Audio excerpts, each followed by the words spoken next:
Good morning, all. Good morning, all.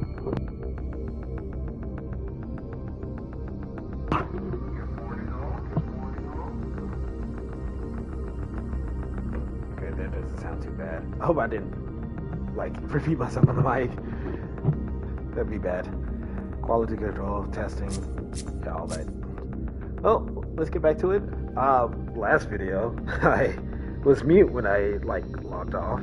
Because, yeah, I'm smart like that. Let's get to it.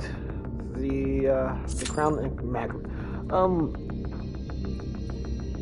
Oh, this is a long way to. But no, I was, as I was reading it, and it was like, am I mute? And then I pressed the button, and it was like, now you're mute. And it was like, no, you can't say nothing for the rest of the video. But today is the day before the drop of Endwalker.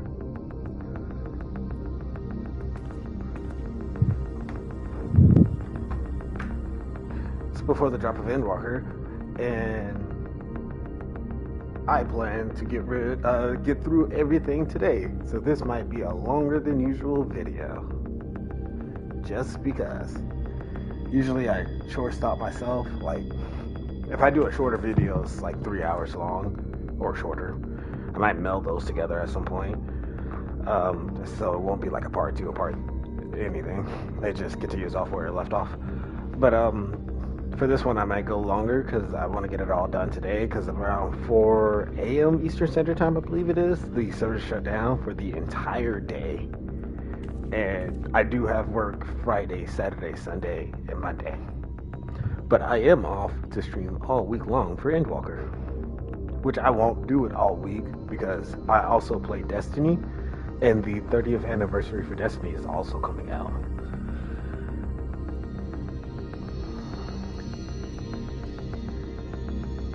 So I will also set myself up for that.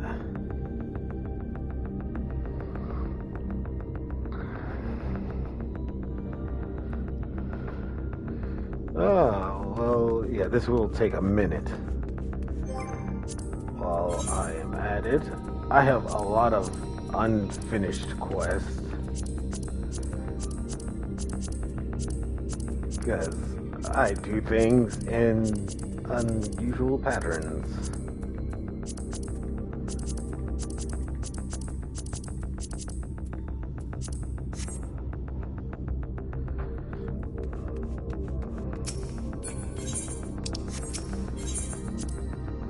But while we wait, I might as well start getting everything I need for a flight. Holy crap, that scared me.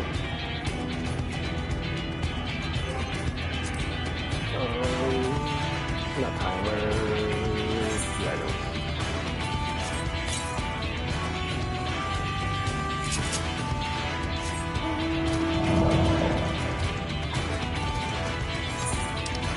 I'm gonna do phase 2 so I can get gems. Because I also want to get the speed, walk speed up. Because walk speed right now is atrocious.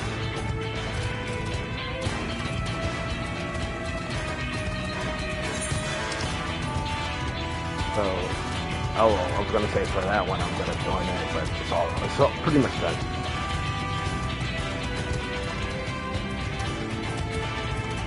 Where do I turn in gems over here anyway?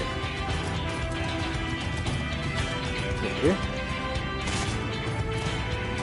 Probably in Elmore. Umore. I don't know why I would say Elmore. How do you spell it? Yes. I think I would have put an L before the E, that's why.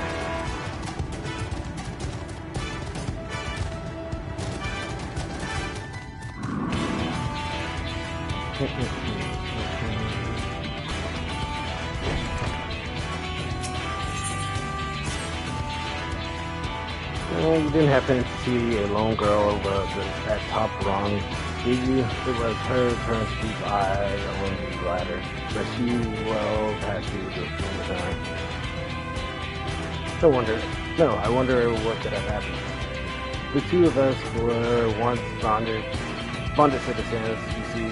that we were not treated well, but even after fleeing here to Amity, it seems our experience in Viewmore has left my friend distrustful of most other folks.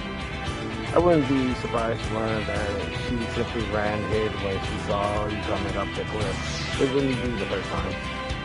I know it's a lot to ask, but do you think you could find her and calm her down? A soothing word from a stranger might go a long way to rebuilding her confidence.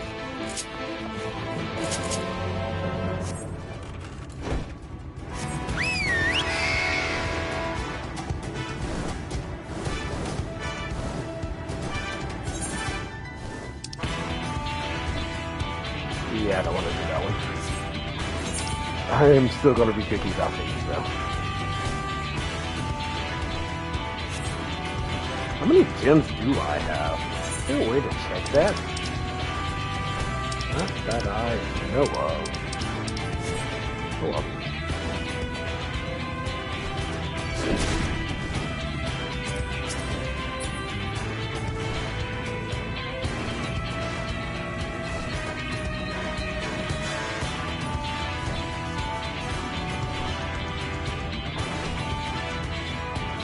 If it takes too long, I might ask for help with this round immaculate.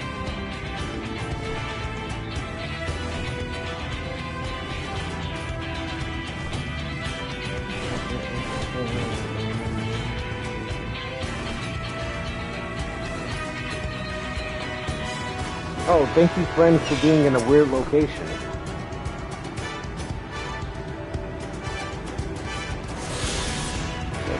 Takes care of that, and I don't have to, like, wonder what I'm doing wrong. But I have to walk all the way around again.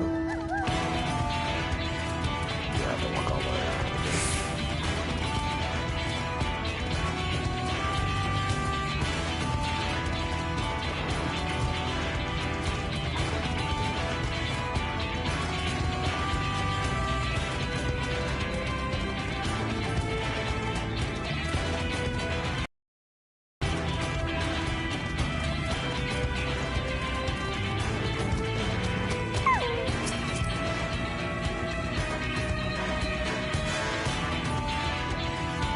He looks very young.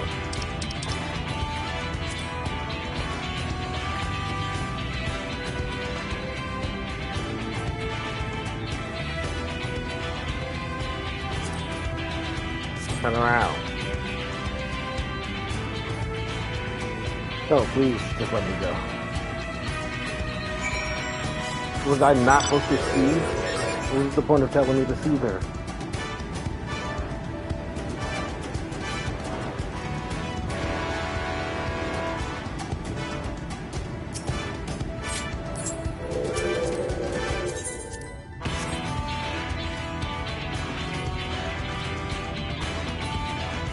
Please, I did nothing wrong.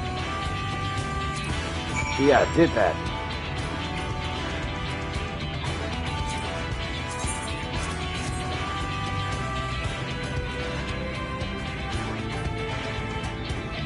I saw you come up the ladder. You're a bounty hunter from Viewmore, aren't you?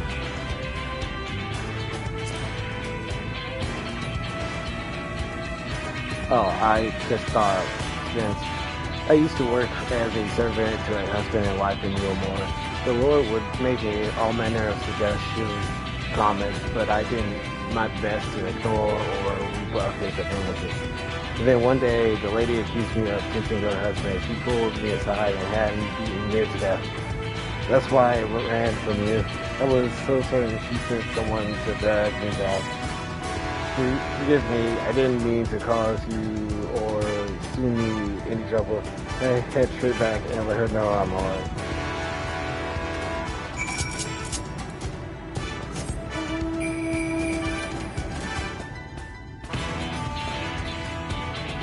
People, can't you believe it? Beating up child halfway to death over something that could have been avoided.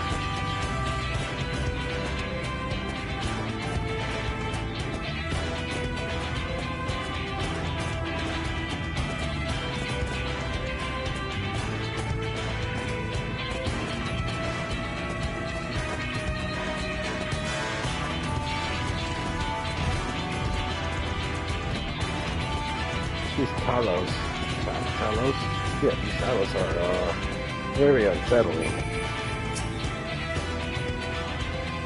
You're back. Alright. Thank you for going out of your way to find my friend.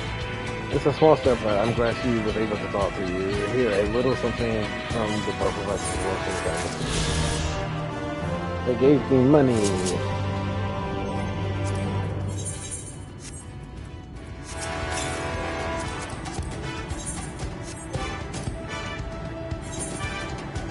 What the heck, lore?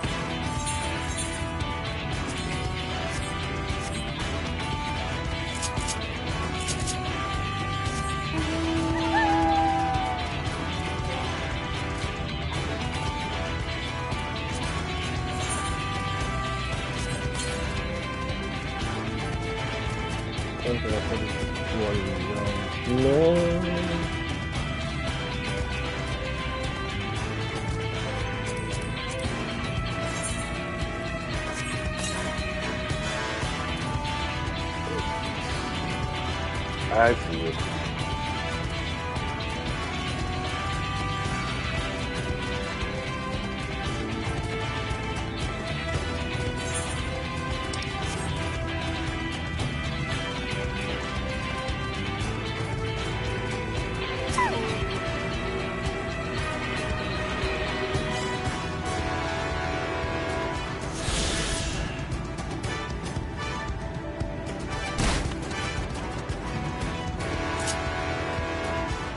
I do have it for summon. Alright, start the straight up.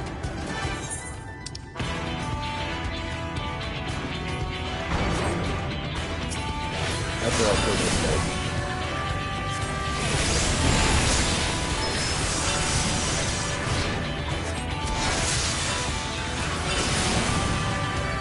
So is this just like the voice bombs?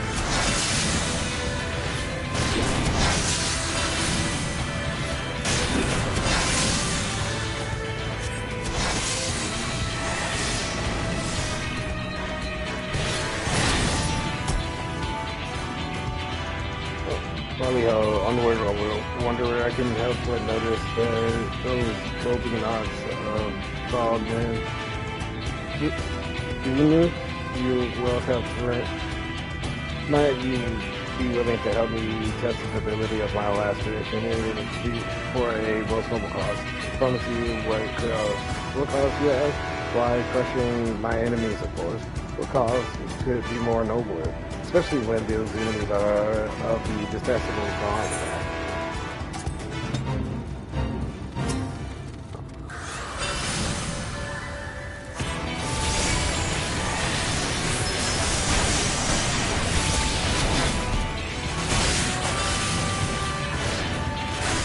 Oh, I will die. Holy crap, it hurts.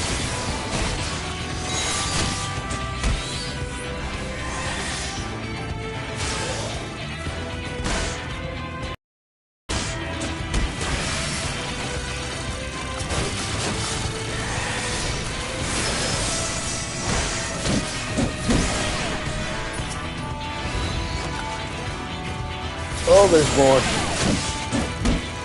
Time to run.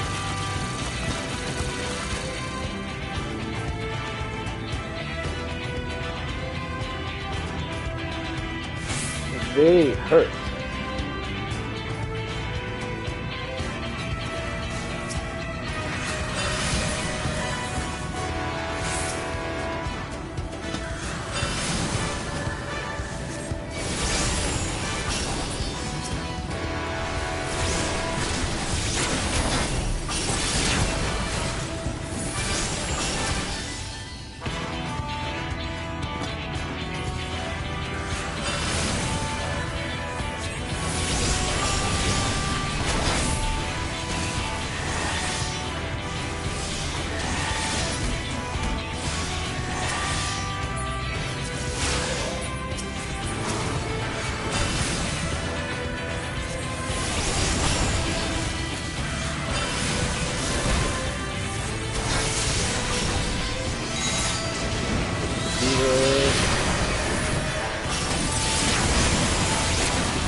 Oh, where did the other person go? I was banking off your kindness. Oh, it's finished. Thank God. That was really close. I got no excuse for that. Oh, yeah,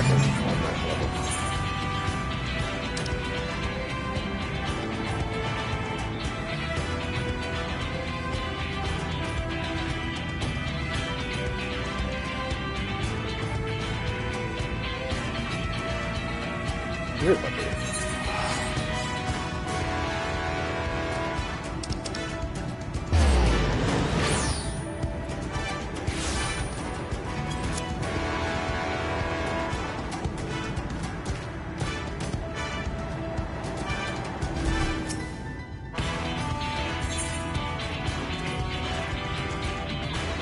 I need 70.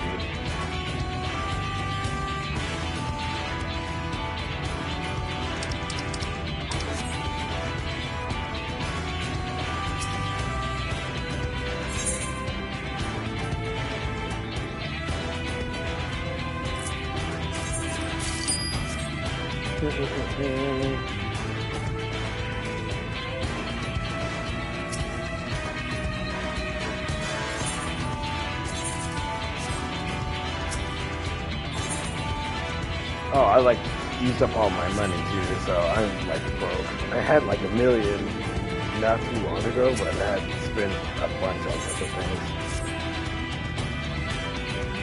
It's good.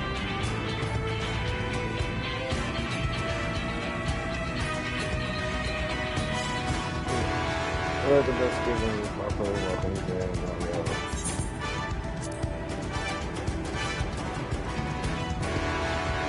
Now that's what I like to see, a Mario straight from the heart.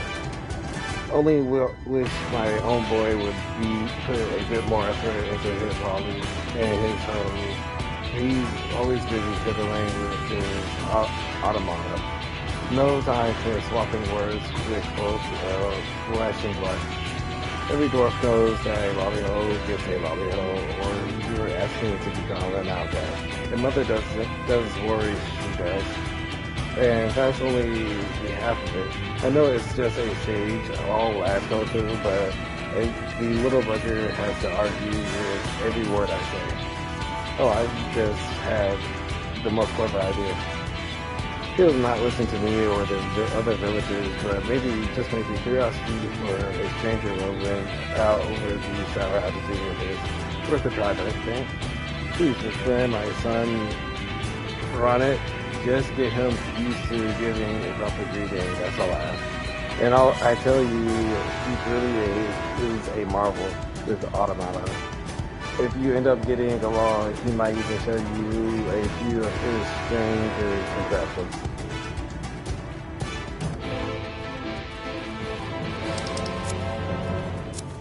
Dwarves.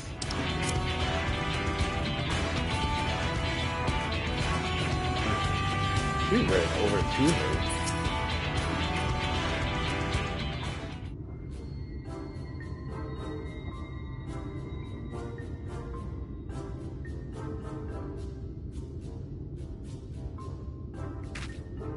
Ronit, look, we got a visitor. Why don't you say hello?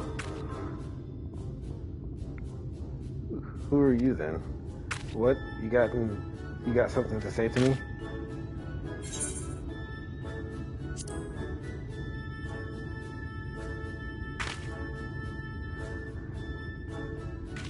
Oh, you know our greetings. Huh? Well, then... Oh, Ronit, my lad, you can do better than that. Head up, eyes front, no need to be shy. I'm not being shy, I'm stoic. Yes, dear, if you say so. Now, Ronit, is everything else alright? You seem to be looking for something. Oh, no, it's just, I sort of lost my hammer.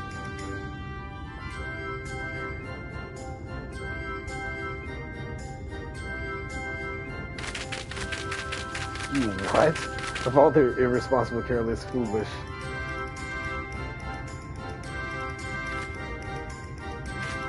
Ernest Hammer has been in the family for generations. It is a priceless heirloom that once belonged to Woz, the blacksmith of legend himself.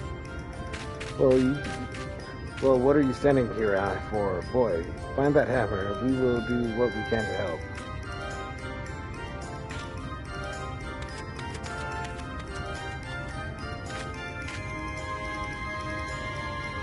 Right. Don't you have a chat with some villagers for me? Ask if they've seen Ernest's hammer. Just remember your dwarf manners and all will be well.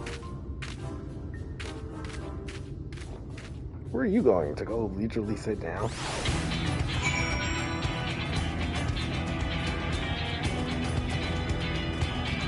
Oh, you got a couple of people in the tent. You want words with me, then? Listen, Eorzea is vegan. Oh, that's fine, Mario. Oh, you do out there last. I like you. Darn it. Oh, that Silky Sprouts lost hammer. Has he? Well, lucky for him, I believe Jan Gentador picked it up. It's time I was getting back. It was time I was getting back to work and good day to you.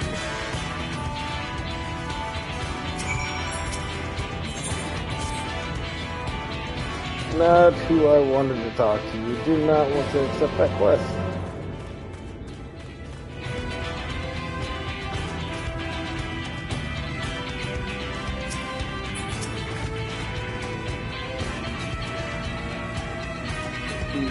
You're talking to me?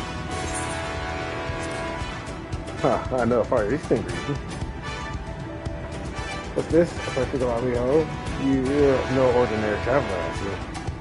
The hammer I picked up, I reckon I would hand it over to the elder for safekeeping. You're saying it belongs to young Random? Well, he can be touched short, shouty, that boy. Do you think you could take it back to me? Gosh, reading double syllables is weird. That's my hard done. And yeah, reading double syllables is harder than actually reading words.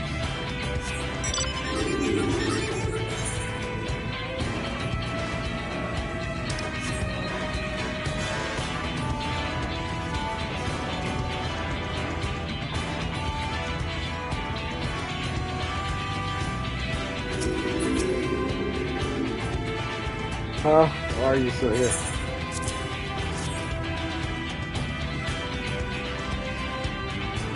Wait, this is my hammer. Whoa. Would you look at that? You see you line it? It would be right and proper greetings, and folks will be glad to share a bit of kindness. Could be that you a thing or two to learn from an adventurer. Huh? Are you lecturing me again? Hey, well, maybe you're not such a bad sword. I'll just put the hammer in a safe place somewhere. I mean, to be a famous smithy myself someday, so I best not lose or something picking. I'll leave you to it. I know my boy is not the easiest to get along with, but he should use a friend like me. I don't need a friend. I don't need anyone. We're not going to be friends, I understand. But you can stay around a little longer if you want. So, now what?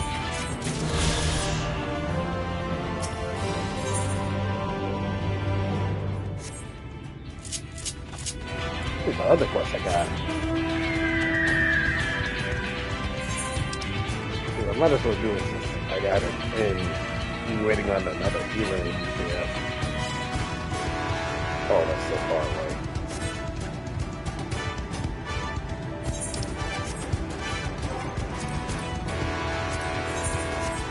Okay.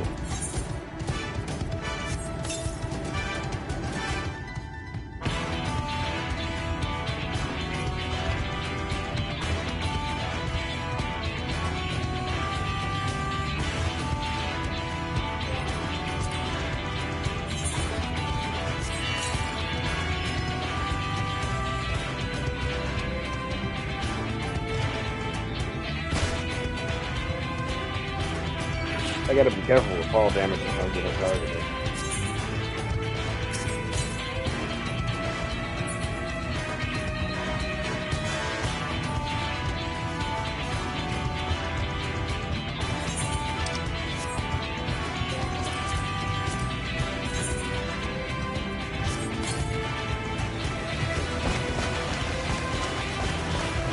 Seemed like there was a dragon above me.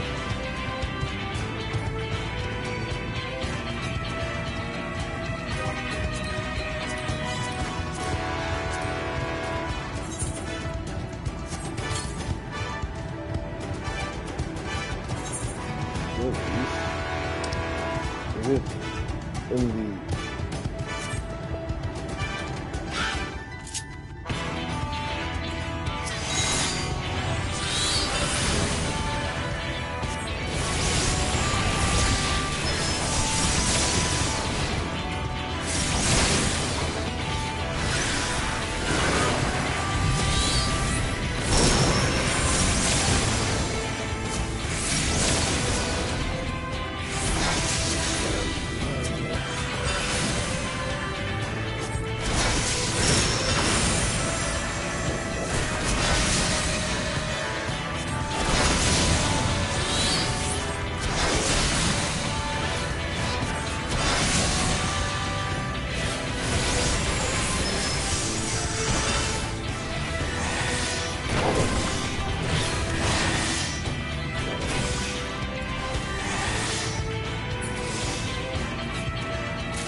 Is it below me?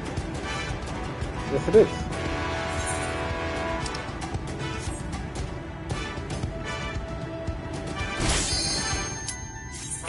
Speaking of it, it's done.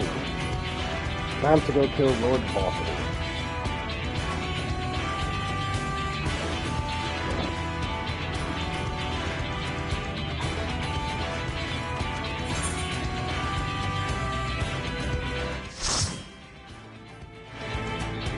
That wasn't a bad wait time. Not at all. Took 30 minutes. Are you so determined to die? One last chance, villains! Bow down and acknowledge your king! Your god!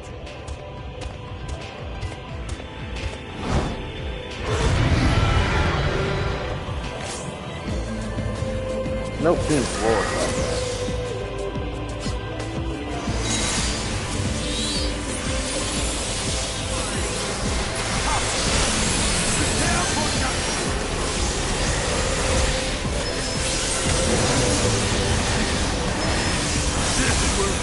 I actually didn't do that on purpose.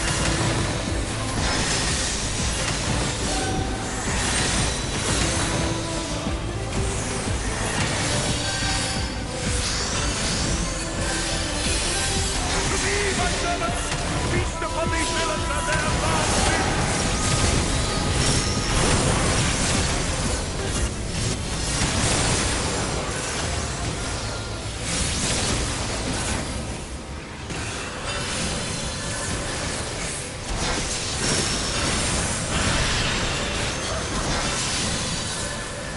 Got another coming down here. I will crush you!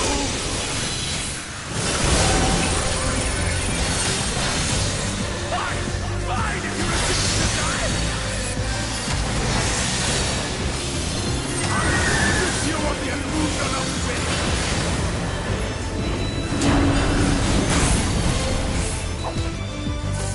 Then you will suffer! Yes! That will be your punishment!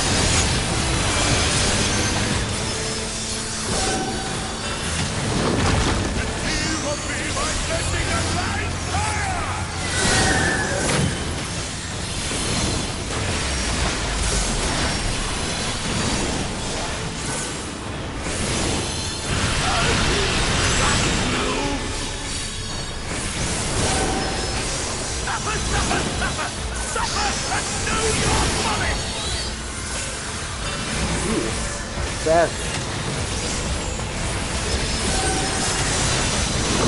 Damn you!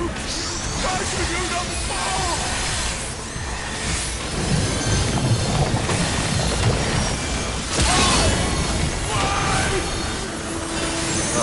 fully transforming.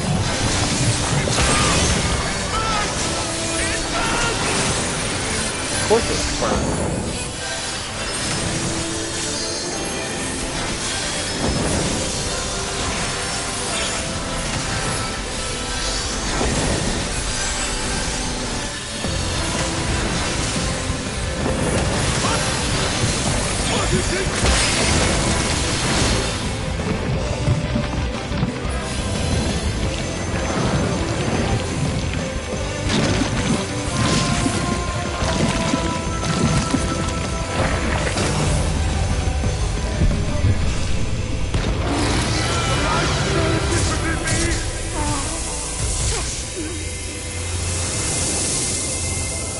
I see now. This is the pattern of my ascension.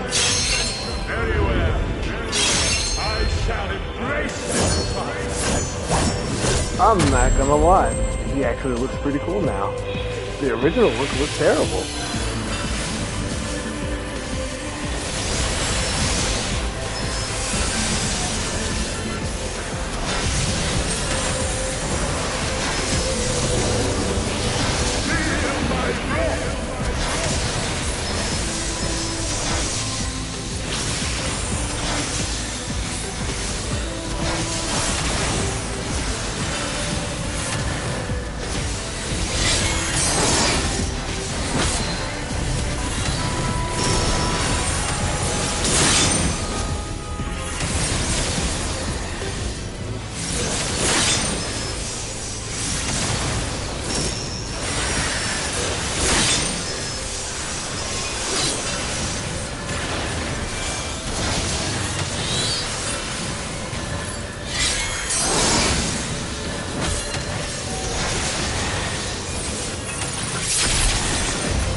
Oh, that is curving.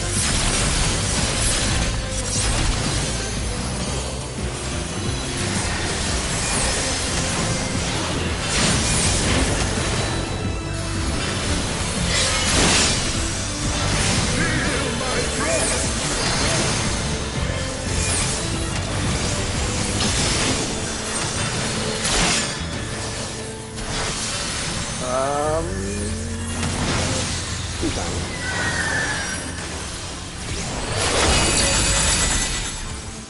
I was not paying attention, so I don't even know if that was the voice.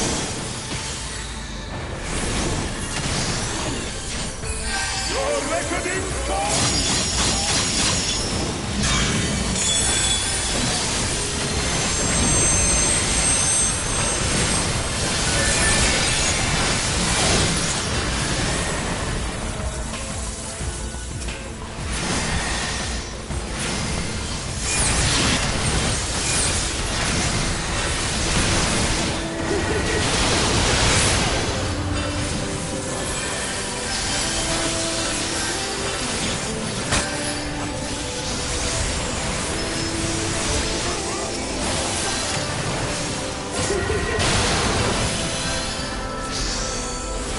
Oh, I am so scared.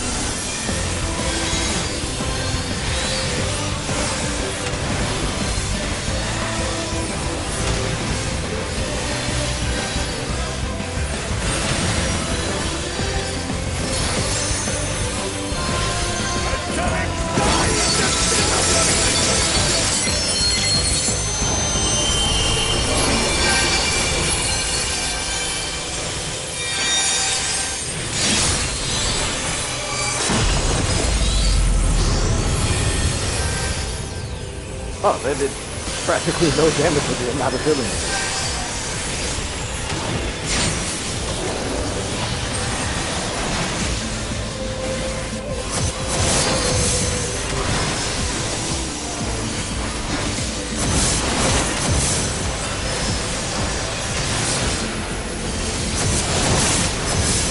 Know your place!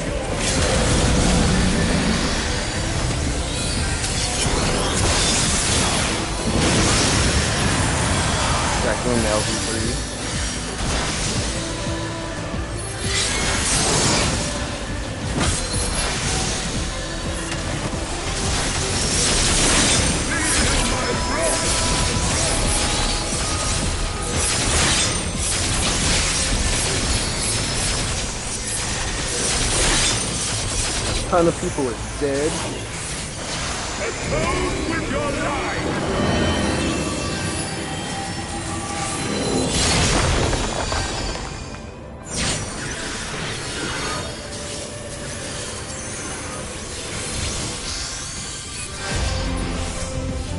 I'm gonna play Res for a second.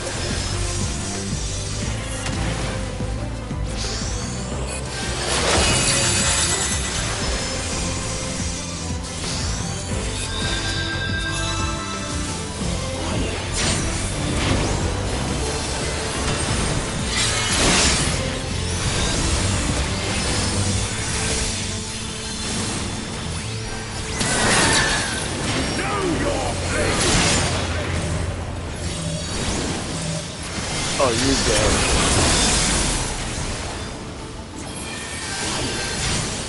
Atone with your life!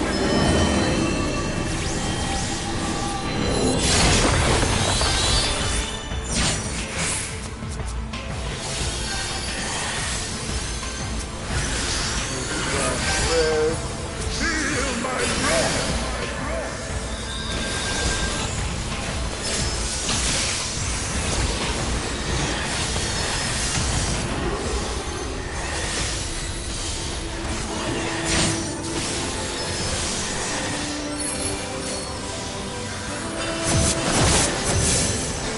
Surprised that hasn't changed shape.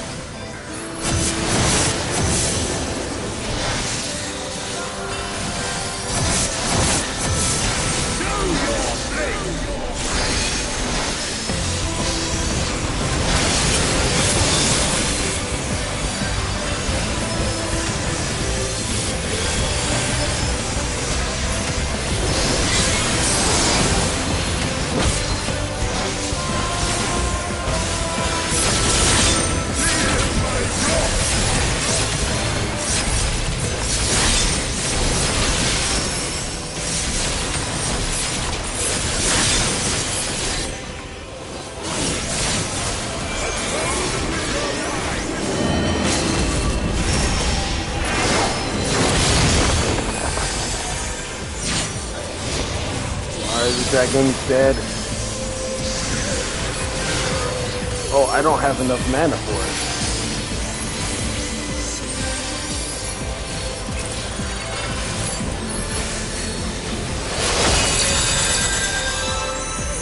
it. I didn't have enough mana to rest him.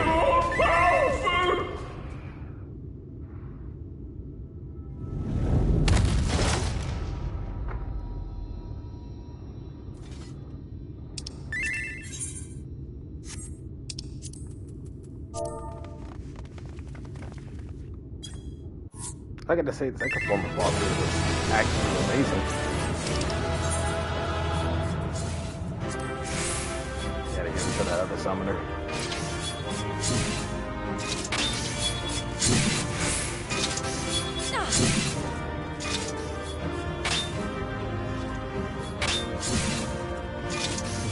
There were so many deaths in there. Most of them are Dragoons. Like, both the Dragoons died.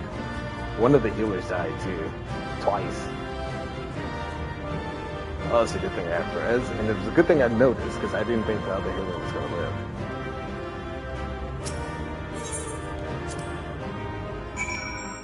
I got one commendation. Is that Valkyrie? I see. It's finally over then. Now our night will return to all of Norvern, be bringing salvation to both of our two worlds. Upon speaking with Rin, several such cutscenes will play. It is recommended that you set aside significant time to view the scenes, blah, blah, blah, blah, blah.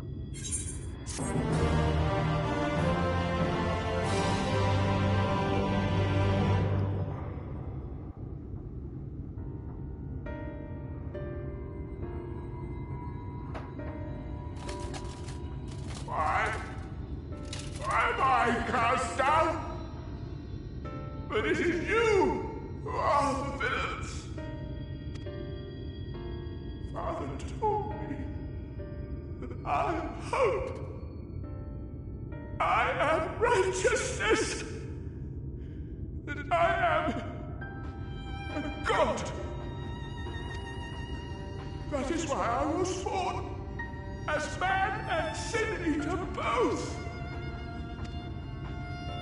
I kept the people safe. They respected me, worshipped me. How can this be? I should be the one looking down at you.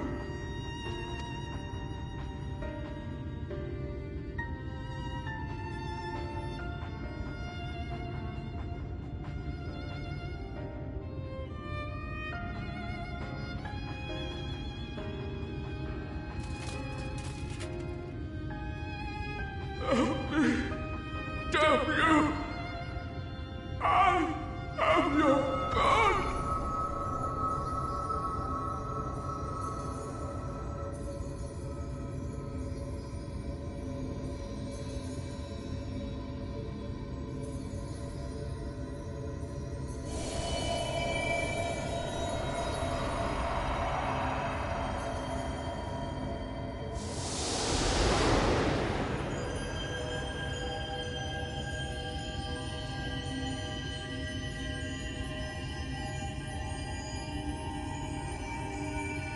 Well, that's the last source of light, and 4 already was too much. Let's see what 5 would do. And pray that I don't turn into a teenager.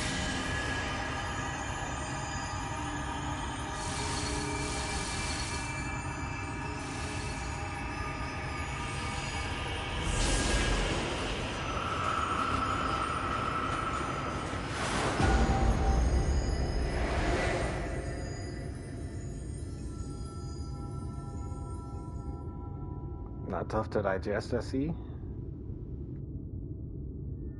Look! The sky!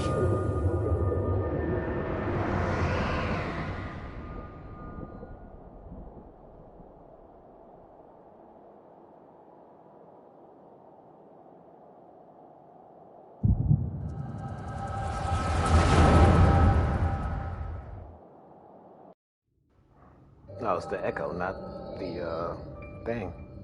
It's weird. Fools! Were it not for my decisive action, the whole city would have been overrun, razed to the ground. Yet they dare to complain about casualties? Spare me. I'll wager they were put up to it by those wretches who seek to usurp me. They're stirring up the citizenry. But if they think I will yield to the likes of them, they are gravely mistaken. To be subjected to such deplorable treatment, such ingratitude. You have my sympathies, sir. You do so much good for this city, and you could do so much more were you not surrounded by fools.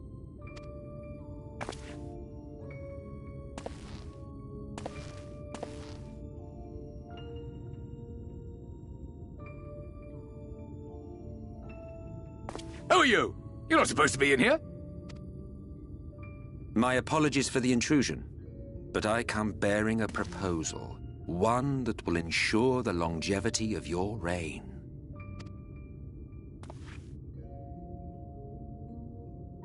But give me the word, sir, and I will bring hither a Light Warden. By giving its power to the babe within your lady wife's womb, we shall create a transcendent being. A king to rule over all. And as sire to the king, your authority will never again be in question.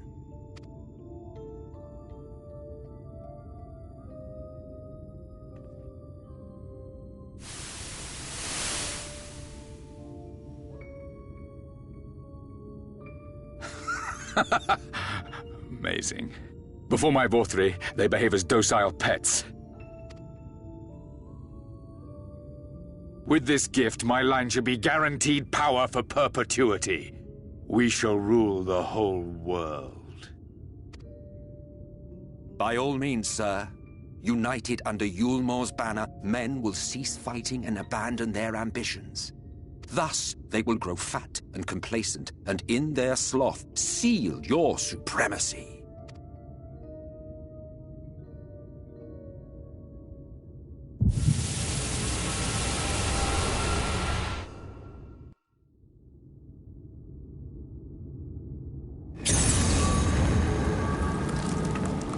echo, then the light. Okay, that makes sense. Are you alright? Say No. something! Obviously, I'm not alright. 12 for Fend. She cannot contain the light. She's beginning to turn. Urianger, if you've aught up your sleeve, now is the time.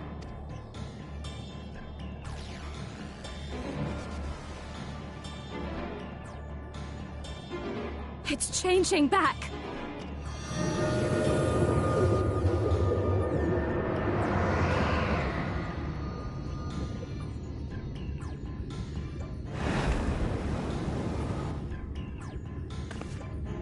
The combined power of every Light Warden is too terrible a burden for any one soul to bear. And so I shall relieve you of it.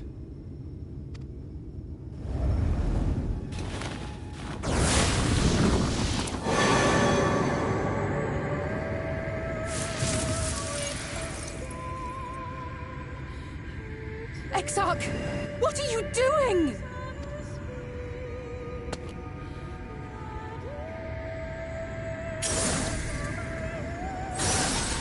I will channel this profusion of power to the Crystal Tower and use it to travel to other worlds. As I have dreamed of doing ever since I first learned of their existence. Who would choose to remain here in this dying realm when they might go elsewhere and begin anew? Not I. And thus did I use you. No, I don't believe you. It doesn't make sense. Damn you! We won't let you do with her as you please. Do not interfere! Please, I beseech you all, let him go!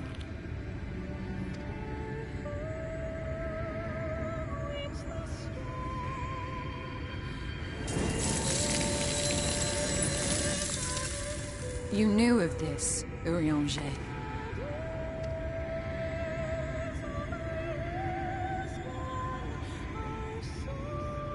'Tis all a fiction. Such vaguely defined acts of teleportation stand no chance of success. The Exarch will never live to see another world, as he knows only too well. Then, what does he mean to do? He means to take the light with him into the Rift, where he will die. From the beginning, he intended to sacrifice himself to save our friend and Norvrend.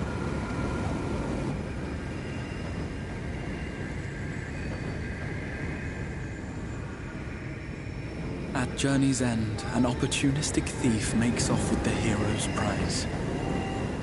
A paltry way to end a chapter, I concede. Yet your tale will continue, and my role in it will scarcely be remembered.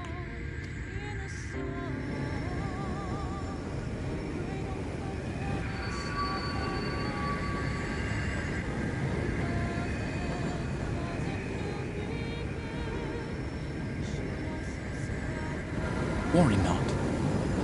Whatever should become of me, I will be happy and free, safe in the knowledge that I have played my part.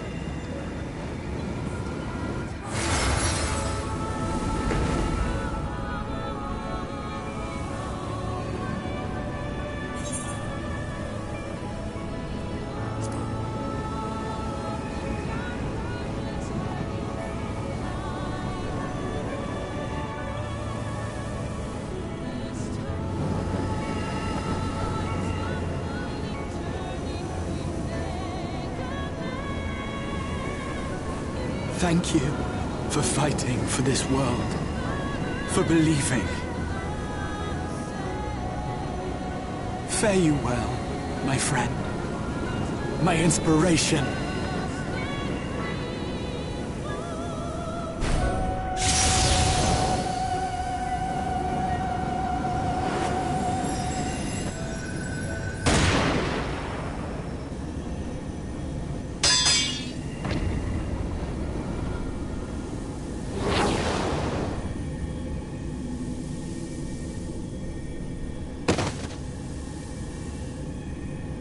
Emmett shot him. No one saw him coming up with a gun. Only those who possess the royal eye of the Allagan Imperial line are capable of controlling the Crystal Tower. Such individuals do not exist in the First. Therefore, in all likelihood, the Exarch arrived here with the tower. This much I had surmised, yet I could not discern his grand scheme. To think that he went through all this trouble for the sake of a single hero. It's almost admirable in its absurdity. Alas, it is not your grand scheme that will succeed, but ours. You bastard! Stay put. Your friend is still alive, but whether he remains so depends on you.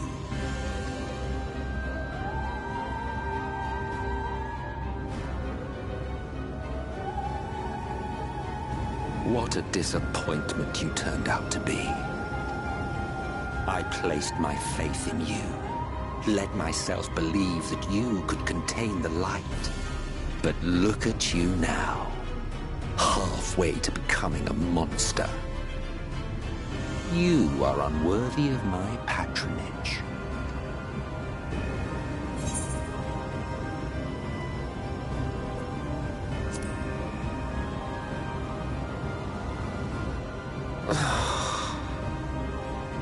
I am an Ascian. My heart's sole desire is to usher in the Great Rejoining. 100 years ago, I entrusted my comrade Logriff with the task of increasing light's sway over this world. This we sought to do by manipulating heroes. When that failed to achieve the desired result, I created Vorthri. But thanks to your meddling, that too has ended in failure. What was your true purpose in approaching us? By your 12, boy, have I not told you before that everything I said was the truth? You were specimens by which I might gauge man's potential as it stands. I genuinely had an interest in you, genuinely considered taking you on as allies. Provided she could contain and control the light. If not, then she, and by extension you, would be of no use to me. 'Twas as simple as that. So, we've been found wanting. How disheartening. But even had we fulfilled your conditions, there was no guarantee that we would cooperate. What then? Then I simply kill you all. At the very least, it would restore the world to the way it was before you went about trouncing Light Wardens willy-nilly. Suffice it to say, it would be most inconvenient to have all that light taken away. And I would be lying if I were to claim his actions didn't have me worried.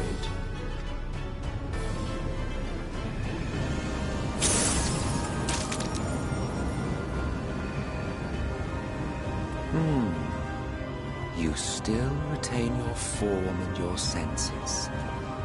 But you have all but become a Sin Eater.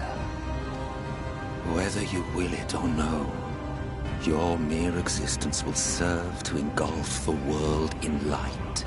Those in your company will likewise turn into Sin Eaters, and in time you will succumb to your base instincts and hunt innocents to feast on their sweet, sweet ether. Those few with the will left to fight may rise up against you. But before your absolute might, they will quickly know despair. There is no hope. We are finished. Mankind is finished. Ah, the irony. What Vorthri achieved through bliss, you achieved through despair. But I have overstayed my welcome. I shall look forward to seeing you bring the world to its knees, hero.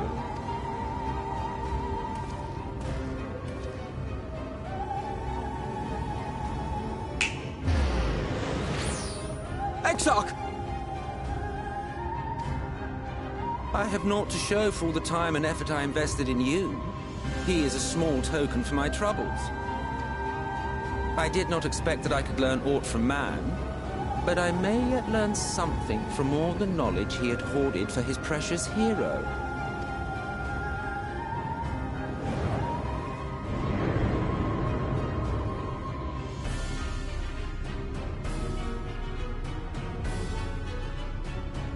I pity you, I do. Your friends are now your foes. If you do not kill them, they will kill you. When it all becomes too much to bear, seek me out at my abode in the dark depths of the Tempest. There, you may complete your descent into madness, with some dignity, far from prying eyes.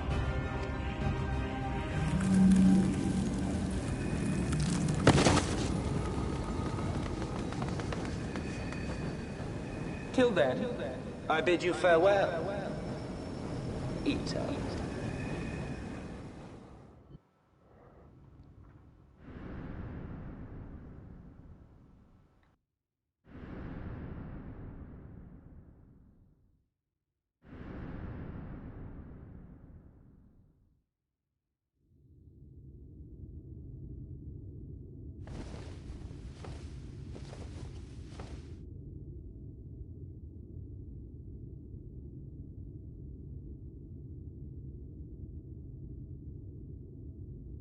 Ah, finally.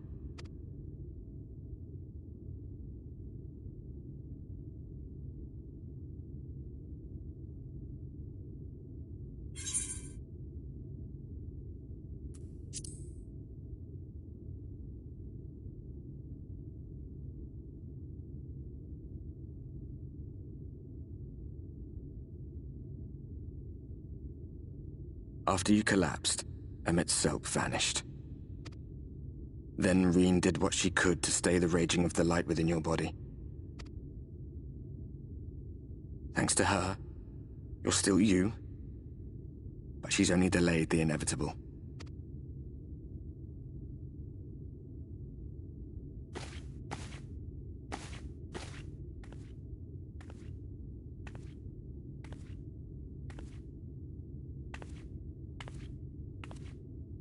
You're not going to like what you see, but you still need to see it.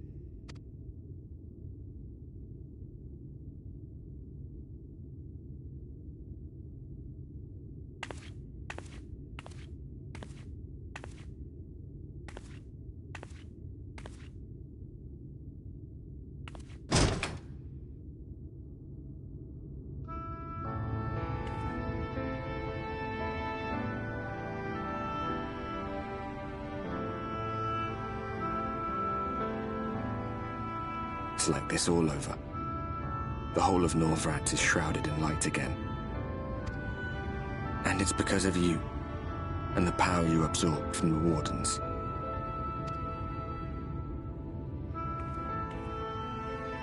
No one knows but your friends. When they carried you down from the mountain, they told everyone waiting below that they didn't understand why the light had returned. And now they're out there trying to allay the people's fears, while searching for a way to save you.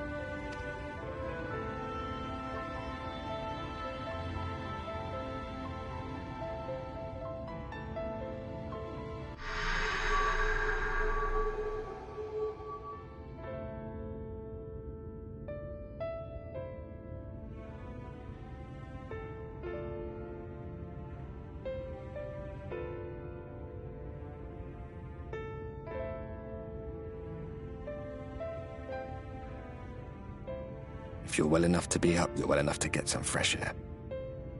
Better that than stewing in here. Go on. Go.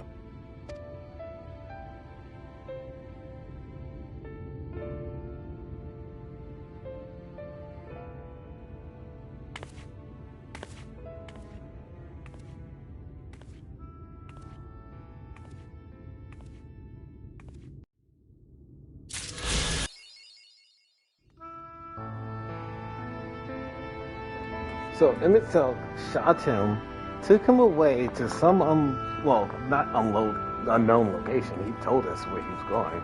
Someplace called the Tempest. And was like, haha, my grand scheme was changed when you took all the power.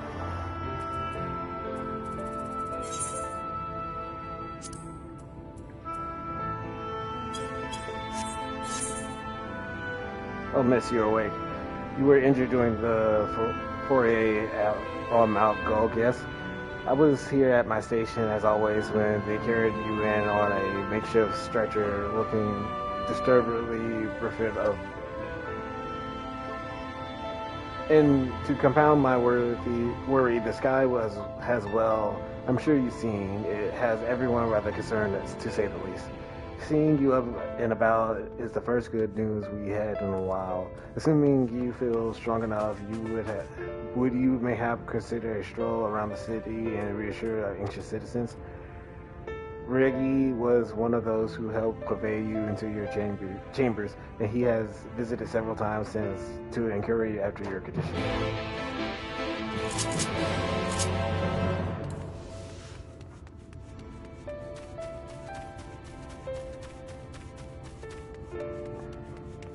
So the Exarch is not in the tower. Well, he wouldn't be known as Exarch anymore. Tai? T-I-A was his name? From the Crystal Towers? Well, look who's back from the dead.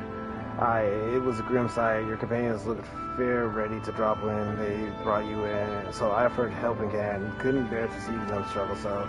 And you, my friend, I fear you have one foot in the grave, cold and lifeless. You were like a corpse that was somehow still breathing. Then they told me some evil went and snatched our poor Exarch away in the midst of the chaos. Wicked White, what is the world coming to? Bah, but moaning never solved a thing, did it? Nay, it's times like these, like that, we concerned folks to stand tall and do what needs to be done. Trade with Umor is back on the table. We best make use of those resources to fortify our cities against the Eaters, or whatever misery the fates deem fit to throw at us next.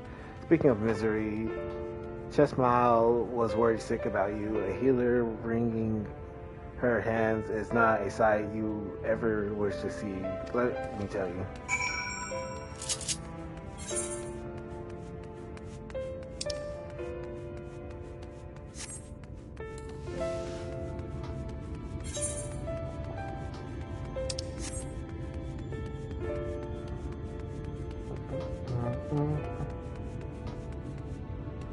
Oh, that's cool.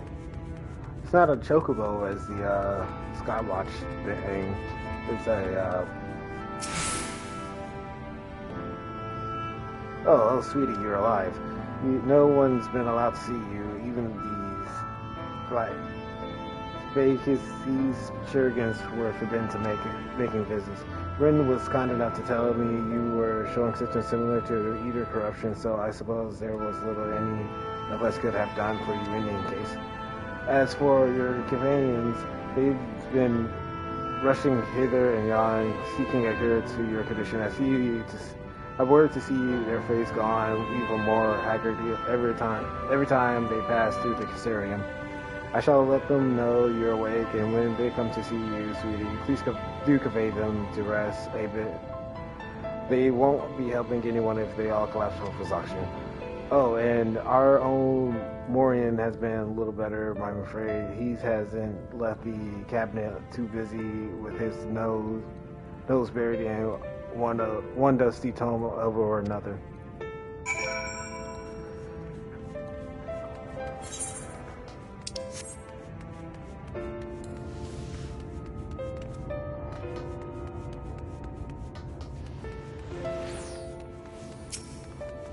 So Emmett was content to letting me just die in the corner.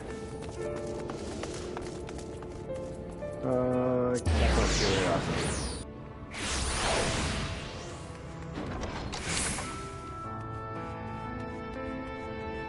I also do hope we go kill Emmett for letting me about to die. I mean, that did go with his plans. He already said that was his plans, but still, that was still very much screwed up. Confounded, this is the same thing as the last. Mayhap I should approach the problem from a different perspective. Is it truly you and not some figment of my imagination? Oh, but this is wonderful. To it seems our prayers have been answered. Feeling otherwise helpless, I've been scouring our shelves for the wisdom of explain this most worrisome conundrum. Why, with all the Light Wardens defeated, has the light returned to obscure the sky?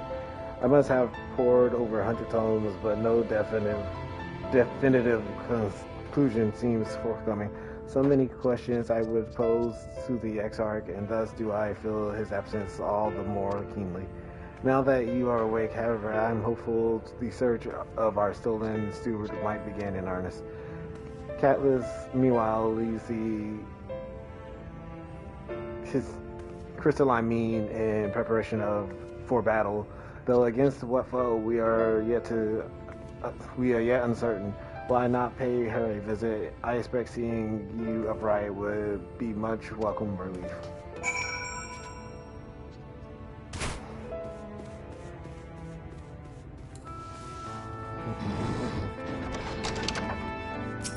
Something growled, and it actually freaked me out because I was not expecting to hear something right then.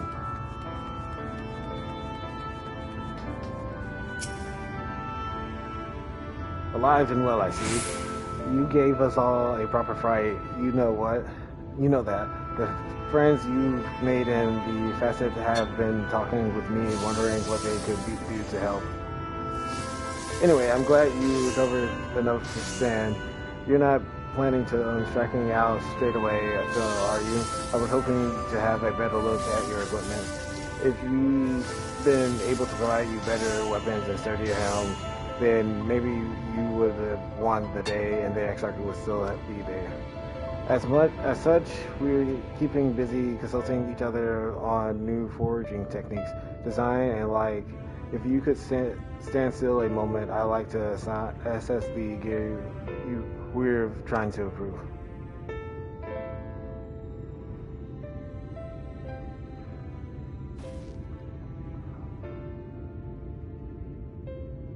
Alright, well, that's some fine work, I must admit.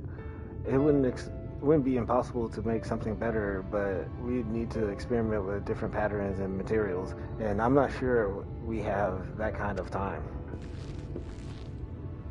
That sounds like a challenge that he would enjoy.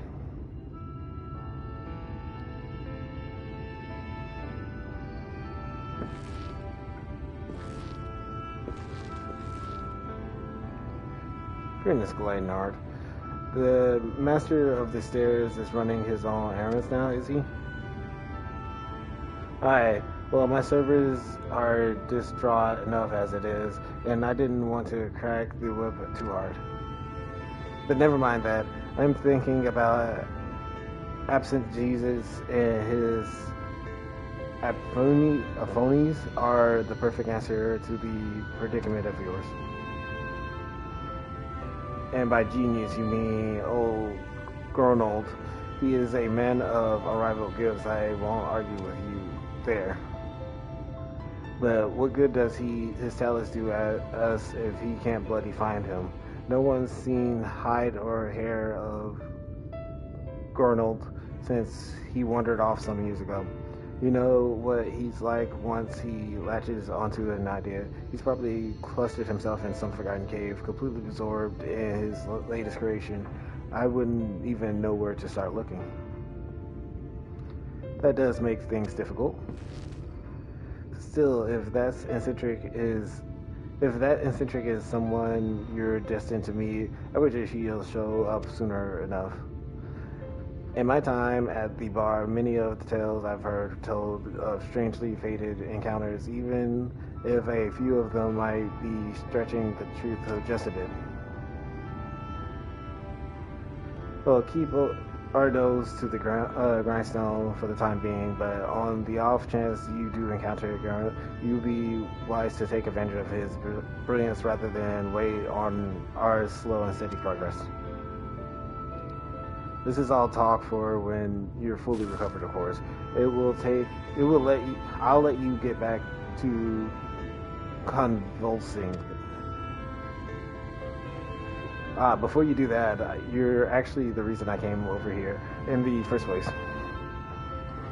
I do suggest partaking of my stock until you're properly well, but if you're passing near the stairs, then a regular who's eager to meet you.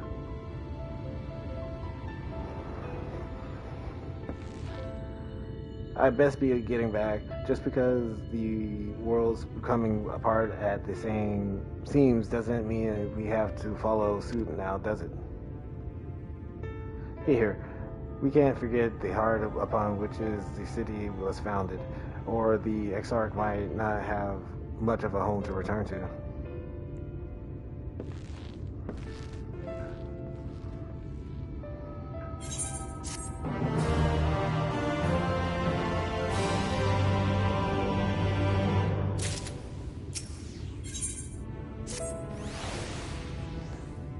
Are you alright?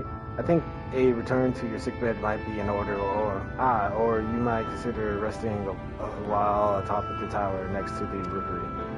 This sky doesn't make for the most soothing scenery, but the Exarch often like to stand there and feel the wind upon his face.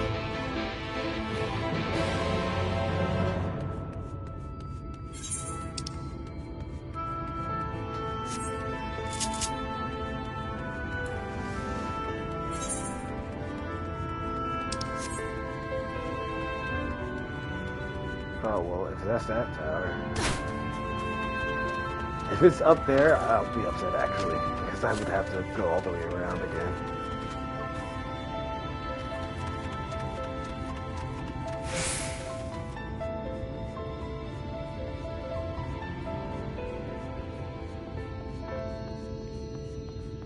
Is this Geralt person? I can't pronounce the name. Is Geralt? This person is supposed to be a version of Sid.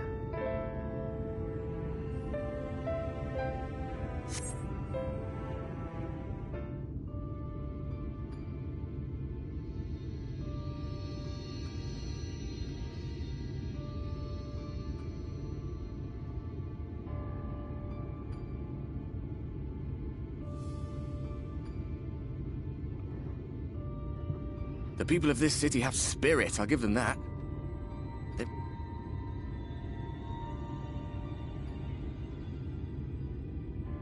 I can imagine how torn you must feel, looking at that sky, knowing what it means to everyone, and that you're responsible.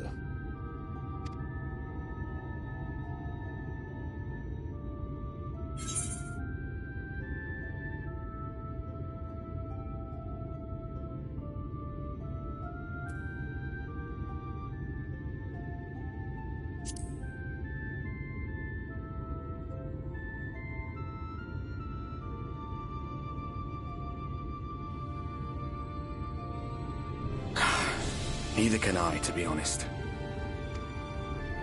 But you heard what the Ascians said.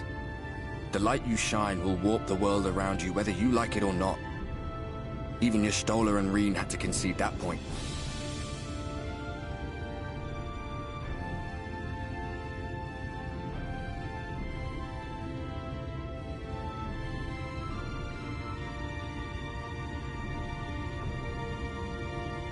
You're in a corner, and there doesn't seem to be any obvious way out.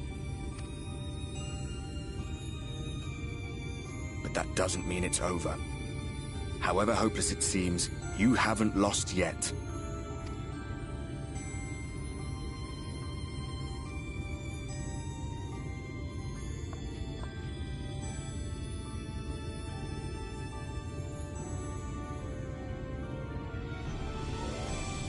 I remember looking up at the sky like this before. Being caught up in a strange kind of calm. It was after we realized we were responsible for the flood. When we resolved to journey to the source by taking our own lives.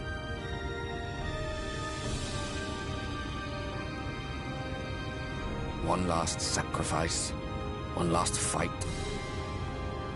One last failure. And then the Oracle appeared and, well, you know the rest. There were times in the years and decades that followed when I wondered if we might not have been better off just letting the rejoining happen.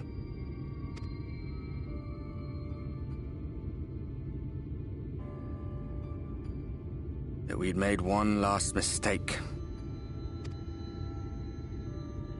But seeing that giant Talos stir to life cured me of any doubts I still had. Always we took the burden of fighting upon ourselves. That's what heroes do, isn't it? So we never had the chance to see anything like that. Our people coming together as one.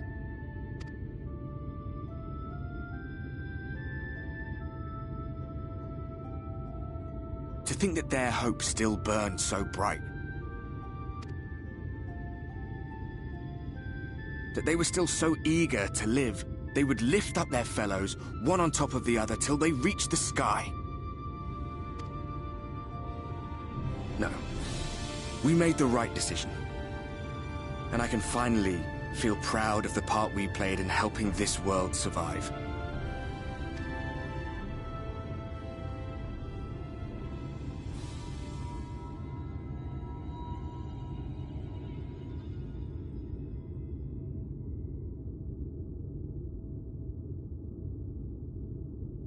Well, come on then.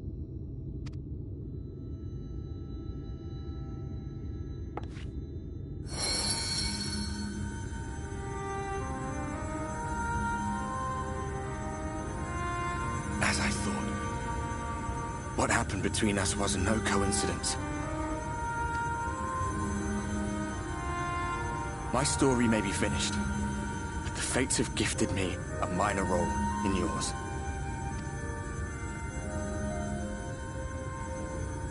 I suspected as much the moment I realized you could hear me.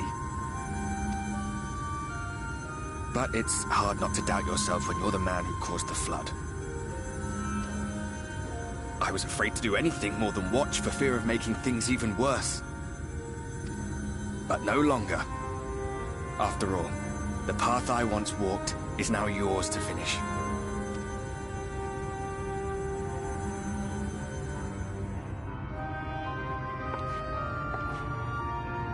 For what it's worth, I cast my lot with yours. If you need a push, I'll be right there behind you. If you lose control, I'll do my best to stop you. So, let us be about it, hero.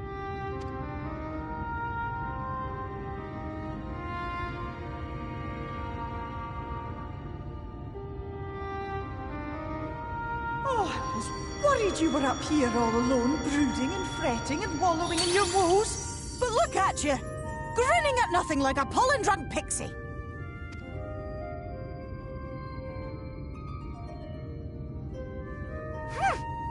Look at what you've done to your ether. It's a mess. And you have cracks running all through that pretty soul of yours.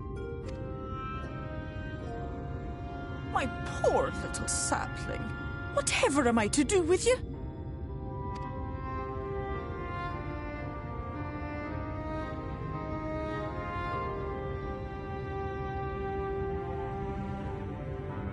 Shall I yield up my throne? You could claim it, cut ties with the mortal world, hide away in the castle.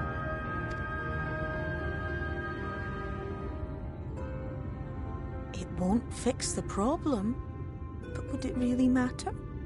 If any pesky heroes come calling with steel and magic, all of Eel Meg will rise up in your defense.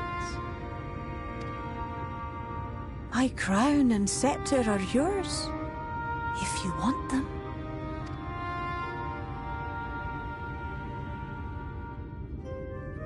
What? Don't give me that look. Of course I knew before I asked that you'd never ever heed such a wicked suggestion. And besides, what would become of my precious and ephemeral flower?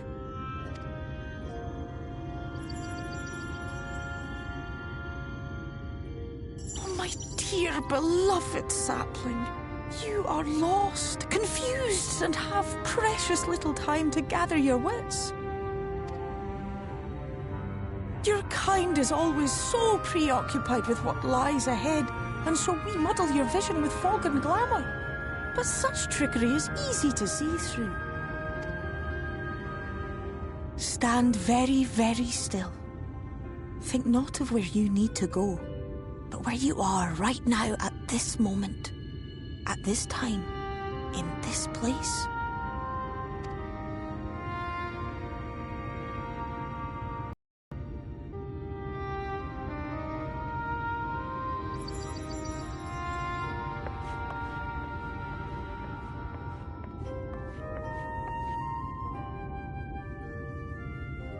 Our cairn of crystal. From shadowed hood he watched you go, his ruby eyes with warmth aglow. See yourself as he saw you, and that shall be the clearest clue.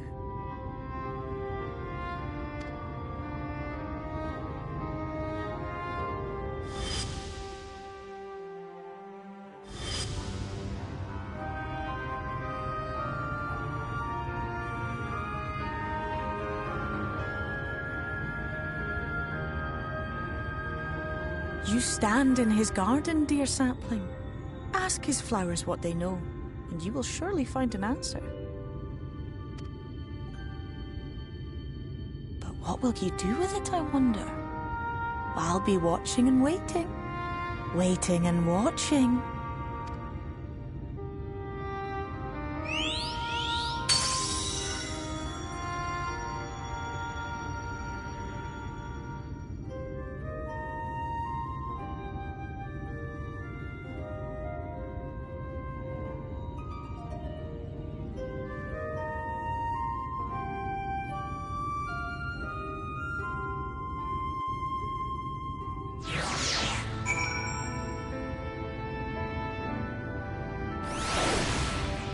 Was visited by a ghost and a pixie. Well, Fayeul actually had some good advice, and then I'm pretty sure it came to the same conclusion I did a while back ago, that he's going to end up taking the light away. Which is the most reasonable course of action, considering both was technically blessed with light, I guess, the Echo. Oh, did I not expect to see you on your feet so soon? Surely you have not come to search of an emerald. What do I know of the Crystal Exarch? I'm happy to share, but I fear there will be no surprising revelation. As any in this city could tell you, he is a man of wisdom, compassion, and many untold secrets. But none can doubt his generosity. When the Castellarium was being constructed, he even allowed folk to plunder the tower for resources. He has imposed no restrictions upon us but one. No one except the Exarch is permitted to dwell within the spire. Many seasons past, a comrade of mine was bold enough to ask the reason why. The Exarch merely smiled and said, because one day the Crystal Tower may vanish as suddenly as it arrived.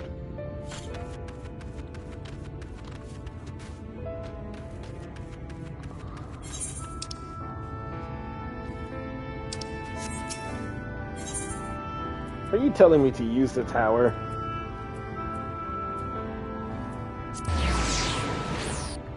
Because that's what I'm getting at. I'm hearing, hey, use the tower to disappear.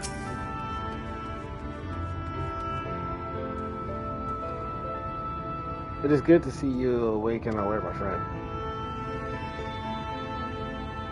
What is this about? You're not writing the Escart's memories, are you?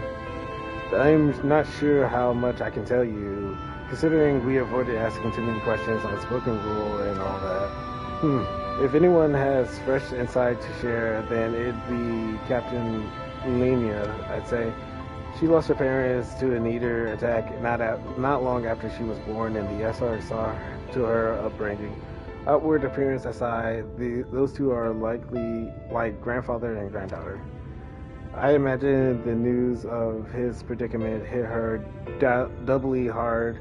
Not that our proud captain would ever let it show. If you do decide to talk to Lena, she'll be at her usual spot at the Excelsior Gates.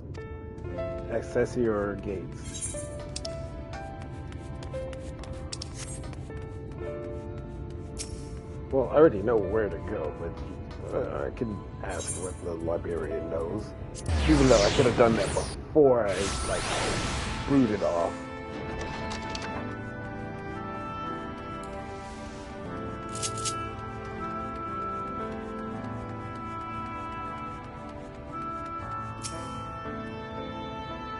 Oh, was there something else you needed? If you've come to result of my research into the persistent light, I'm afraid there's little to tell as of yet. Recording records pertaining to the Exarch, well, I need no documents to relay what little I know of his history, if that is what you're interested in. Less than a decade has passed since the coming of the flood when the Crystal Tower first flashed into existence. Its summoner, the Exarch himself, became known to the refugees of Lakeland soon thereafter. He welcomed all who sought out the spire, be they locals or who had lost their homes, or Vulbrades fleeing their ruined kingdom. And together they found the city which would become the Castellarium. Some thought to call him king, for he refused to share his name, but the summoner did not deem himself worthy to oral address. Thus did the people consider his silicating skin so alike to the tower he had summoned, and bestowed upon him the title of the Crystal Exarch. As for his true name, well, 'twould seem that is a mystery that remains unsolved to this day.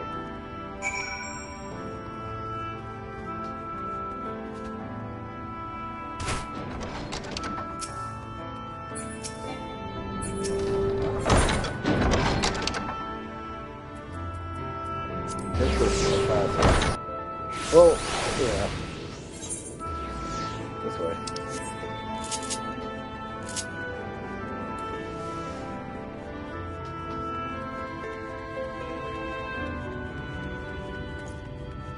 I thought that was her directly in front of me, but it's snapped. I didn't know, and this is going back, like in my mind or something. I didn't know the Veras lived longer than the elves did, though. So their lifespan is longer than Urianger's. Then I'm guessing Lalafels or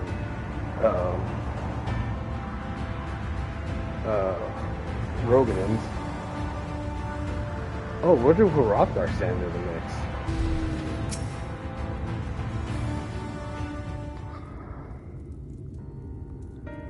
I was not told you had awoken.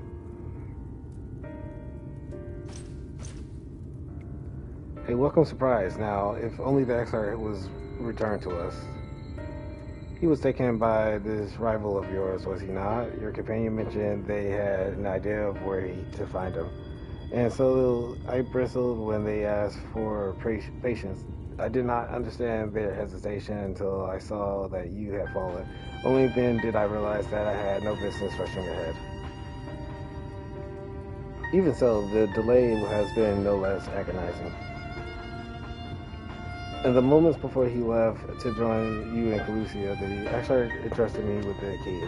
It opens a door in the ocular to a chamber known as the Umbilicus. This room is the heart of the tower, into which only the Exarch himself is permitted to enter. He bid me allow none into the tower once he had departed. Only in the event that an army of eaters descend upon the city was I to access the Umbilicus and awaken the defense barrier. Never before had he left me with such instructions, but the battle with Valkyrie loomed near, and at the time, I accepted the key without much thought.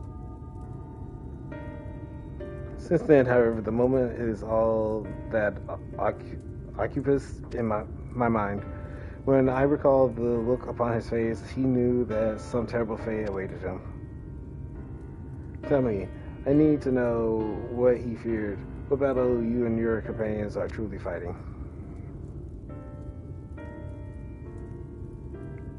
No choice? Oh, okay, just say no. Forgive me.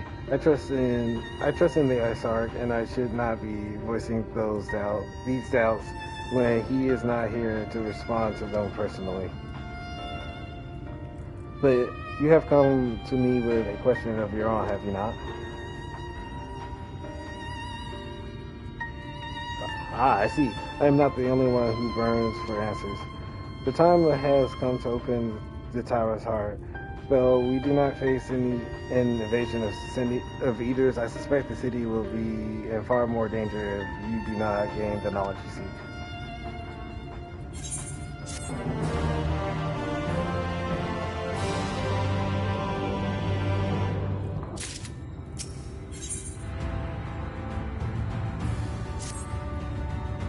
Come meet me in the Ocular and I will unlock the door within.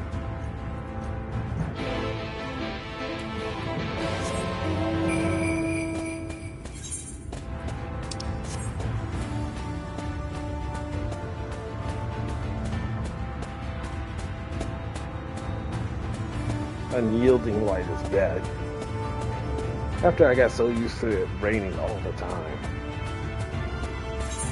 Strangely enough, this land actually rains a ton. It'll be sunny for one moment and then more rain.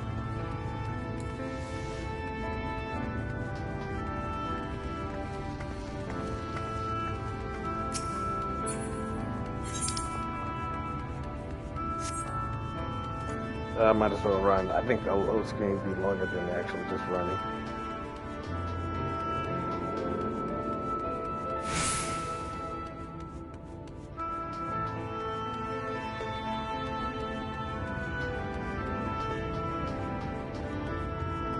Winter Quick Aegis Stormlord.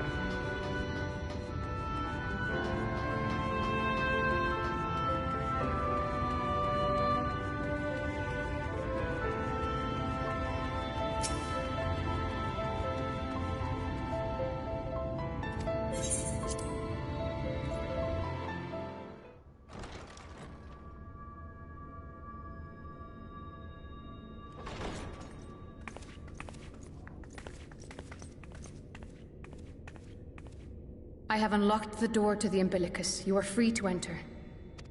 Once you have what you require, I'll see it sealed once more. Until then, I will remain without.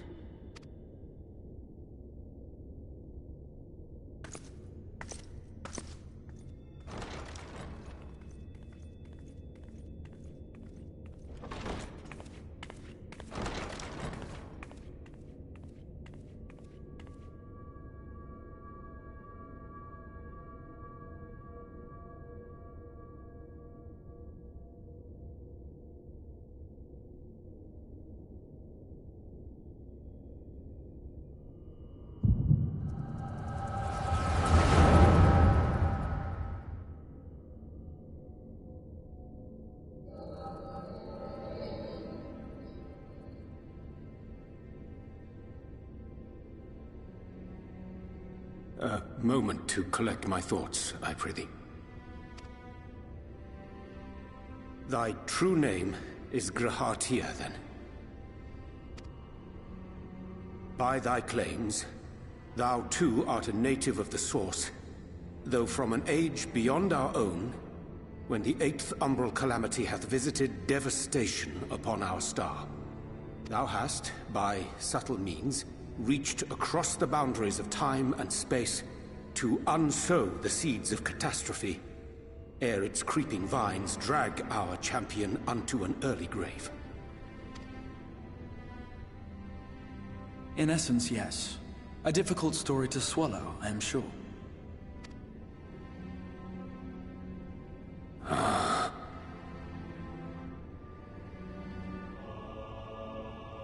I doubt not the veracity of thy words, not the account of thy coming, nor that of the fated calamity.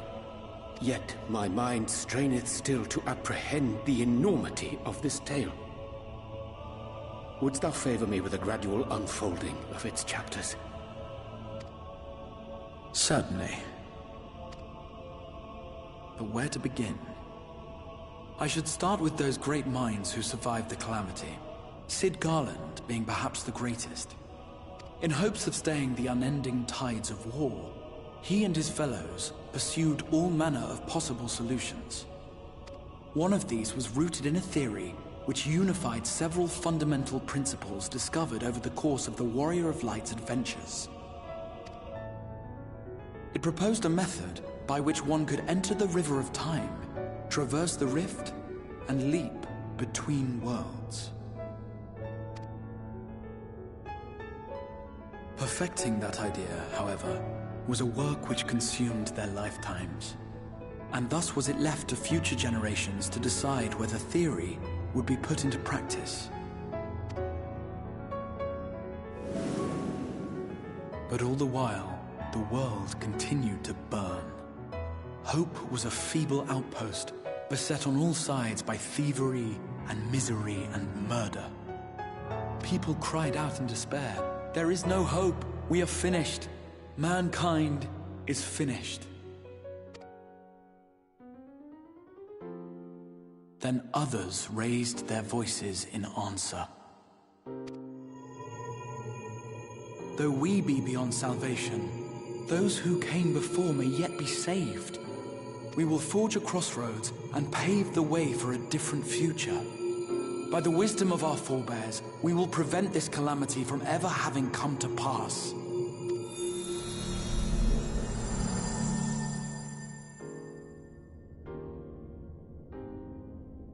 The fighting went on unabated, but some few took up Cid's research and labored to realize those impossible ideas.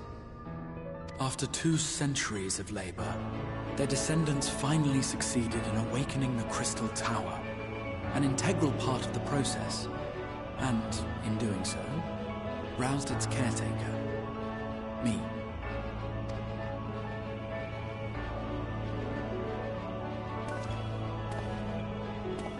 By this stage, scholars had largely established the phenomena underpinning the rejoining, and identified the first as the shard which precipitated the 8th Umbral Calamity. This grand structure was already capable of storing the energies required to attempt the translocation. All that remained was to augment some few of its functions based upon the theoretical models of Cid and his compeers. And by means of such technologies didst thou effect thine arrival in the first, to an age before this star had joined with the Source.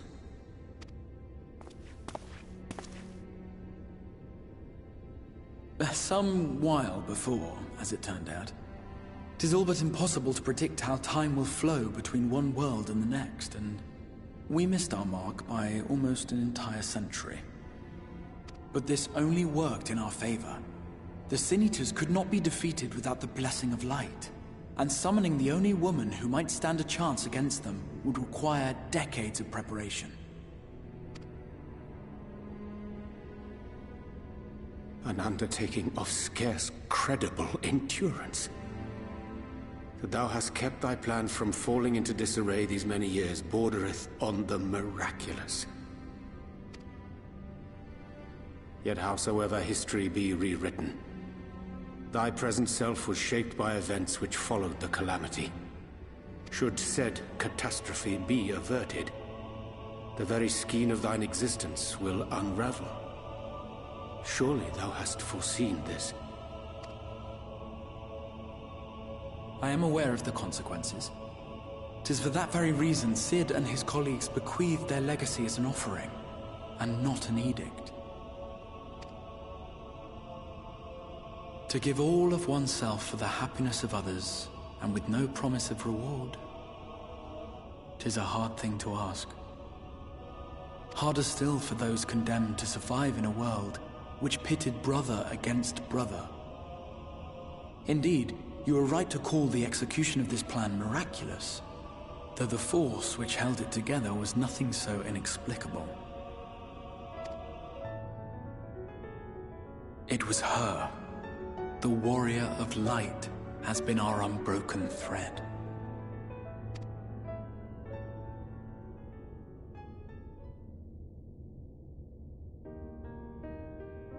Where others would stumble and fall, she would rise above.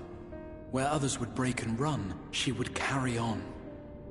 The Warrior of Light's tale is one of unyielding bravery. To tell it was to feel courage. To hear it was to feel hope. It was a breath of inspiration in an age of suffocating shadow. In the histories of a fallen nation was our hero hailed as its greatest ally. In the time-worn pages of a noble's memoirs were her deeds joyously retold.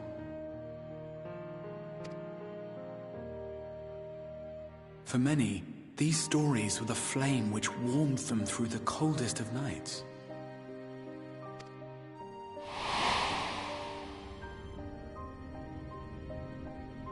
And so it should come as little surprise that the plan found no shortage of volunteers, concerning as it did the Warrior of Light herself.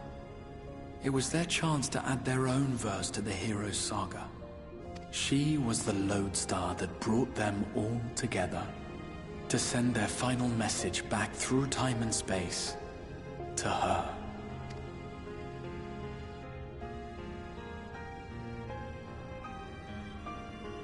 The light of your legacy was our torch in the darkness. Burn bright again and live.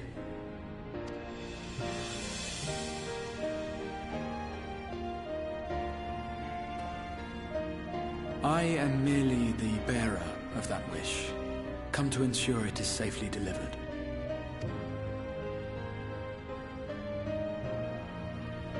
Wherefore sharest thou this burden with me and no other? What wouldst thou have me say? That you will be my accomplice?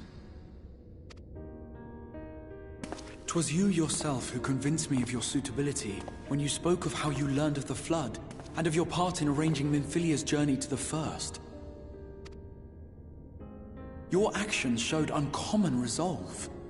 'Twas clear you were committed to the cause of saving this world. I knew I could trust you to choose the right path forward, even if that choice came with a heavy price.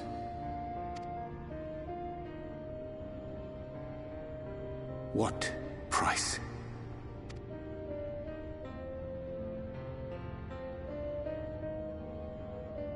When all is said and done, and the last of the Light Wardens lies slain, I will absorb their corrupted ether, and then I will die.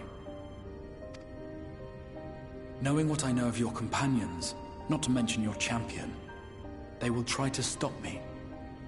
But in saving one, they would save none. Therefore, I implore you to aid me in concealing my identity, and ensuring this tale ends as it must. To this end, I would have you take what I have told you of the Calamity, and make of it a portent. A prophetic vision you beheld in the swirling chaos of the Rift.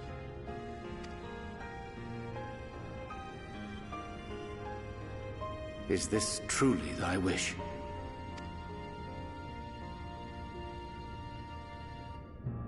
History remembered the Warrior of Light, as I knew it would. And I will suffer no other to rescue the champion whose star has charted my course.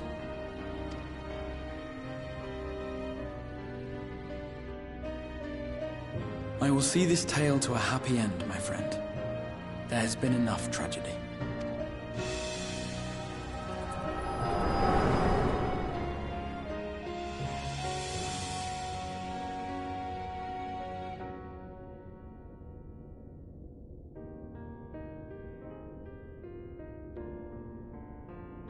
Careful now. If you lose control again, the Light could claim you for good. Although it's probably only a matter of time before you succumb to the change in any case.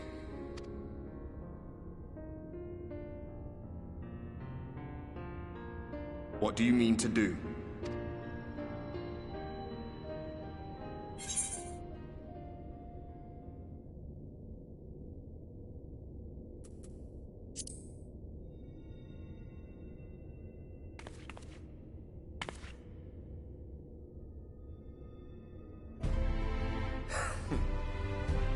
Then we should be on our way. Diassian mentioned the Tempest, did he not? That's the stormy seas around Calusia to you. His lair must be down there somewhere, hidden beneath the waves.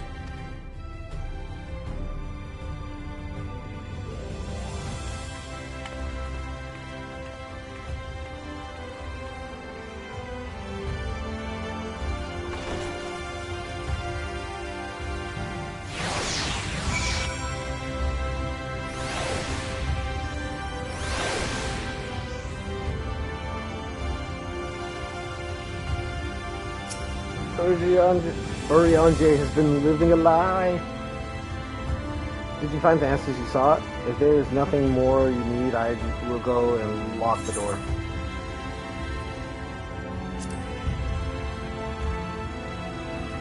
The Tempest? That is the name given to the sea by which Calusia is bound.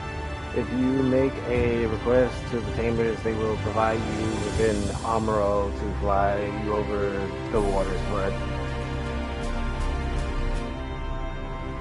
Do you mean to leave right this moment, alone? I'm not sure that, nay, I will not seek to stop you. Go with the blessing of the Shadow, and I will await your safe return.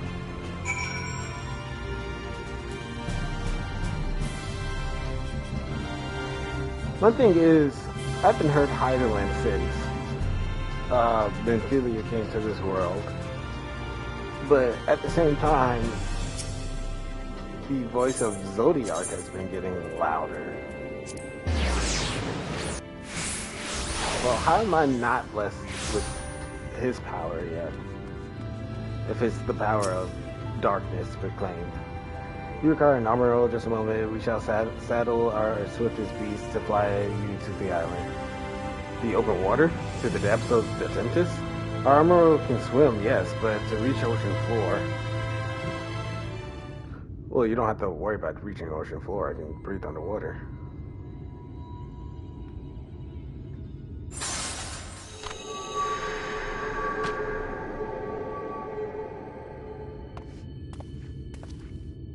Ah, we have found thee.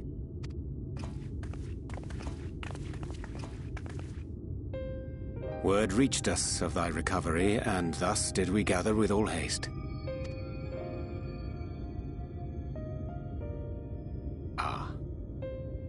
By thy looks, I gather thou hast gleaned that which I came to tell thee.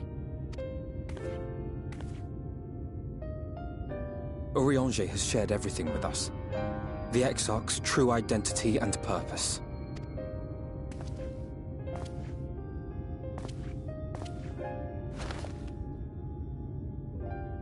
I offer no excuses. When I agreed to aid the Exarch with his plans, 'twas in full acceptance of the condemnation I would face when my duplicity was laid bare. Yet it is not rancor, but resolve that I sense in thee. Thou art fully intent upon walking thy path to its end, art thou not? If thou canst forgive my deception, or, failing that, set aside thy displeasure for a time, I do beg leave to follow thee. What strength and wisdom I possess are thine to command.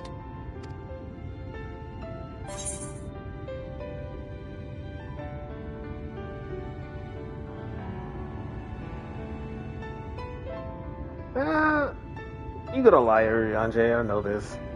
I forgive you, let's go. I thank thee.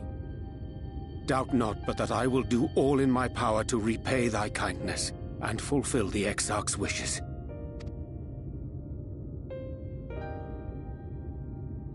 I'm sorry, but I don't think this is a good idea.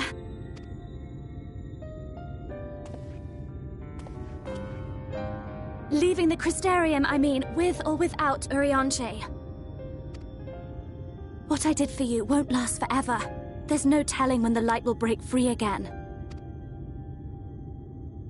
Please, you must stay here. At least for a little while longer. We will find a way to cure this, I promise you. How can you make promises? We don't even know where to start. Alisaie, please. You know Rean was only trying to help. Of course I know! I know only too well! But making promises you have no way of keeping is not a kindness. It's a lie.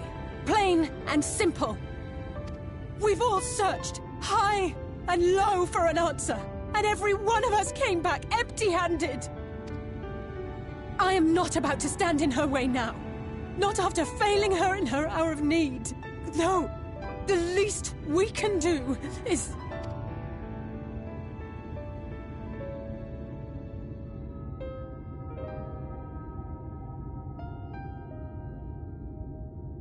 We will go with you as well.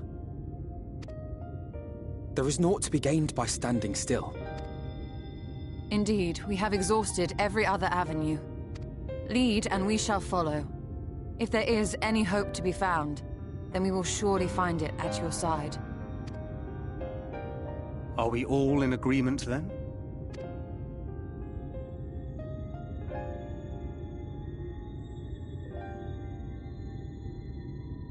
Is there aught we can do to help?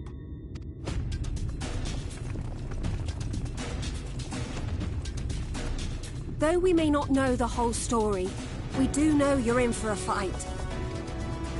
And while the Exarch's away, it falls to the rest of us to see the Warrior of Darkness is given a proper send-off. You told them! No! Well, not in so many words. Aye, we didn't need it spelled out for us. When the night sky appeared over whichever place you went to, it was harder not to put two and two together. From the moment I heard that you and the Exarch shared the homeland, I had my suspicions. Long had he been waiting for a certain someone to arrive, and I knew at once that it must be you. Exactly. When he went up to meet you, it was clear it was no ordinary visitor. That spring in his step spoke volumes. I could feel his excitement. Eat him! That's right! Yeah.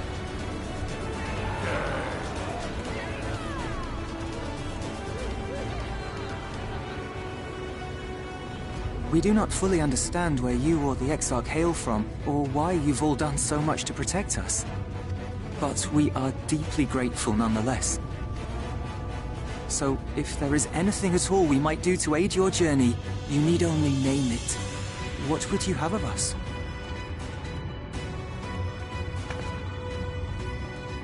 You might have invited them to join us, where there are not so many. But come, they are waiting. What is your will, O Warrior of Darkness?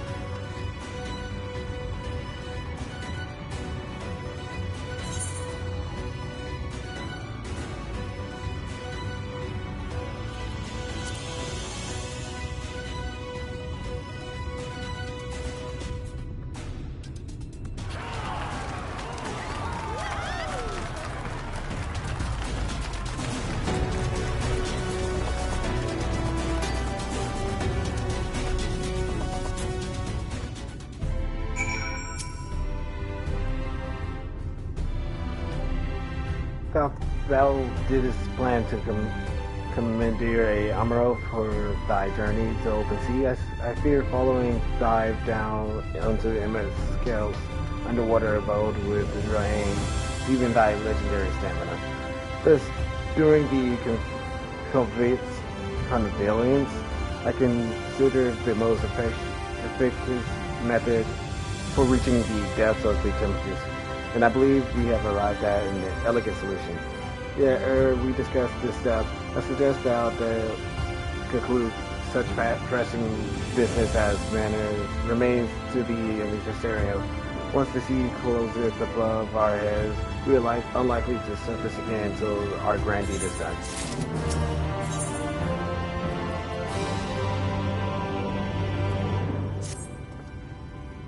land affairs are in order, then I shall unfold my proposal.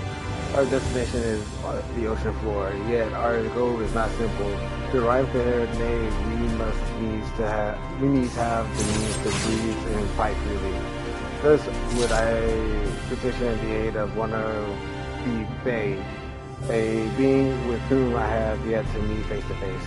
Rather than waste words on explanation, I bid thee follow me into the hamlet of Solon, which is like southwest. All we become abundant clear, I promise you.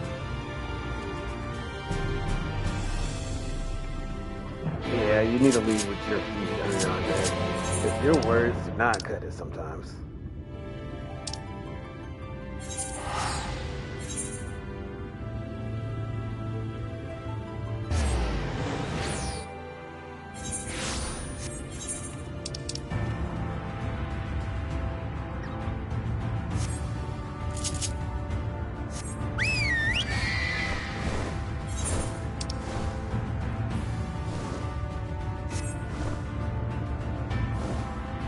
I don't know why, but flying mounts always feel slow, even though they're about the same pace as any walking mount.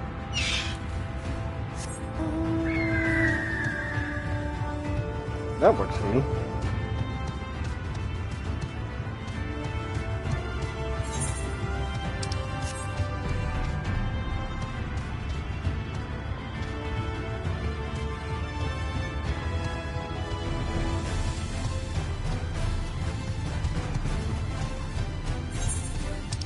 Oh, this is going to be a long wall.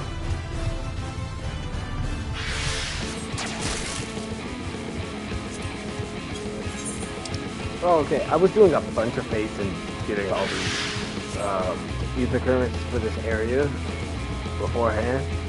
And because I believe all of this right here was land, I didn't think it was like a whole water-like area. So it was much to my surprise.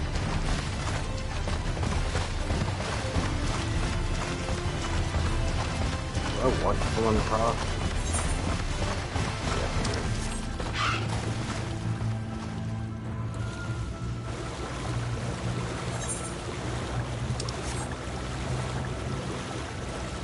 It's just weird that that's a lush green kind of ship looking thing.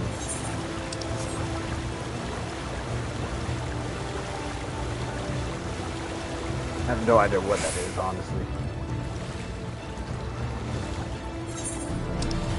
Good. I feel like it's important.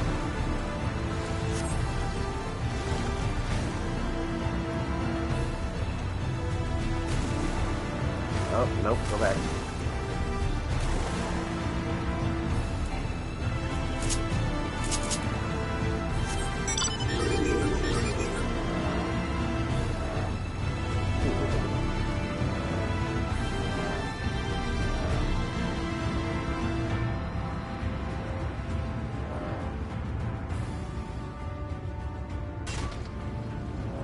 There you go. There to the west, canst thou discern the hump on the island rising above the waters? The foliage-covered mast hid the key to our safe descent. Swim close and plunge thee beneath the surface. Thou shalt soon divine the reason of my existence. Though it be much to my shame, I can but fail and flounder where thou must glide as a fish. I shall board a boat to the sea and spare one and all the spectacle of my pet strokes. He really can't swim.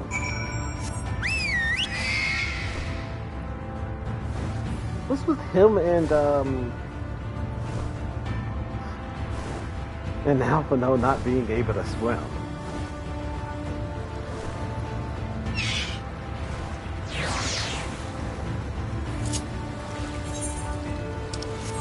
I have to go under here. That works for me because it's faster to move underwater than it is above water. Oh, where were you when I was trying to call him out? Oh, well, that is a well. That is a well.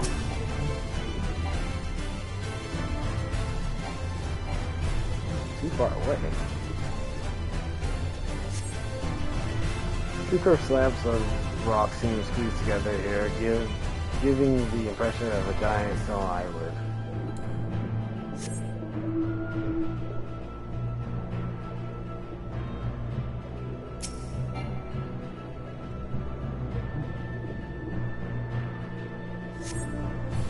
Though it appears solid enough, the rock yields slightly under your touch. Was the surface gently shifting, or was it just your imagination? To bear a sense of the deep, and thence vanish the water with an airy sphere, alike in form to the domes which do shelter the hamlets beneath the ruby sea. Within its compass, we may move unencumbered and defend ourselves when the hour of battle cometh, as it mostly surely shall. Now I must needs ask for silence whilst I make my supplication.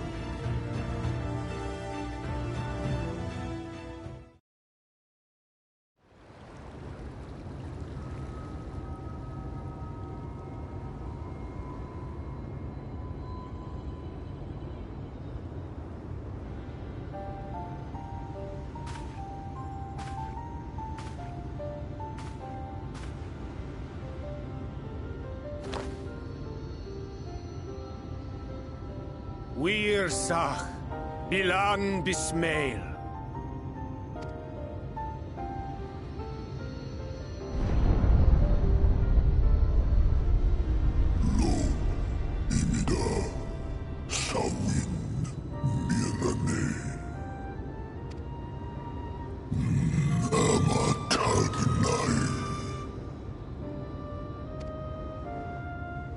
Fallen si lor wislan. Adas si alinal.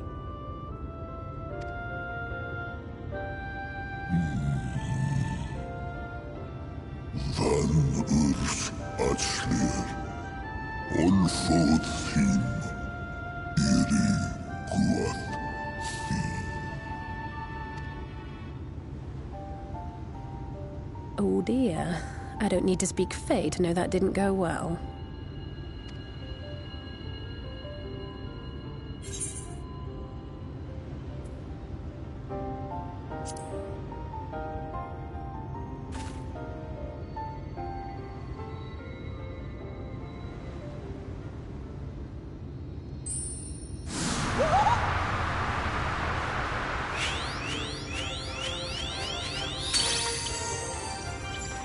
My snake yak!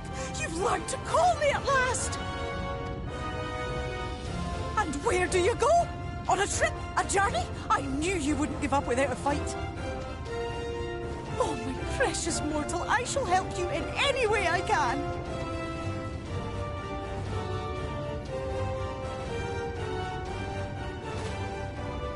Gers Bismail win picked. Van dromi drom yakum. Van Read Rithyer.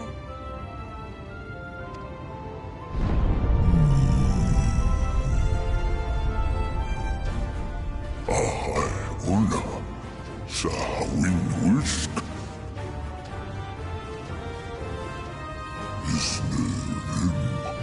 Sur yerno. Be sure to scrub this one's teeth for him upon your return. It's only good manners. It will be done, Your Majesty.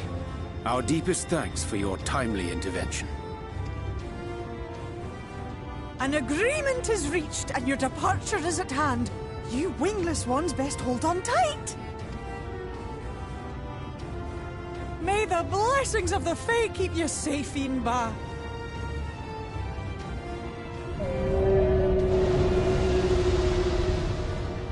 Lo fallo Luis.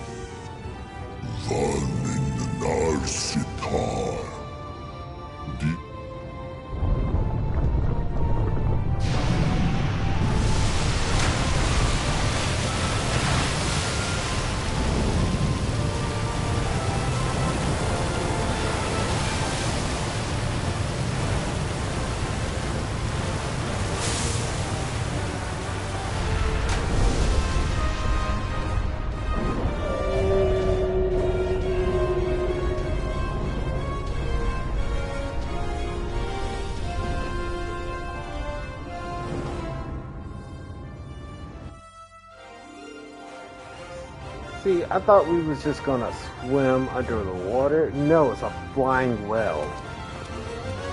And just like that, it's all gone back to the way it was. What was you expecting? 100 years of honey and rainbows?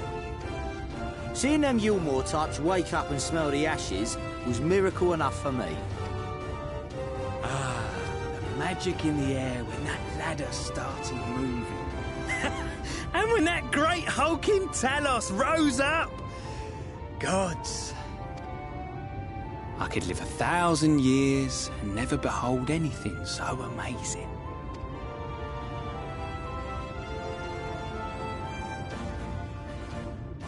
What the? Do you see that?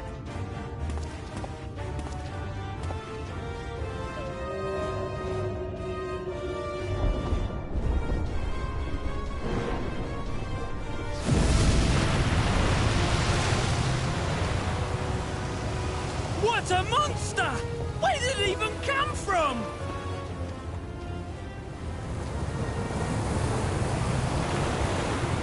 Whoa, yeah! It's not stopping. Run! Run!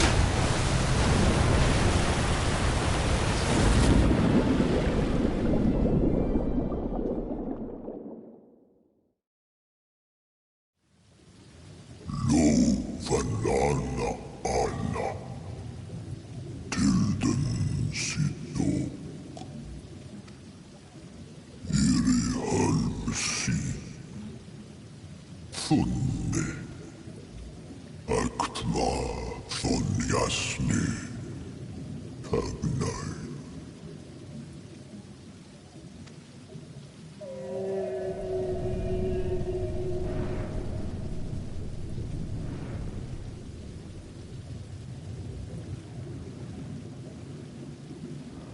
So you crashed us onto the ground and just wrapped us in breath. That's some way of doing it. Now some random smut can make a city down here.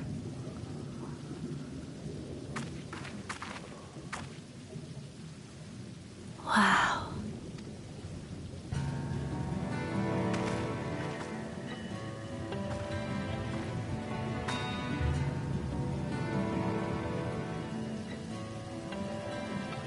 The breath of Bismarck. See how it swells to form a dome beneath the waves? The waters recede. The tempest's floor is laid bare. In defiance of the blinding sky, this place holds fast to its gloom. The last refuge of he who denies the light with every fiber of his being.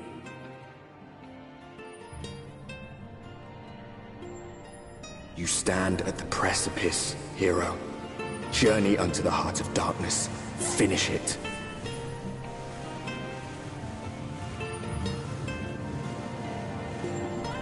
Alright, the final area. I think this.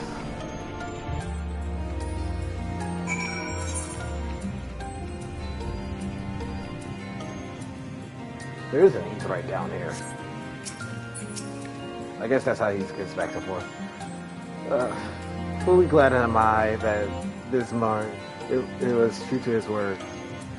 We arrived in the Tempest safe and dry. 'Tis here that we shall find the lair of Amos himself, and I believe the imprisoned Exarch as well.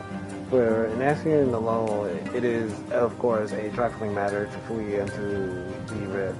Yet I suspect such travel is not impossible for a mortal in one's custody. Nay, he would not soon risk his prize when the Exarch's very body severed as the key to the Crystal Tower and its power of temporal transportation. This am I all but certain that this underwater realm harboureth our friend and enemy both.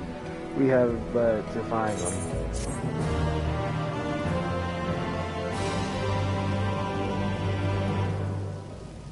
As you leave the area, speak with Noel at Vermont's Yards and Blue Shield to return to business.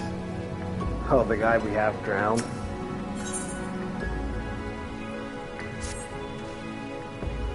Not sure where we should be looking. I'd rather doubt Helm itself will be sitting around out in the open. I propose we follow the slopes down towards the deeper trenches and keep an eye out for rock formations large enough to house a stronghold. Let's be off then, but watch your footing. The ground is still wet and like to be slippery.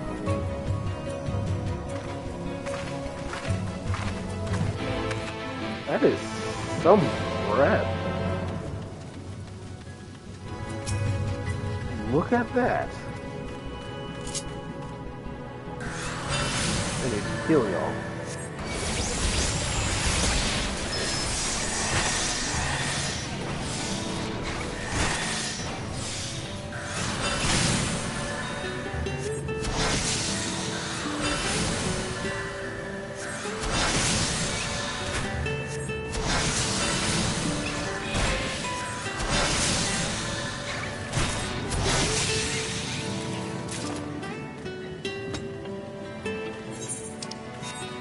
For that.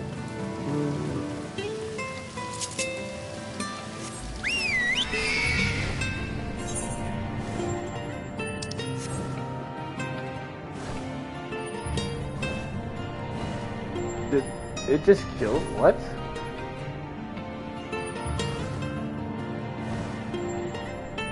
Okay, that was weird.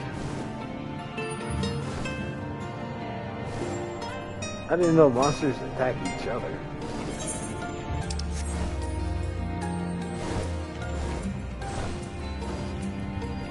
Oh, I really like the design of this place.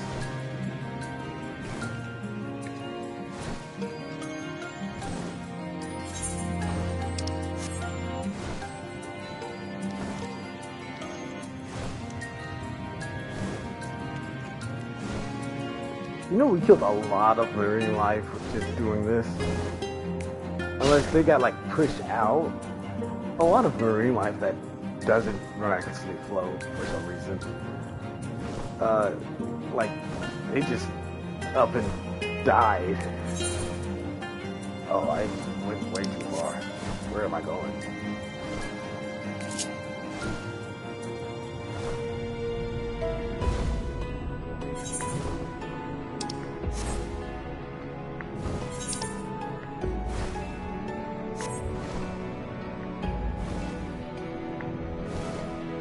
Some weird monsters that oddly look like.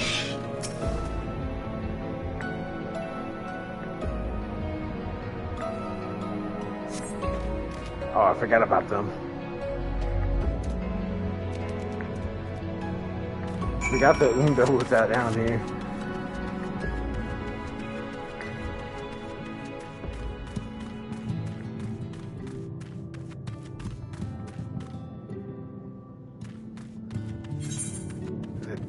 Fall down to get... Oh no, it's right there in front of... Oh, they have a very pretty aetheryte.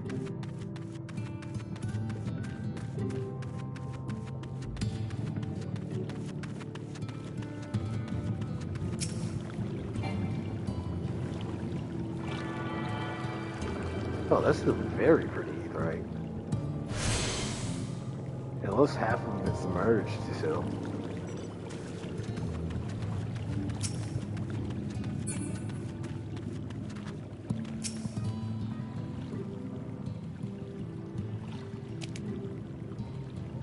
The finless ones, they followed me.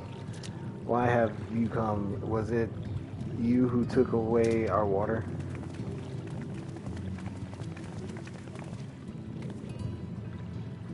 Ah, so this is where the Undo make their home. I had wondered.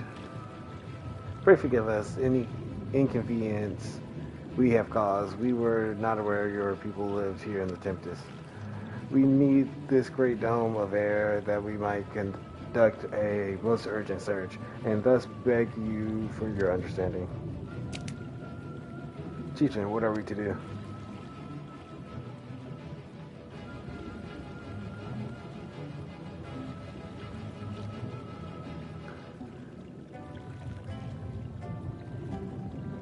Are you emissaries of the Ancient Ones?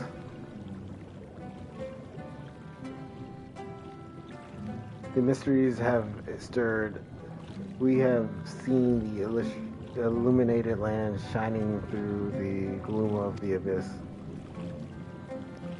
If you are the emissaries, the chosen, I bid you welcome. If you're not, I bid you leave. I am not sure I understand. Would you be willing to elaborate?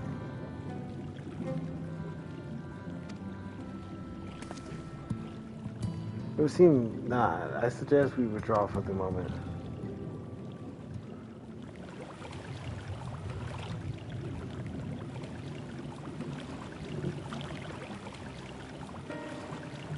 So what's the plan? Given your condition, I'm reluctant to suggest lingering here. That said, our present Midurning search would proceed far more swiftly if we could call upon the English local knowledge. Yes, I'd like to know more about this illuminated land that Chieftain spoke of. Could it be Elixel's stronghold? Do you suppose perhaps he lit the lanterns upon his return? We can't dismiss the possibility, but if these Undo refuse to speak with us. Do you remember my first scheme for entering Umor? I had planned to integrate myself by offering lucrative trading opportunities with the Undo. The individual I dealt with was reticent in manner and curious in custom, but we were able to reach an agreement nonetheless. I believe that with the right approach, we could build a similar relationship here. What kind of approach do you have in mind? That chieftain fellow didn't leave us many options. If we are to tread the swiftest course, then we must needs locate its beginning. 'Tis plain our all too dramatic arrival have thrown this settlement into confusion. Were we to solve such problems as we have caused, and assure our hosts thereby that our purpose here is not amical to them, they may not yet prove amenable to reason. I spell choice, but very well if it can be done quickly. What do you think? I have nothing better to offer, but I do worry what will happen if the Undo's tales end up leading us to a dead end. I can't say for certain, but I sense that this tribe has a deeper connection to the Ascian than first meets the eye. It warrants further investigation, thus I can cast my vote in favor of aiding the settlement for the time being.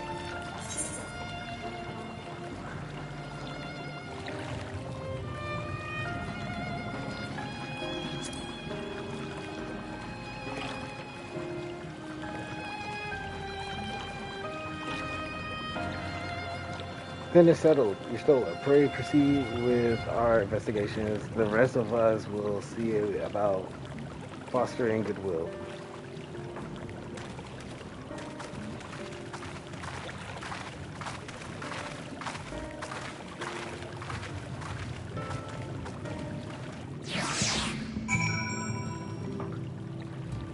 It's weird to see a circle formed with strangers you never seen before, and one just starts walking towards you.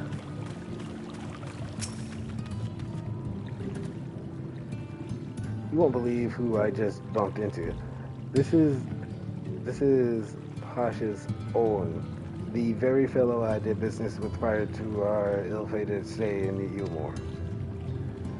I waited and you did not come. Then the Mistil came, but his visit did not continue.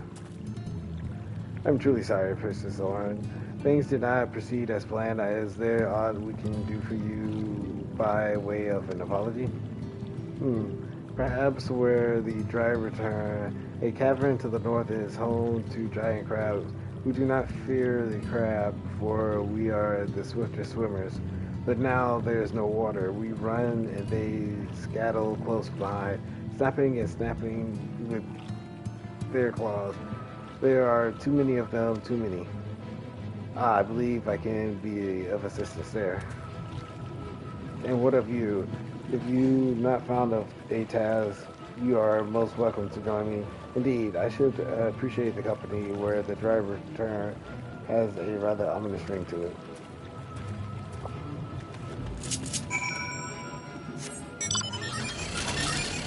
So will this area always like not underwater until we submerge it underwater? Well, not submerge it, till we release the water from around the area. It seems that way because there's just droplets of water like outside, but the roof is still open.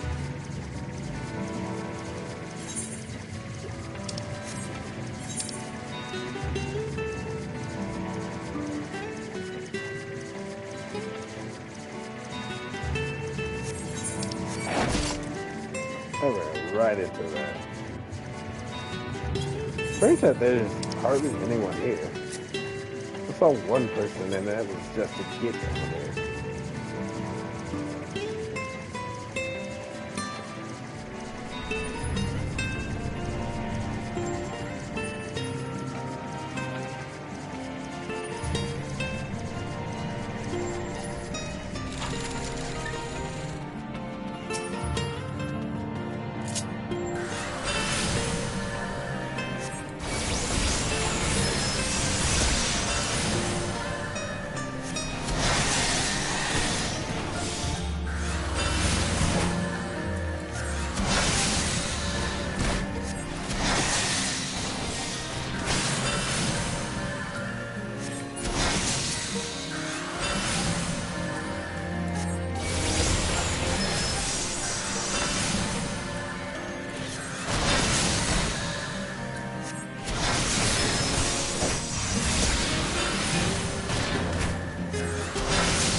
Oh, it's just a giant U-turn. Can I jump in the water? Oh, I can still jump in the water. I'm underwater jumping in water.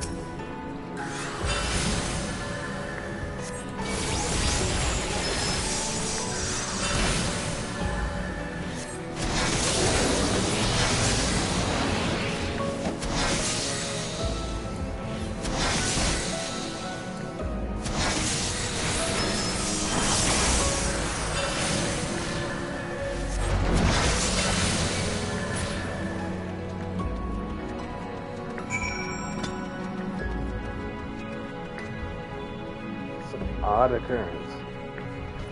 This better be lookout.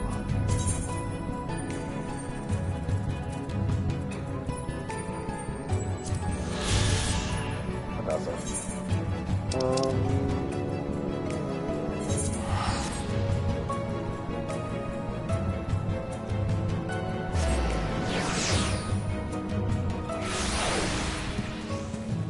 I don't know what part of me thought after killing Ball 3 that, oh, that's the end of the original storyline. And I'm like, no, there should be more. You could crack their shells, you must be stronger than you look.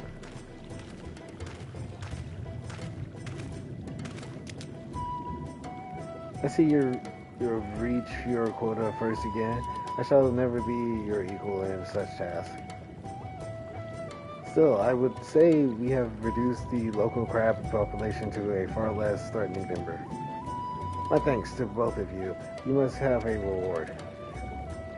Now, Passes, this was to be part of my apology to you, remember? Besides which, the lack of water is our doing, for which we must also make amends.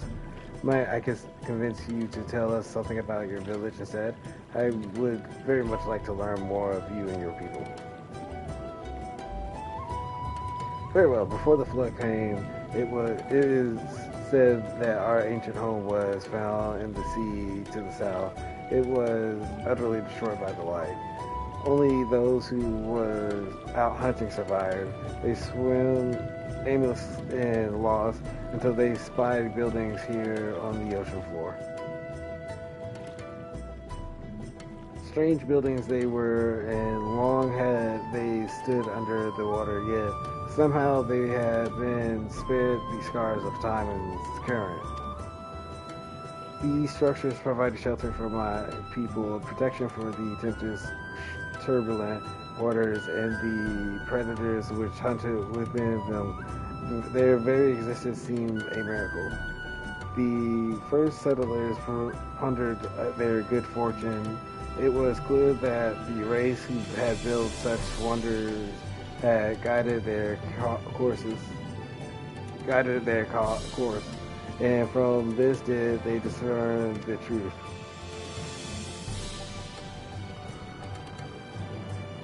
That the ancients had chosen us to serve as caretakers to their eternal sanctuary until such time as they return. Thus it is, if it is judged that your coming in this great vanishing of water was by the ancients design, you will find warm welcome here. Truly astonishing history, yet I cannot help but wonder how will the significance or otherwise of our arrival be decided. The ancients have blessed us with protection and prosperity. If your presence served to bring us the same, there will be no doubt in the matter. Then it would seem our earlier decision was the correct one.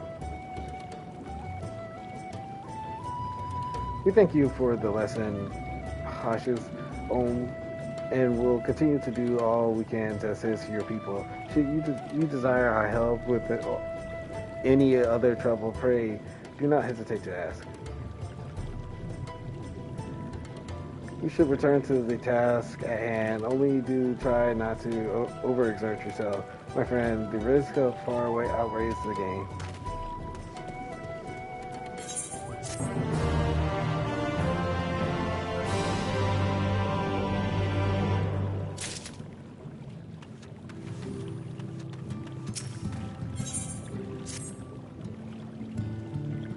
Have you learned a lot of note?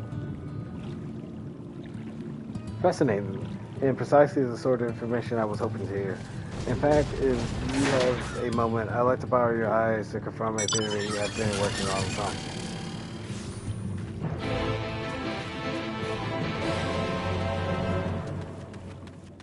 I went to not seeing anyone to seeing 4 people instantly. 3, technically. Technicalities aside.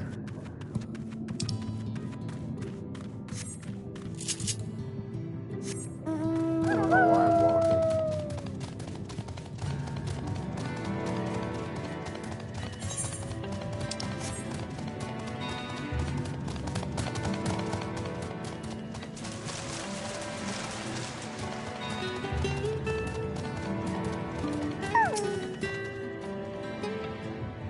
Now, there are 2 tasks I would have you perform. First requires you to inspect the building which surround the Ondo settlement and note their most distinctive characteristics. For the second, I wish you to use this knife to take scrappings from one of the remnant walls. Pray be as thorough as you can. I shall be waiting here for the result of your investigations.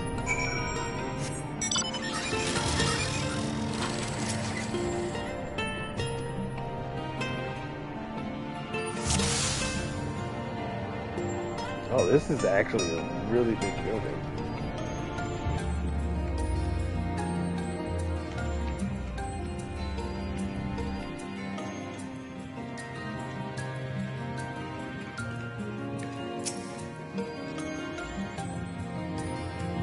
The tall, slender tower features more elaborate windows, the likes of which you have seen nowhere else.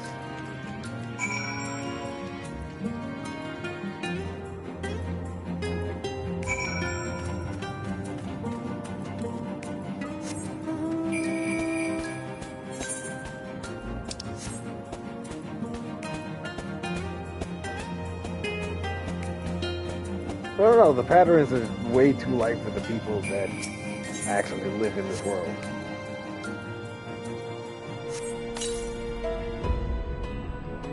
He said, the point of the knife against the wall, but even after applying considerable pressure, you cannot remove as much as a flake of stone.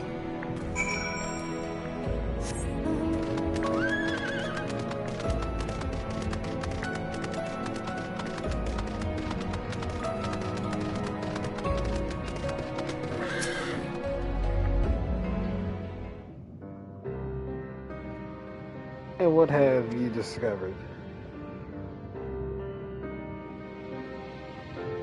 Yes, I would agree that the windows are most distinctive. To it seem the structure appears to the same to both your side and mine. And you say you cannot so much as scratch the wall, even with all your might behind the blade?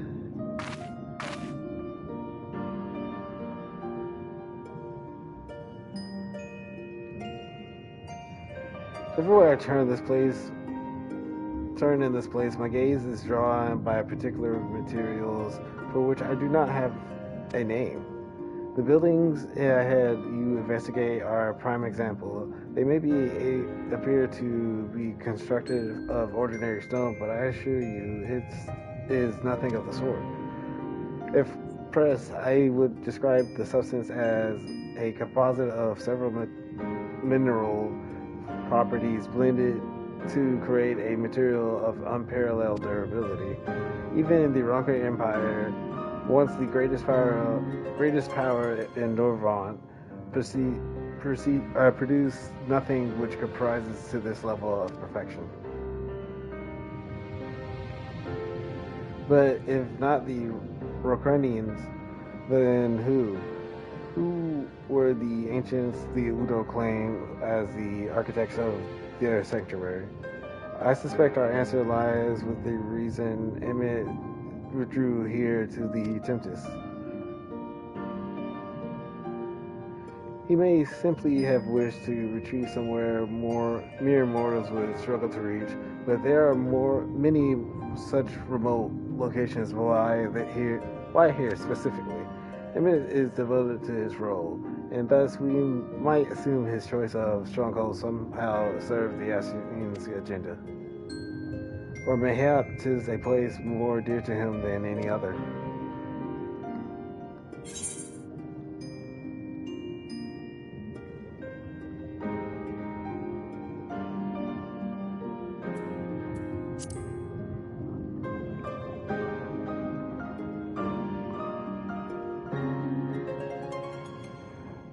That is my theory, that these structures are remnants of a time before history, of a star that was yet whole and unbroken. Such traces of the source would have been obliterated by the succession of humble calamities, but here in the first, they might have remained untouched for millennia.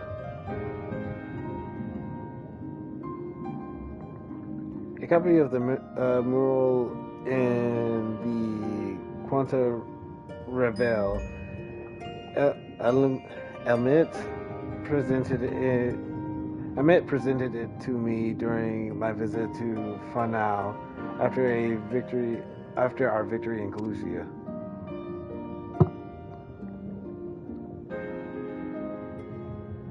Here's the first scene by Emmett Silk's own words. It depicts the city of eons past and the disaster which befell it. The design is much simplified, of course, but do you see the similarities between the towers and those you have just suspected?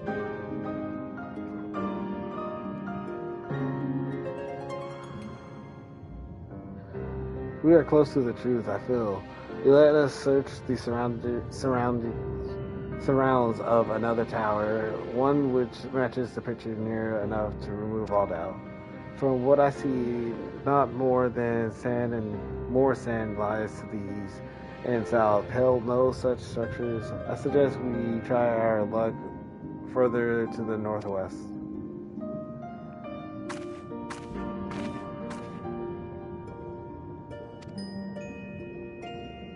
This destination will not be displayed by the map. You may search picture which resembles the buildings in the world, then suspect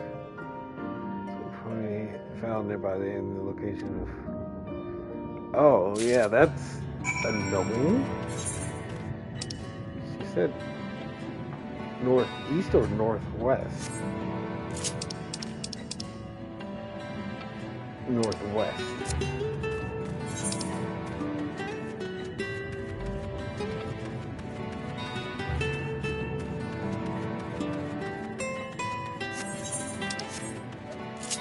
I'll just head west until I find something.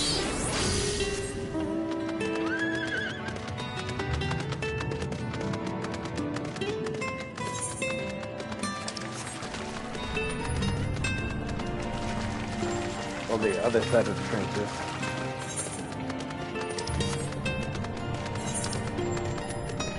I'm already far towards the west.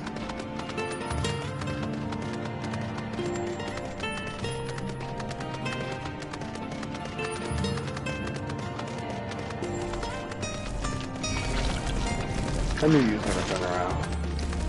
Intelligent.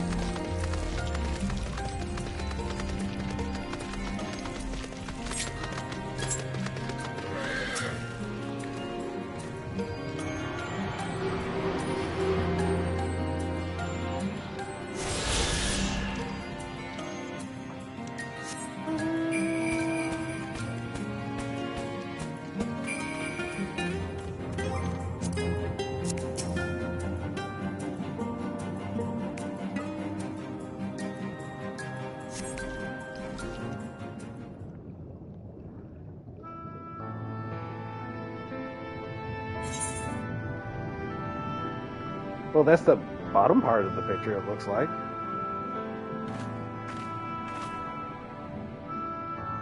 Ah, this is the more right large. Though I cannot guess at its purpose, it must have been an imposing sight. How much of the tower heights lies hidden beneath the ground, I wonder. Centuries of our history have settled upon such ruins, countless layers of dust and sediment. An entire civilization is its existence forgotten by all except a handful of Ascians. And yet it did exist. They lived here in this city.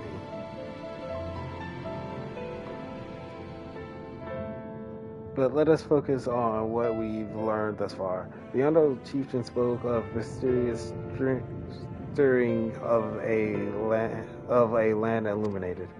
Judging by his words, he believes this phenomenon related to the H's return. Thus, can we surmise that what the Undo saw shining in the abyss was, in all likelihood, yet another remnant of this age-old civilization? Who else would light the lanterns, as Rin put it, than Emmett himself? 'Tis almost certain he is there.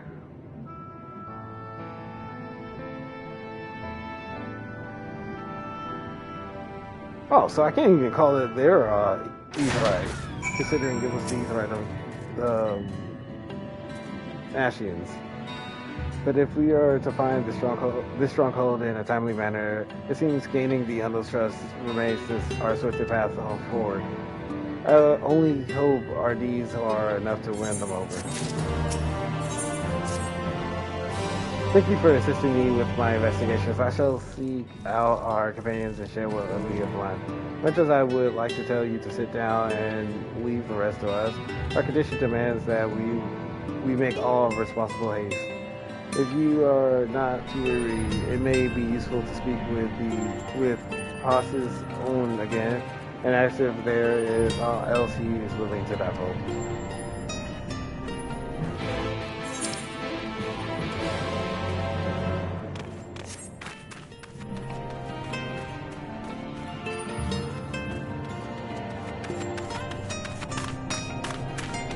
I wonder what this was.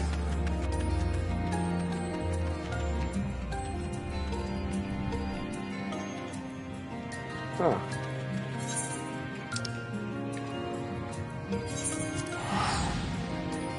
And after I made spears for the Undo too.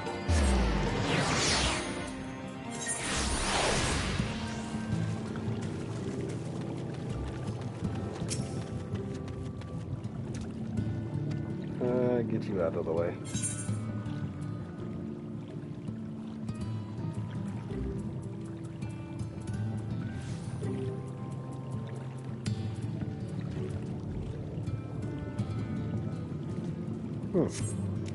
I gotta come here and get some stuff at the apartment too.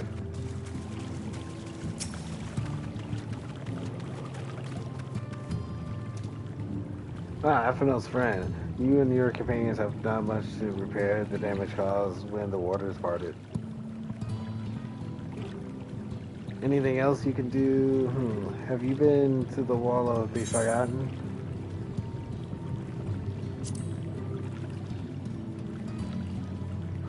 The reminiscences to the northwest, yes. You visited them a bit unbidden. Could it be that your footsteps were guided by the ancients? I believe it may be so. Listen then, and I will tell you of our plan to bring the lights to the walls, that we might answer the shining call of the illuminated land. We have requested a famous craftsman to shape for us a sacred lamp. He is odd for a land dweller, choosing as he does to live in the ocean, but his skill is beyond question. It is concerning, however, that we have heard nothing of his progress. If you were to visit this artisan and return with our long-awaited light, then any doubt as to your purpose would be laid to assist. His name is Gernald. You will find his workshop in a metal structure to the south. Wow, the odds that the person that they recommended to help fix my armor is the person they told I have to go find for lanterns. Undersea lanterns at that.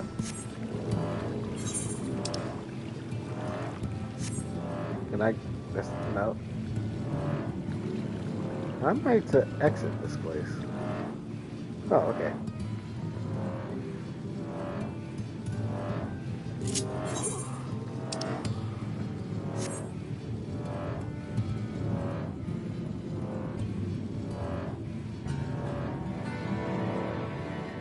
It's called monks in our world.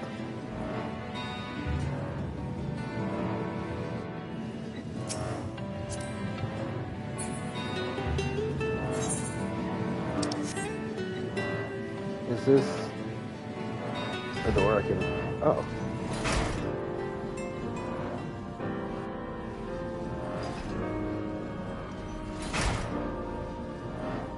This is a cool place. Clearly a place concerned by the Castellarium, at least.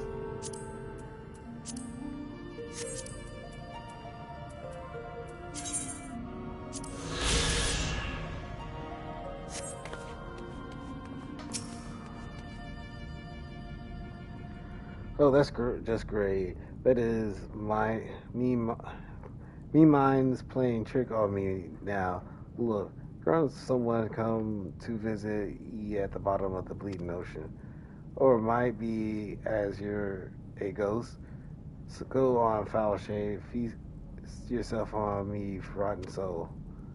I've got no use for it. A craftsman that what can't craft is more potent than a sea slug with a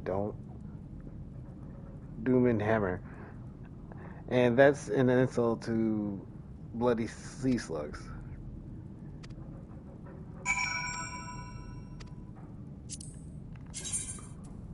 Wow. He's pitted himself against a sea slug and he lost to the sea slugs. Oh, I know exactly who he's supposed to be.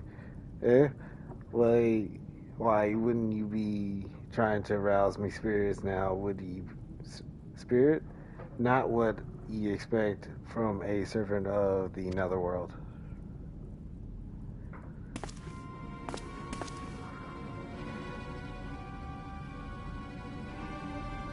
We can get you L.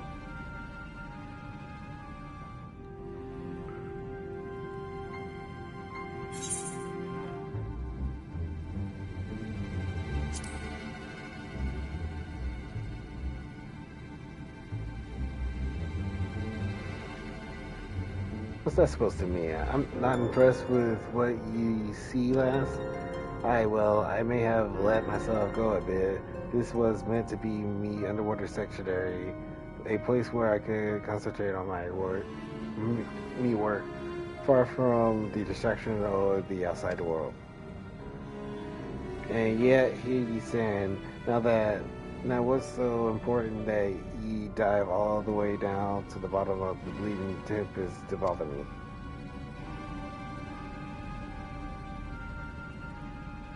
Ah, the Ungo's lamp. God's curse, my empty head, have not so much as made a start.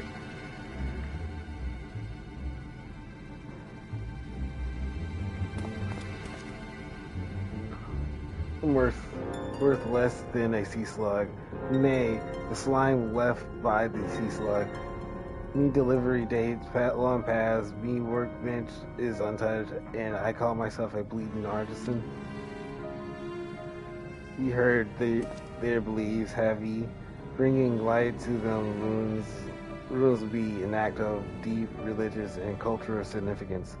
And it was my privilege as a craftsman to be asked with providing a ritual instrument worth of the occasion, but I just can't bleeding well. My mind bleeding blank. It's like whoa, why did it skip? Tell me you've got something to show me, something as will give me muse a right good kick in the...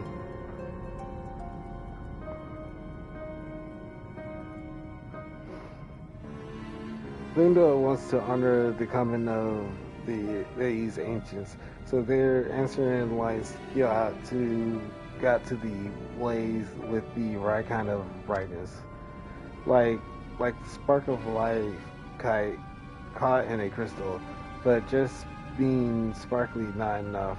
It got to dance with joy and sorrow and sense of hardship endured. You know what I mean? God speaks a particular kind of inspiration, that kind that crystallizes only at the accumulation of a long and tragic tale. Complete any royal quest line available on Wandering Stairs. At the Wandering Stairs, Casterio. Ah! So that's where that coming. Which obviously I didn't finish one. I actually was gonna go do one earlier last night.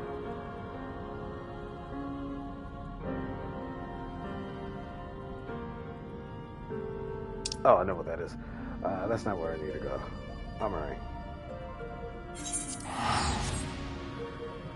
But I was gonna do one earlier because I was gonna complete the role quest for melee DPS, but I ended up helping out the company.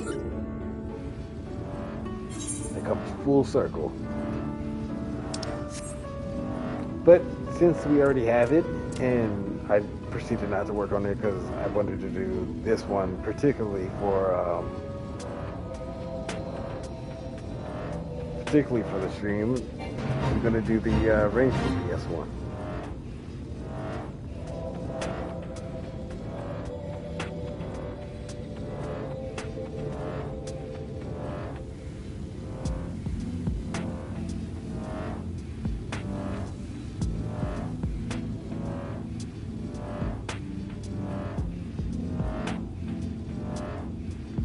Never in my best interest to order food, but I kind of don't want to order food.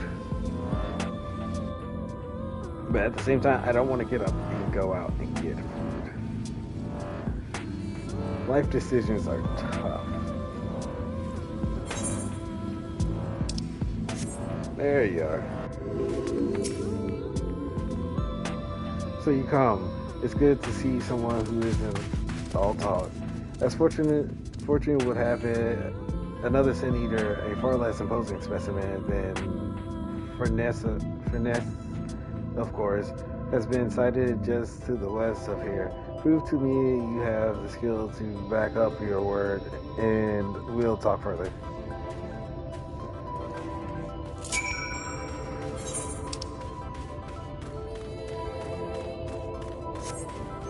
Oh, I gotta actually,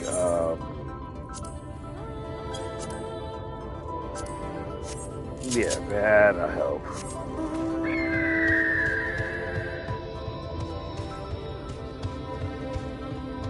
That's why I couldn't see it on the map. It wasn't on the map. So they just grab sand with their tails?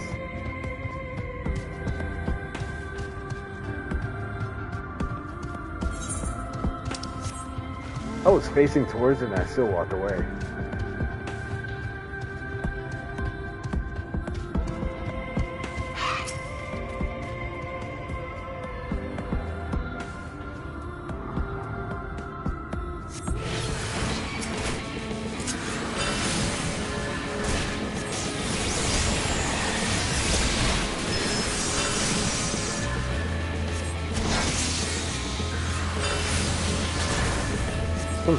Rough that is.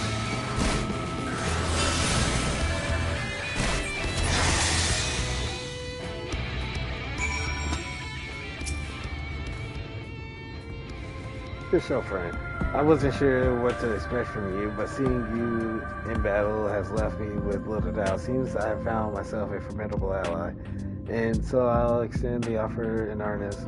Help me hunt down Furnaces, and we'll split the bounty down the middle. Well, what do you say? That's the spirit. Now, there's more you should know before we proceed. Come with me to Mordsuk, my base of operation. I'll fill you in on the details.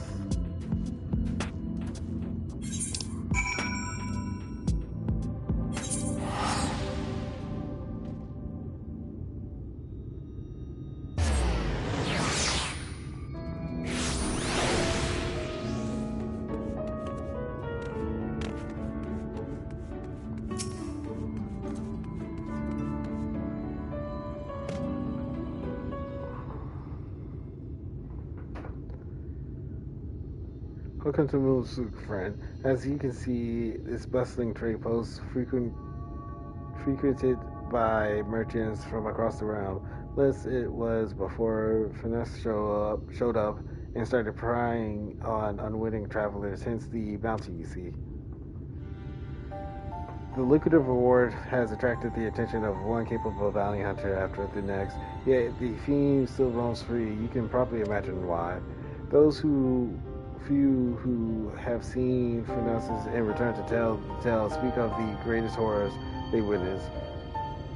Cavernous black holes materializing out of thin air, swallowing everything around them into the abyss.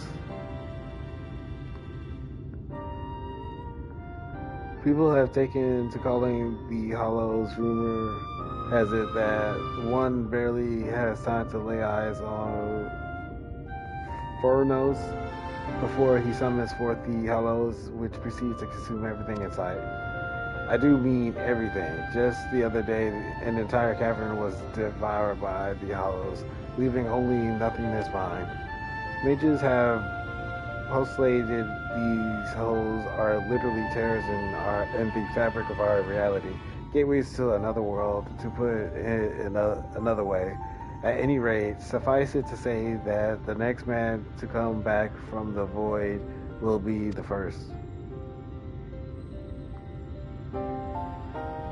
And yet, there's something odd about it all. Witnesses say that Furnace doesn't seem to go out his way to prey on people or settlements. He simply shambles across the way, summoning Hollows, one after the next, and the destruction follows as a matter of course. Needless to say, drawing too near to the fiend is tantamount to suicide. Even attacks from afar have been all but futile, as Furnace simply summons the Hollows to consume everything, incoming arrows. With every conceivable means of attack foiled, even the most savvy bounty hunters have all but thrown up their hands. even though the bounty now stands at some 90 or tenfold the original amount. I am of a different mind, however. They say the way I see it is only there were a way to neutralize the Hollows. We more than stand a chance against Fenris himself. This is why I require your services. Your easy triumph over the Senior spoke clear. You're a mage of no common skill. If anyone has the arcane knowledge and aptitude to help me figure out a way to defend against the Hollows as you see it. Don't worry, I fully intend to shoulder my share of the burden, and as I plan to gather all the information we need before asking you to put yourself in harm's way. And with that, I best get to work. Once I've formulated a proper plan of attack, we talk again. Until then, I suggest you continue to hold your casting skills, and battle that awaits us will not be an easy one.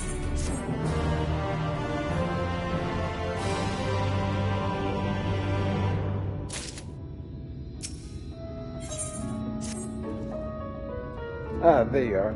And your timing couldn't be better. As luck would have it, a little bird told me that Fenris was sighted in the vicinity not long ago. Don't worry. Don't you worry. I have no intention to rushing in like a fool. My plan is to shadow the Sun Eater from afar, that we might observe the Hollows with our own eyes and formulate a suitable plan of attack. To that end, I procured this mannequin here from a merchant acquaintance of mine at the Castrium. By setting it on Fenris' trail, I mean to gauge just how wide of a berth we must keep from the fiend, so as not to be sucked up into the void. Shed no tear for the little fellow, friend. His sacrifice will be the key to our success, and yet, as you can see, he is not quite in the best state of repair. Pray lend me a hand in procuring what we need to get him back on his feet.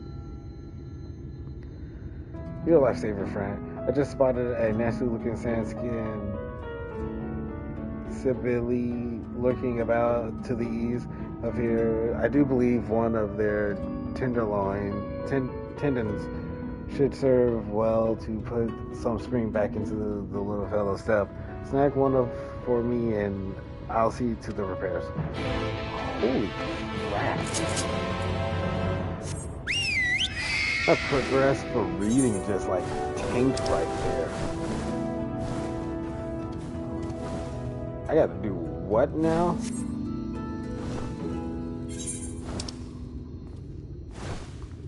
Voice from the void. Couldn't have just been was here, simply kill the black mage and all be done.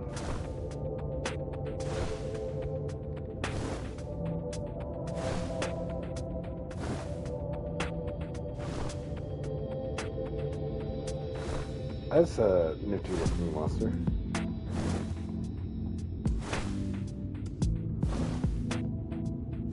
I couldn't just kill one of these.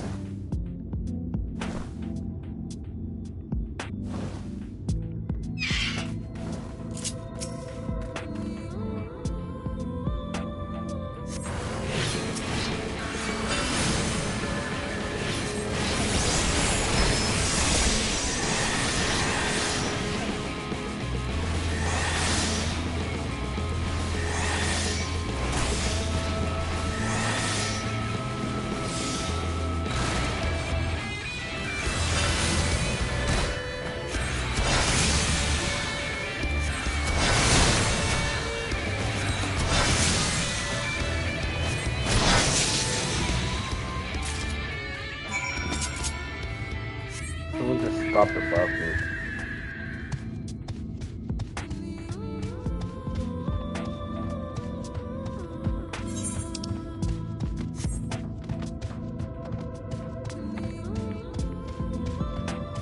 Oh, does this not leave any footprints? It's weird.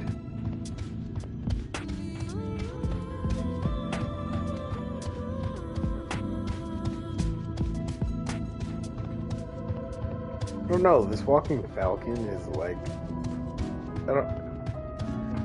Not thinking about it and just looking at the feet walk is actually kind of soothing, in opinion.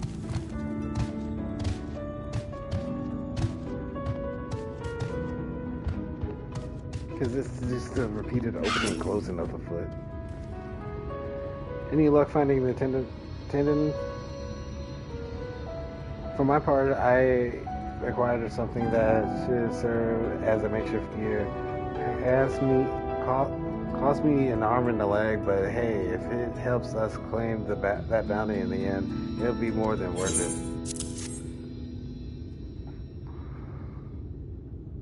Perfect, yes. I reckon this is durable and elastic enough to replace the mannequin snap drive belt.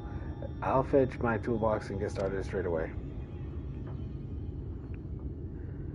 In the meantime, why don't you scout us out a suitable lookout point?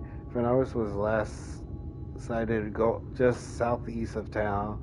Try to find us a spot on higher ground out of sight from the main thoroughfare. You know, I almost forgot there's everlasting light right now. So even though it's like 6 a.m. Eorzean time, it's just... Wait, well, will it still be Eorzean time since I'm not in Eorzea? Anyway. But I like considered it day the entire time. I didn't think it was night.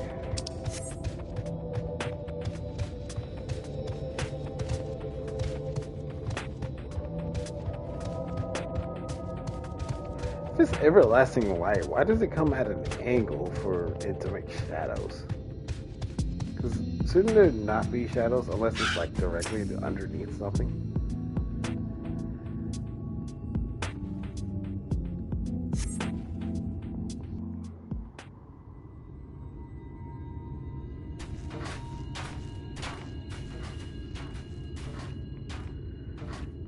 Oh there, friend. As you can see, our clockwork friend is back in tiptoe shape, and since it appears that you found us a perfect lookout spot, why don't you get down to work? I'll kindle us a fire. We might be here for a while. I thought we was gonna do it like a small mannequin or something.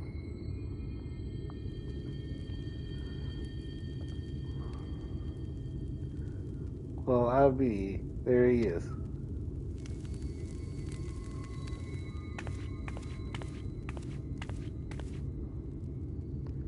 Look closely now and hold your gaze. You must witness the sheer horror with your own two eyes.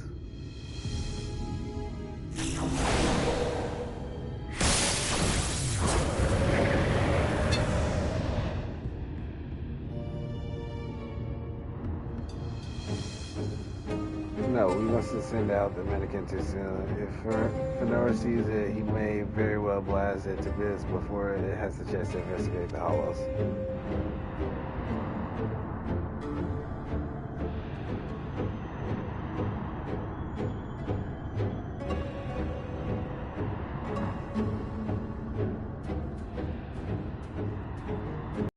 Does he just like open it and just watch it for a second? And there he goes. I'll send the mannequin into trail him. Let's sit back and enjoy the show.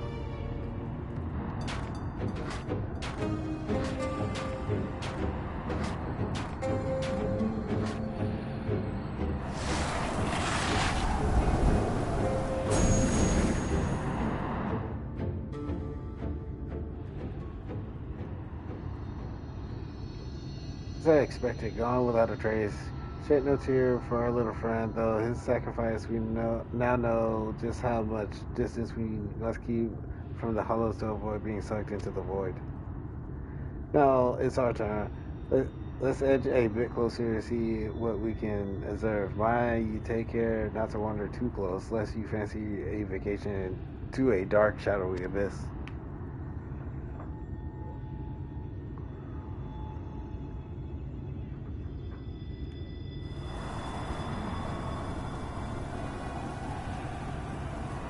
It is as if If a shadowy whirlwind rages aside, ready to suck anything and everything into the void.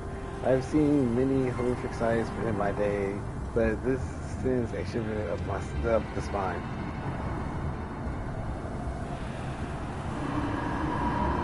Let me out. It's so dark in here.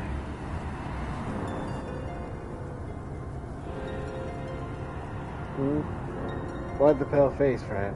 You look as if you've seen a ghost. A voice, you say, from inside the hollow? But that's impossible. Is anyone out there? Please help me. Help me get out of here.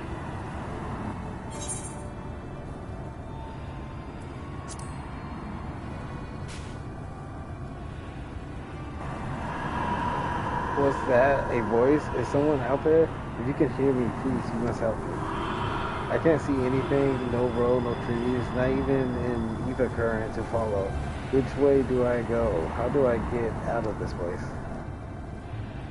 This voice, what's in God's name is it saying? The voice of a boy, you say, claims he's lost inside with no ether current to follow. Sounds like he's adrift in the flow, not unlike what would happen in either age to which one was teleporting was destroyed in mid-journey. Wait a minute. What if there was some way you could channel your ether into the void? Might that not allow your etheric form to serve as a beacon or source to guide the child back to us? Of course, not that I know how we go about that. You reckon you could do just that? I won't even think of asking how. Do you?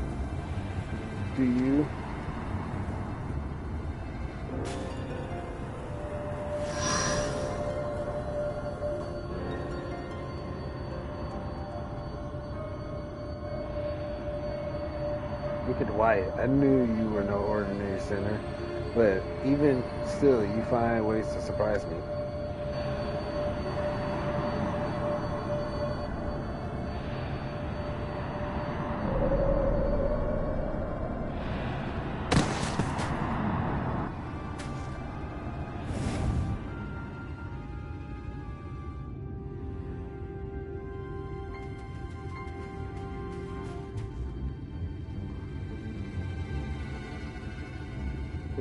Where am I? Well, I'll be. There was a child inside. Our little expedition has left us with more questions than answers, eh? But for now, this boy needs our care. Let's carry him back to Muntuk and find him a warm bed and some nourishment.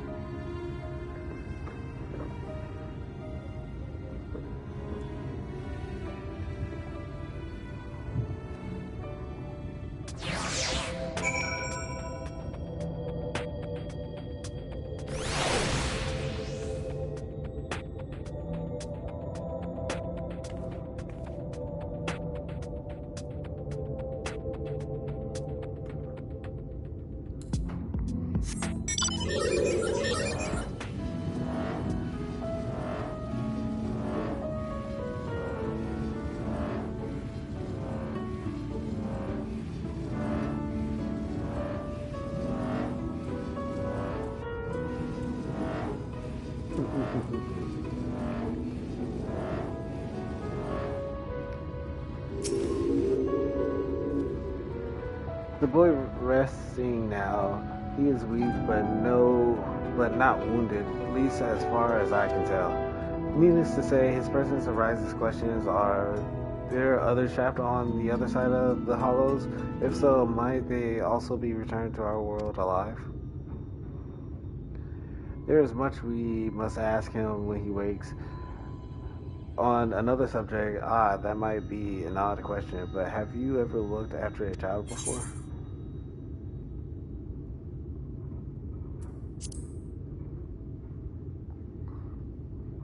You don't say. In that case, he's all yours. I'm just my friend. I can't very well tie you down here forever. Worry not, I'll manage somehow. I suppose the first order of the day should be to get some food in his belly. He does look terribly pale. After all, methinks I'll go hunting for some meat. No, perhaps I should take him to a physician first. After all, he may be suffering from some ailment inscrutable to the eye. Or maybe I knew I wasn't cut out for this. Oh, there you are. You'll be happy to know the boy is awake. Seems to be no worse for the wear, physically speaking at least. There's just one rub, you see. He has no recollection of where he came from or just how he managed to get swallowed up into the void. In fact, other than his own name, Tanner, he can't remember much of anything at all. He seems a good lad, mind you. Eats my have cooking with a smile and nary a word of complaint. Yet I reckon he's hurting inside and badly. We must reunite him with his parents with all due speed. I suggested that he go for a stroll around Mutsuk in hopes that the sights might help to jog his memories. He can't have wandered far. Why don't you go check it on him?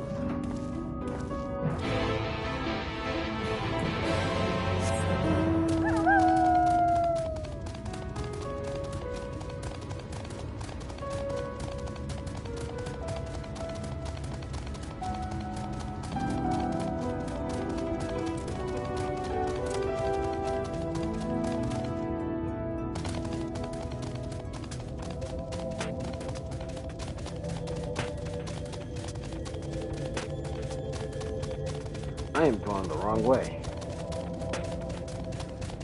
I didn't even need to jump down. That's a bit embarrassing.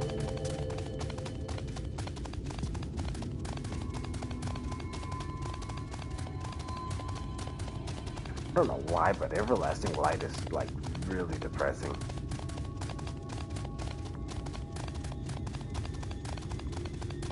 It's like being in like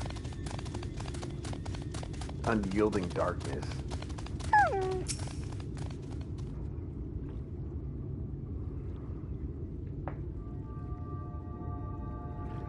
Do not tell me you are the one who rescued me from the flow, yes? I feel from you the same warmth that reached out to me when I was adrift in the ether. Well, the boy's a sharp one. And that's not the least of it. The carer who examined him said they could feel great power welling up from within him. Despite his young age, Tanner here seems to possess a remarkable command of magic arts. Perhaps I do, and yet I can't say, try as I might, I can't recall nothing of who I am or where I came from, only the darkness. No need for apologies, boy. You do well just to make it back to us. Speaking of which, can you remember anything at all of what you felt when you were adrift in the void? That I remember, or at least I think I do. I recall a vague sensation of someone passing alongside me, indeed. I believe this is what roused me from my slumber. If the Hollows truly are a gate between worlds, that would mean that someone recently traveled from ours to another, or from another to ours. But that's not possible, or is it?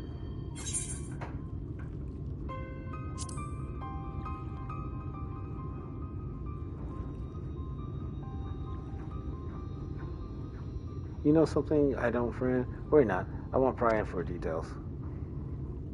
Well, no sense fracking our brains over matters beyond our comprehension. Let's concentrate on what we can do, namely finding the boy here at home. No doubt his memories will come back to him in due time. You truly do that for me, but the two of you have already saved my life. I couldn't possibly burn you any further. It's no burden at all. Besides, if we can figure out just who you are and where you come from, it might lead us to the answers we seek. Now let's consider the options. One possibility is that you're an orphan, all alone in this world, with not a soul to care for or look after you. And yet, this seems unlikely, yes. The mystical power you possess say otherwise. If you are truly a seal in magic, as they say, then it stands to reason that someone trained you in the art. Who this master of yours is, or whether you are of their blood or simply received their tutelage, I cannot say, but either way, I am certain they are worried sick about you.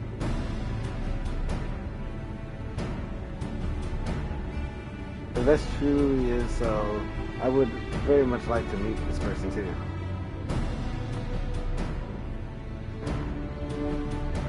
That settles it then. Let's go down to business. Let's get down to business. I took the liberty of inquiring around Moonsuken's castle. Unfortunately, there have been no reports of missing person matching Tanner's description, which means that we have no choice but to take our search elsewhere. I know a merchant in town whose travel often take him far afield. Let us have a talk with him and see if he heard any helpful rumors.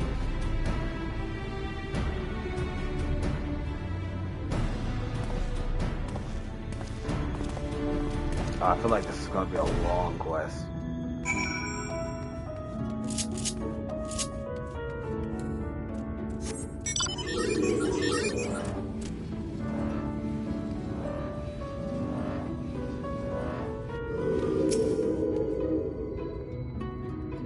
Rumors of a missing boy, you say? Funny that you ask. It's a long shot, I reckon, but I overheard something the other day that might be of use.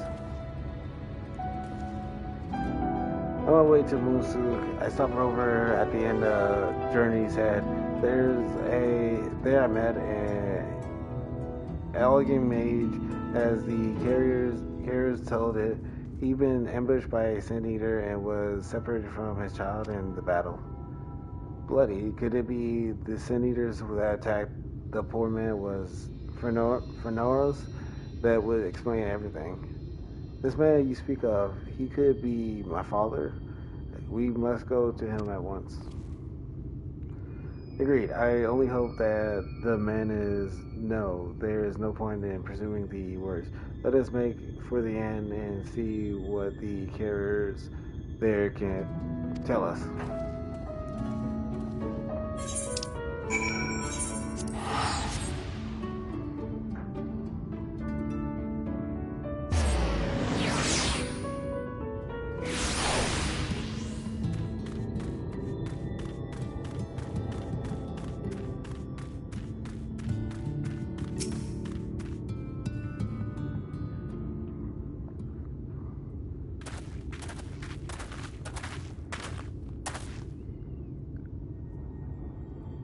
Oh there, I hear there's a mage in your care who lost his boy.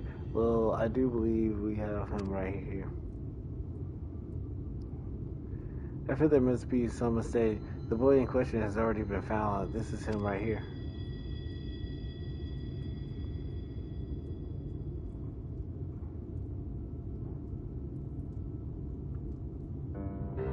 What, so it wasn't my father after all? This boy with you, he too has been separated from his family? Just so, we heard that a man here was looking for his son. We just had, alas, it seems it wasn't meant to be. But there are many people here, yes? May I ask around to see if any of the others are my family?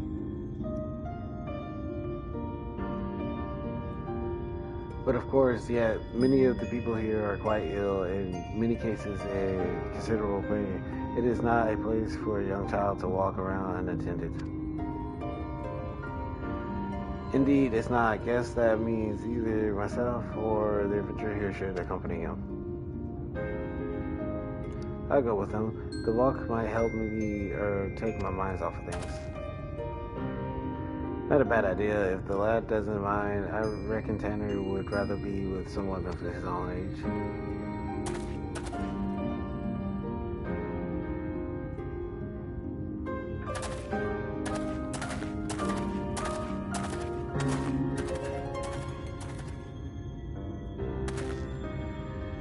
take his mind off of things. Speaking of which, how is the boy's father holding up? I fear the poor man has already departed on his journey. He is a man no longer.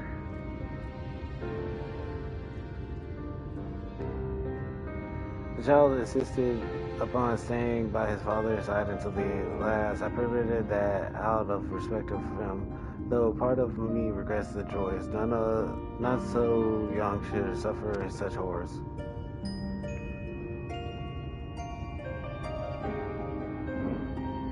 It was some small solace to learn that he was living relatives who reside at the Castro. In fact, I was just making preparations to escort him there myself. I see. Reckon we should also find someone to look after Tanner as well.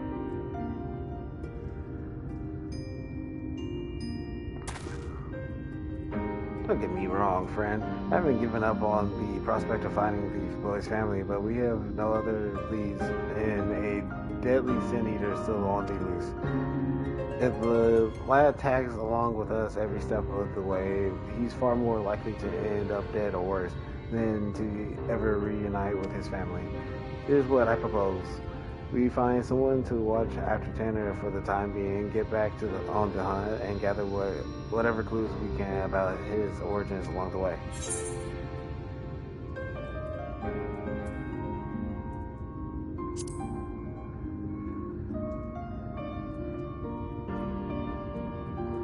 Alright, that goes without saying. Let us have a talk with the proprietor of the Wandering Stairs. He's a kindly enough chap and know near everyone in these parts. With any luck, he'll be able to direct us to a willing and able guardian. Look, I don't like this any more than you do, but it's the best we can do for the boy, given our circumstances. At any rate, let's find him and share the news. Don't worry, it's my decision, and I intend to take responsibility for it.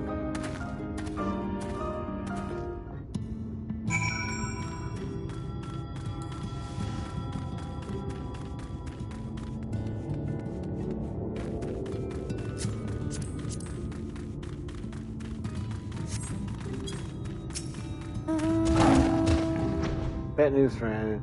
It seems the two young ones got into a squabble of sorts, and Tanner's up and running away. Seems the lad mentioned how he came out from one of the hollows. The other boy put two and two together and figured he's been attacked by a sin eater. Then I said my dad was attacked by a sin eater, and then he turned into one himself. So I asked, what if you turn into a sin eater too? Tanner's face went all white, and he kept saying, "What do you mean? What do you mean?" over and over and over again. I couldn't take it anymore. Before I knew it, I was shouting at him, "Shut up, just shut up. I bet you're turning into a sin eater already. Why did I say such a mean and nasty thing?"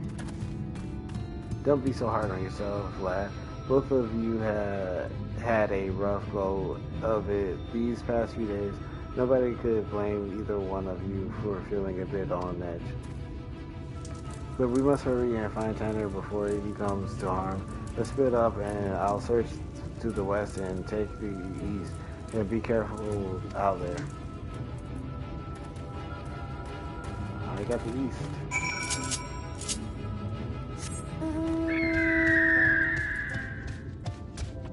Am I bad enough not to get attacked by these monsters?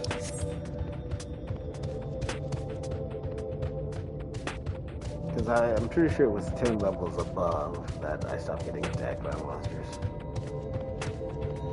Wow. Not turning into a sin eater, but being attacked by sin eaters.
When I heard the clamor of battle, I feared the worst, but I see that you have everything under control. Are you okay, lad?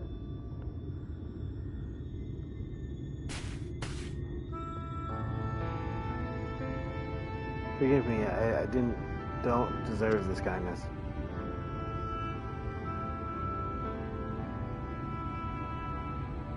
I was just so scared. I was worried about what would become of me if I had never recovered my memories. And then I started thinking, what if I end up like that boy's father? What if I ain't already happening to me? It's no matter. You needn't worry with yourself with. The carer who examined you told me as much. You suffer no direct wounds.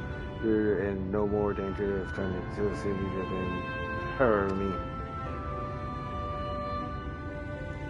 Is that so? That's good to hear, but I must apologize to that boy. I should have known better than to badger him about such things, especially after what happened to his father.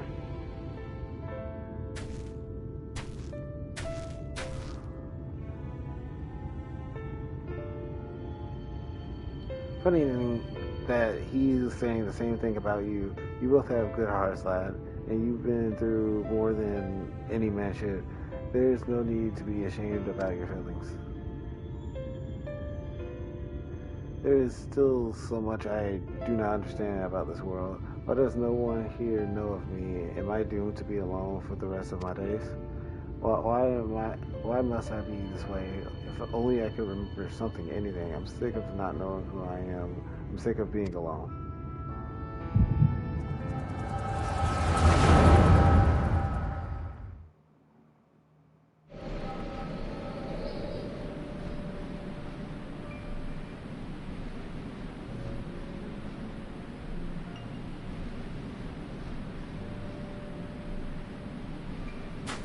Now it's your turn, Tanner, and do not be disheartened by your last attempt. Even the greatest mages have known failure.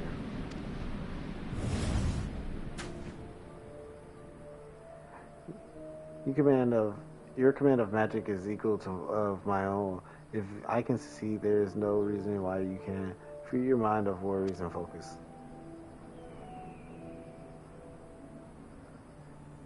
Thank you, Nilebert.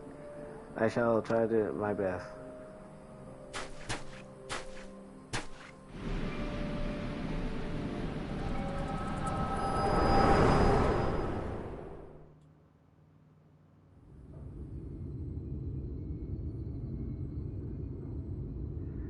Wicked White, are you alright?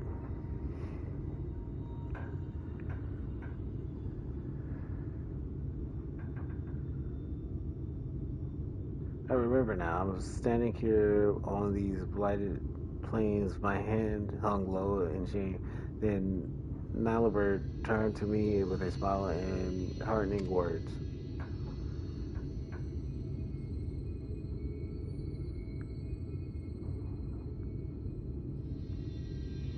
Nilebert, why does that name sound so familiar? I reckon we've much to discuss, but not in this God's forsaken place. Let's head back to the inn and see if we can get to the bottom of this.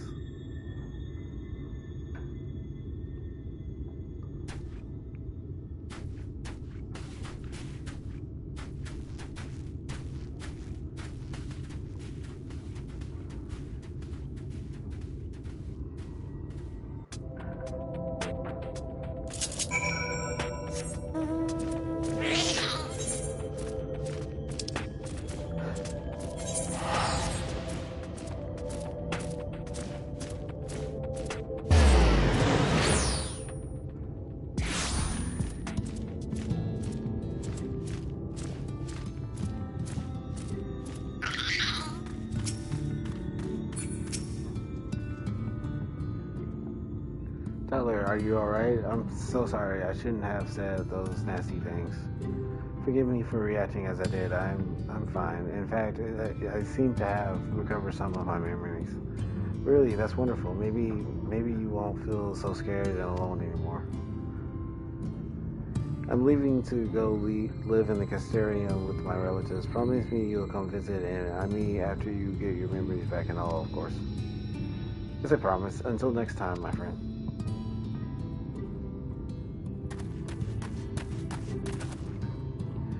I know that you two would work things out. Now, let's return to Moonsuk.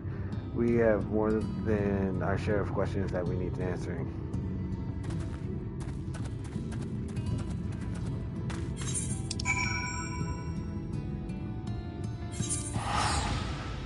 Right before we was about to toss him out, he gets his memories back.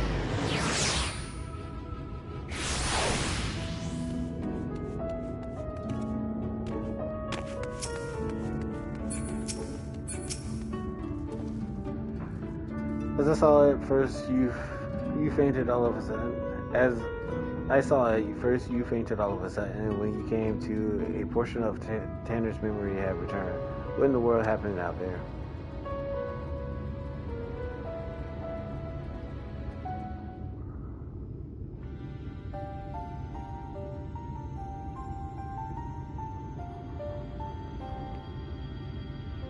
The power to look into the past, eh? And you're certain that what she saw described matches up with your recollection of the past. I don't know how to break this to you, lad, but your friend Nalibert that was with you that day, he's no ordinary boy. He's none other than the very man who became Finessus, one of those warriors of light. If he was just a young child in your memories, that means that what you saw took place over 100 years ago. With that, it were just a coincidence, another boy with the same name, but no, judging from the formidable command of magic, we can only assume it was him. On the way back, I managed to recall some more about Nilibert and myself. We were taken in by a group of mages on a Castorium of sorts. They were searching for a means to open a hole to another world, and were recruiting young children with high magical aptitude for the task. Nilibert and myself were the two they chose.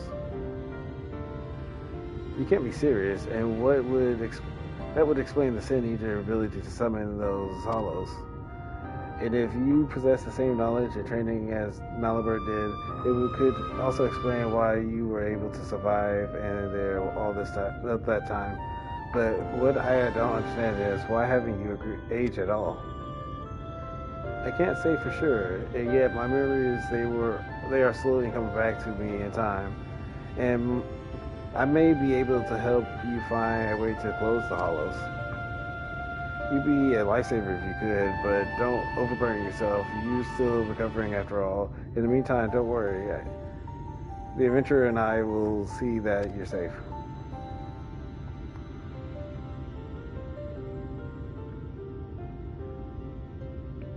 I thought Tanner was just a victim of the Sin Eater, to think he was actually friends with the man himself, or back when he was still a man. This can't be simple coincidence. Yes, I'm convinced of it now. The child holds the key to defeating Furnaces. We must keep him safe and not let him out of our sight. Besides, look at how hard he's trying to recover his memories. I am not so heartless to kick at the poor lad outside before he figured that matters out.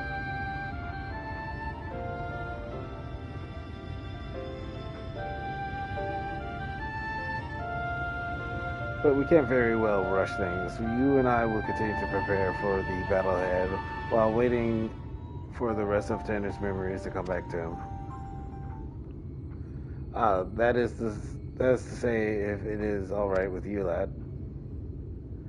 I'm so sorry I could possibly burden you any further. Look, lad, I've only known you a short while, but I can tell you've a good heart and a good head on your shoulders. I can only begin to imagine the horrors you've been through, not to mention the fear of uncertainty you face even now. But I want you to promise me this. No more apologies. You're no burden to us, not at the least. You are a valuable member of our band. And as long as you're willing, I want you with us. Isn't that right?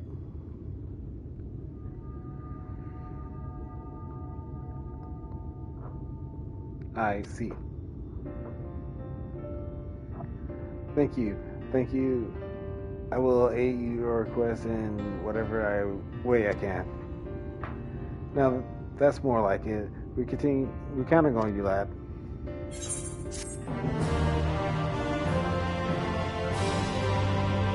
What, a rise to a new mage?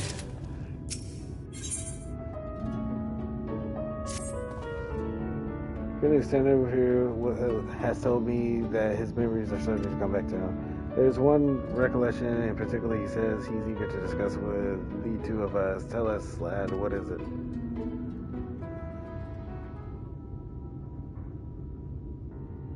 As time goes by, memories from my earlier days return to me pieces by pieces. Nelbert and I were born a member of the great Custodium of Mages. From our earliest years, we were tutored in magical arts by some of the realm's greatest scholars.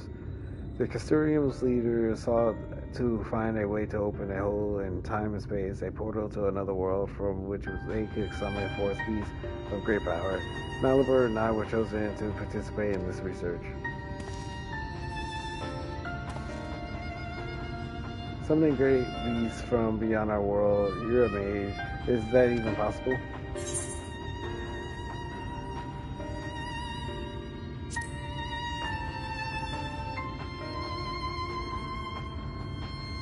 Royston, never heard of them, but I take that answer as a yes. Mages could come up with the ideas, and yet I don't understand wherever would they use two young boys for such a dangerous experiment. The beast our master sought to summon resides in the plains most distant from our own. Reaching across such a great distance requires a tremendous sort of innate ethereal power. And so our master set about to breed the perfect mage. Marriages were arranged and to wed, and the mightiest members of Custodium to one another, in hopes that we would bring forth children that therefore unheard of magical aptitude. Finally, they succeeded. And so you were born in Nalibert.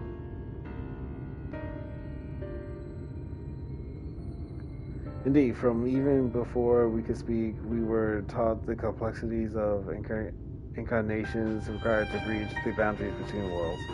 We practiced these spells day after day, night after night, and for what seemed an eternity.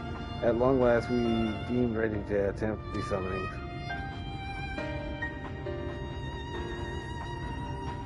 Sadly, the experiment ended in failure. The pull from beyond the rift was too strong to resist, and I was sucked into a hollow of my own creation.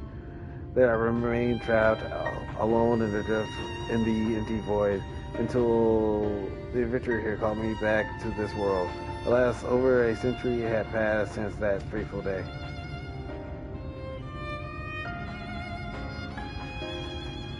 That's the one thing I still don't understand. If so many years have truly passed, why is it that you have not aged even a whit? I can't say for certain, but I remember the words of one of my teachers. The rift is not unlike a border between countless worlds, a place that exists beyond time and space. If it's true that the rift exists outside of our concept of time, then it is all too possible that even seconds spent in the empty pocket could correspond to months, years, or decades in our time, our world. Gosh. And so you return to us just as you were that day, even while over a century has passed for the rest of us. But didn't Nalbert save you? Shouldn't it have been as simple as opening up another portal to the void where you were trapped? I feared that would be too close to impossible. Opening a portal and reaching as far into the rift as we did required all our energies and to be focused in unison. So, in losing you, not only did Nalbert lose his friend, he lost his only chance at saving you. Talk about being dealt a rough hand. Fear not, I have good news to share as well. I do believe I managed to recall incarnations needed to summon and manipulate the hollows.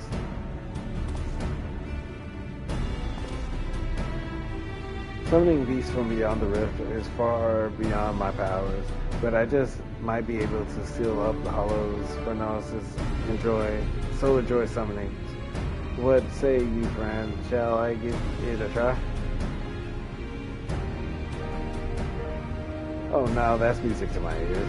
But let's not be too hasty. After all, the last time you tried to use magic, there were some complications to say the least. Yes, we must take the necessary precautions before confronting Fernalis in earnest. Let us meet outside the village where Tanner can test his magic safe from harm.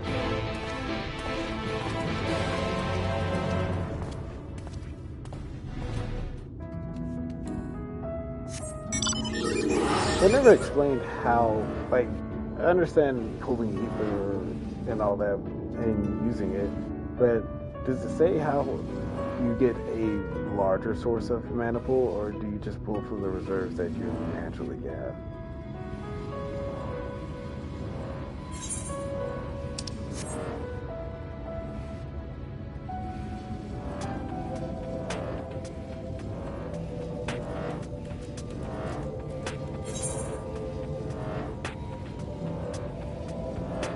Not being able to fly is a nuisance too.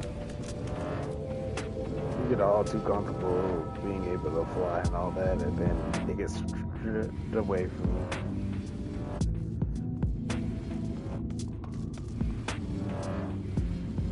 I don't think they'll attack me. Yeah, I think I'd be good.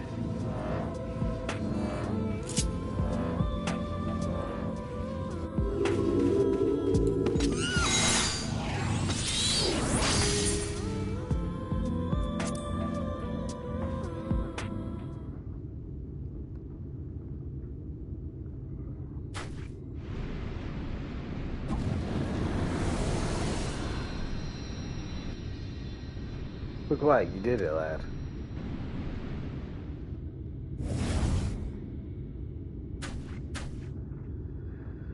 Sadly, I have not the strength to reach further beyond, nor keep the portal open for more than a few moments. No, I will need further training before I can face.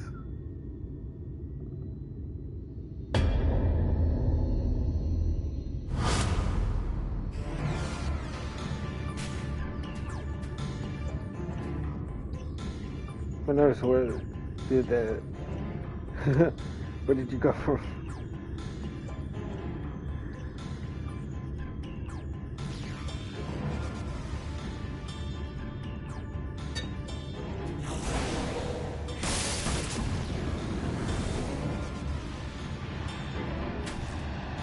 I'm too close. I can feel the pulling me in.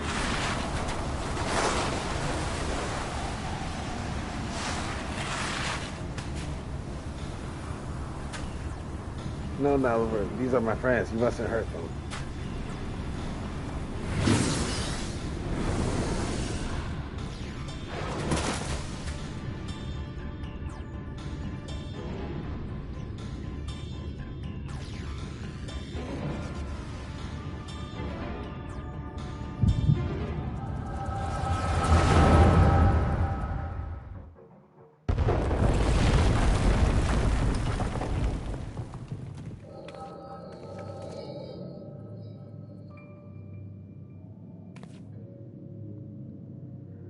This isn't good. The cave-in's completely sealed off the tunnel behind us. We've no recourse but to press on without our companions.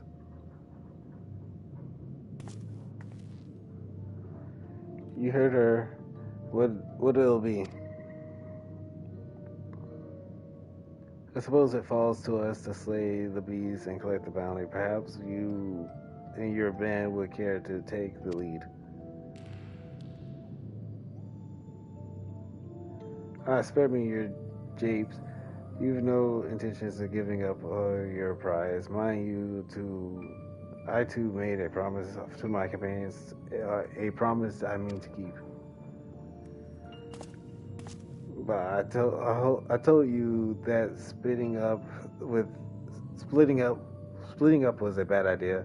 If Brandon and Renda Ray were here, the second-rate spellcaster would be no match for us. Now, Sylvia, let's not forget who our true foe is here. Limit, we're certain that we slay this monstrosity, the cave-in will cease. According to the miners, the beast was first sighted on the same day the tremors began. Its very presence sucking the mountain dry of its ether. We dwarves know these caves as well as we know our own bodies, trust me.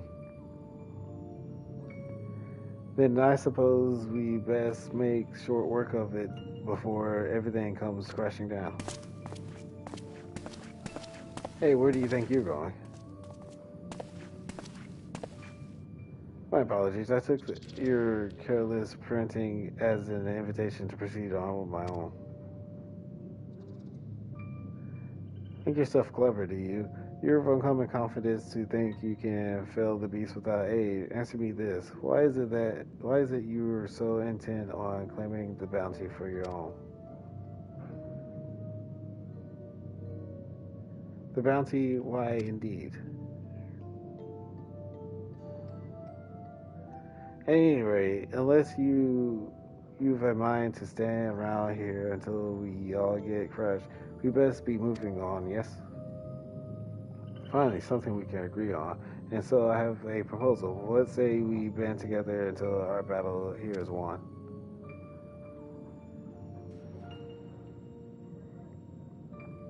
The tremors grow stronger, and no doubt the caves-in is imminent.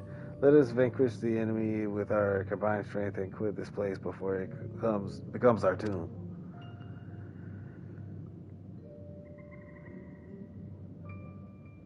Until the battle's won, then after that I go on my own.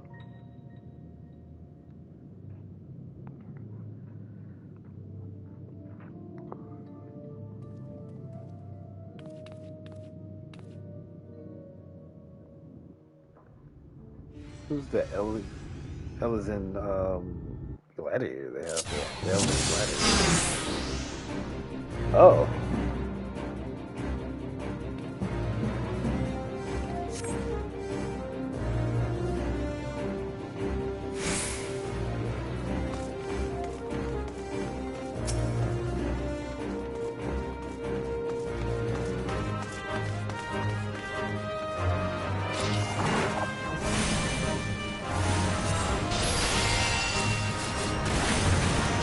Okay, it doesn't work like black magic I was taught. And I can spam flames too.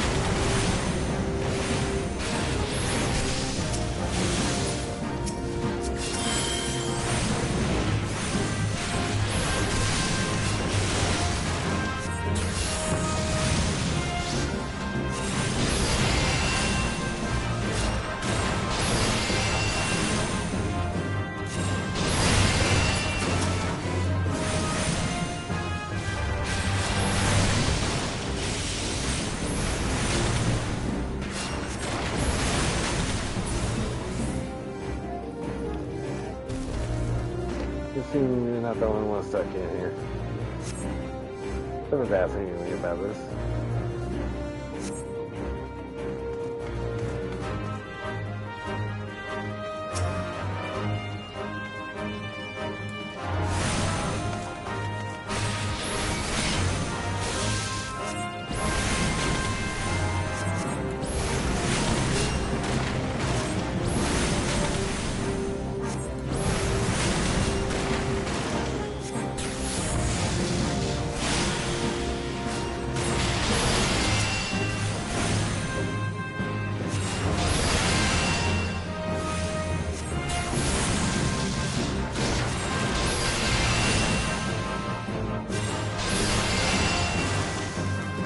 Believe it or not, I didn't try to use flare right there. What's this?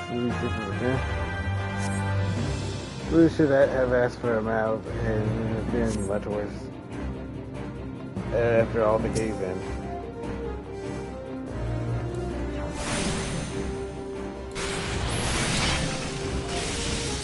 Why are you a big boy?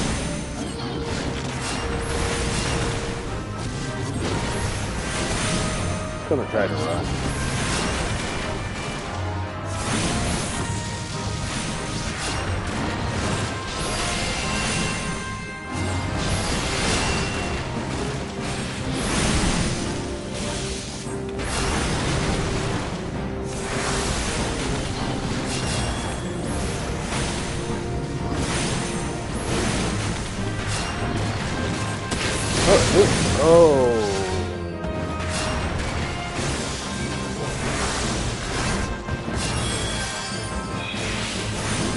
I was not expecting that to happen.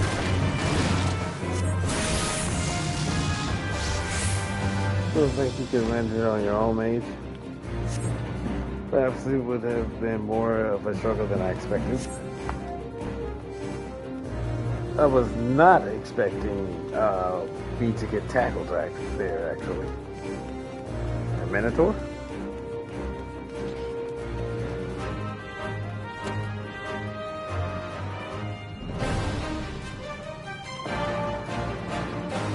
That's him. He's the one who drinks lines either. After all, let's put this oversized school to absolute bastard. The merchants are yours for now.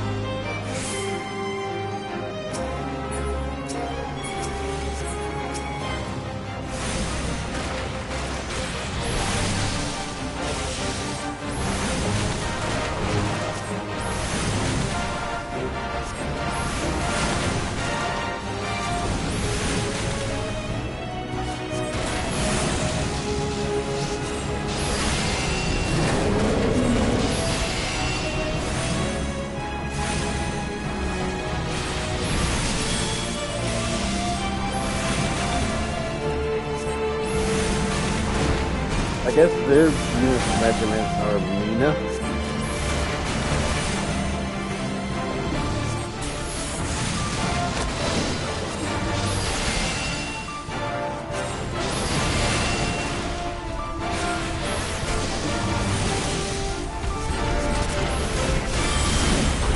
You purposely came directly to where I was standing.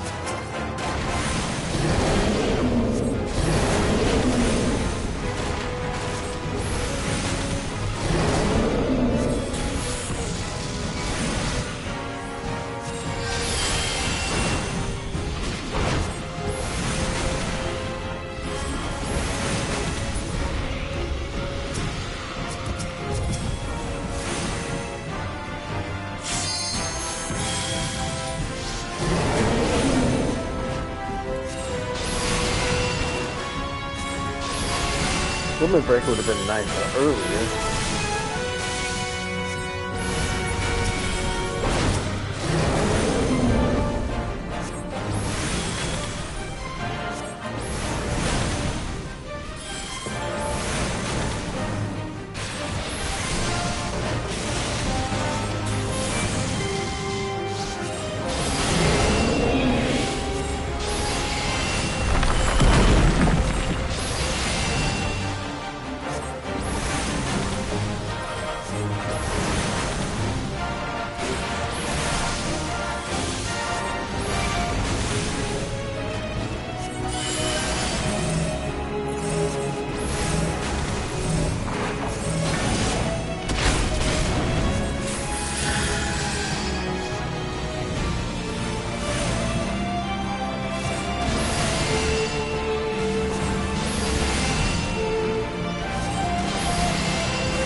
Not causing more ads spawn, so that's a good call.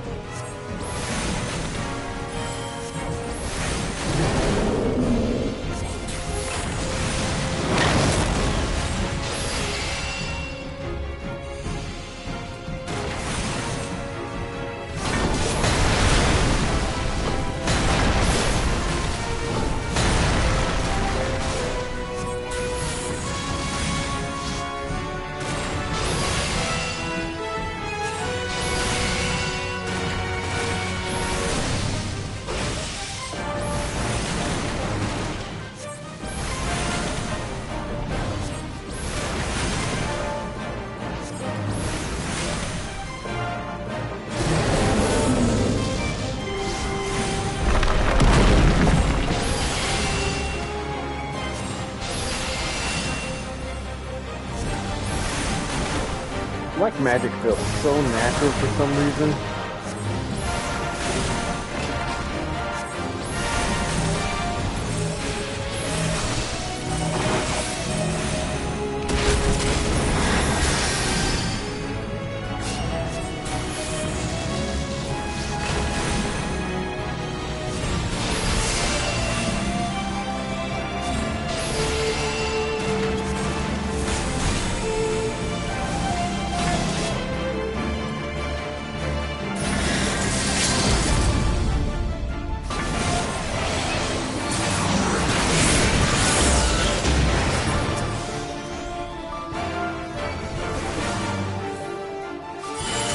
Oh, how many times can I cast this?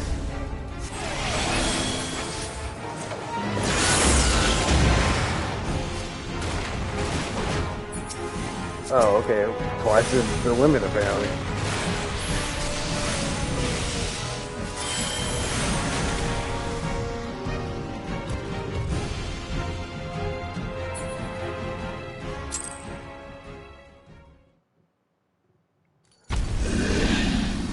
Twice was the limit for that limit break.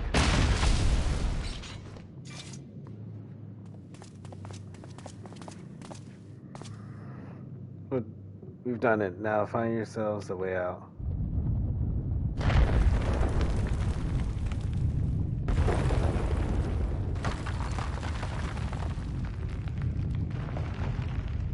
The mission must continue, but why? The fiend has been vanquished and its ether has returned to the mountain.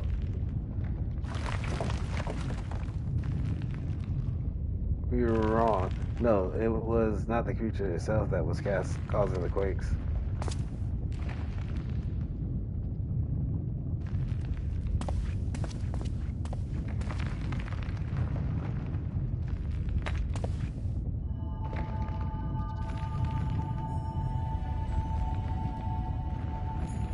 Ah, yes.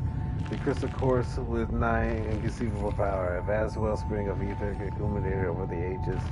Yes, this beast was a hungry creature drowned here by the stone, as was I.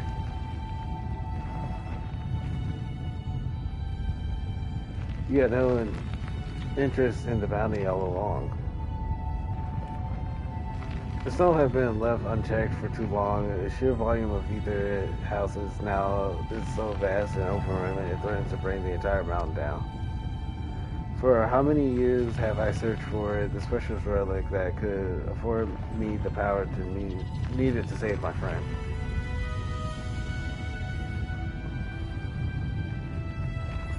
You mean to take the stone from this place? But then what would happen to the mountain?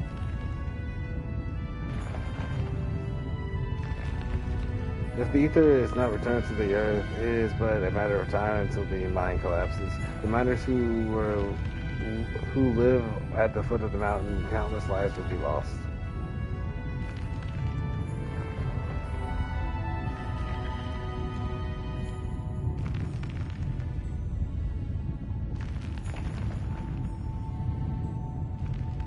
There's no time. What can we do? Tanner, my friend.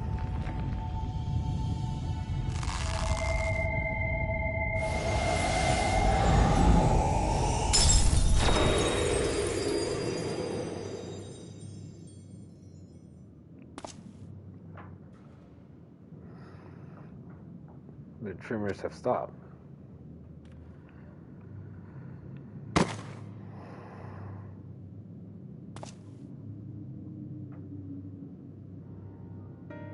Tanner, pray forgive me.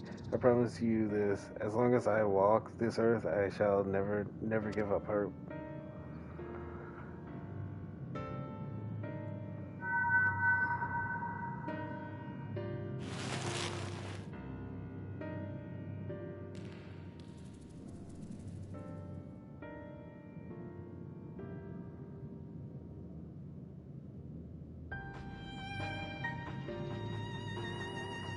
The stone of yours to do with as you please, and still you chose the fate of many over that of your friend.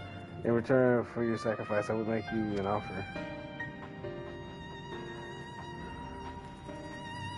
Come with us, and let us join you in your search for a means to save your comrade. The life of an adventurer isn't an easy one, but I dare say you strike me as a sort who just might enjoy it.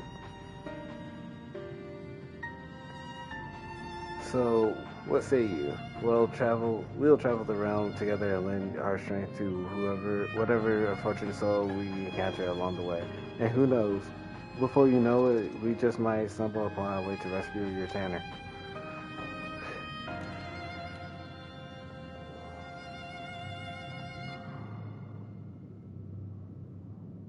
I would like that very much. Who are you?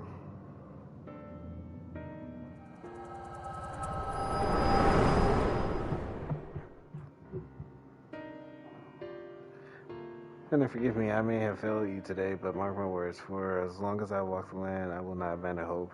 I will find a way to bring you back to us. But today I find myself in the company of a new companions, and for now I must lend them my strength just as they lend theirs to me.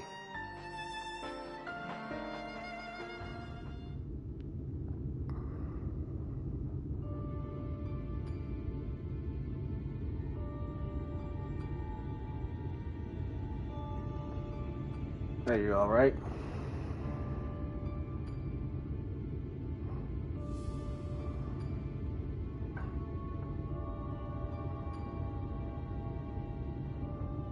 Worry not. Fernaris is gone. I launched a few arrows in its direction while it was distracted by Tanner's spell, and it just stole away. Anyway, I'm just glad you're awake and on your feet again. Come now, let us hurry back to Mortsua before he has a change of heart and comes back for us.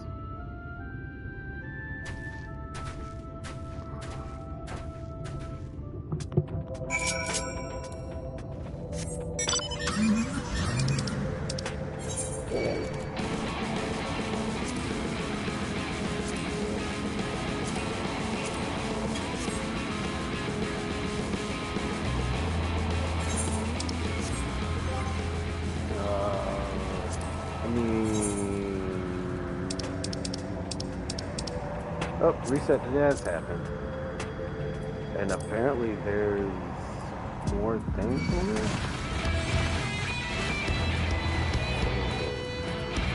I have no idea what those are.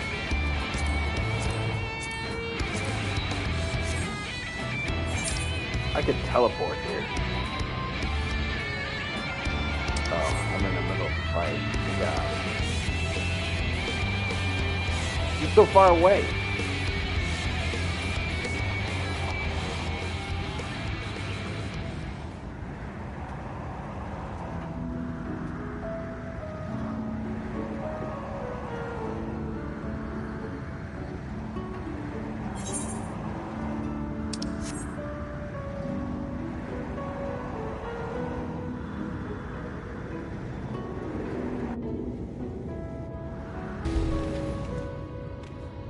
Checking the time, it's been 4 hours.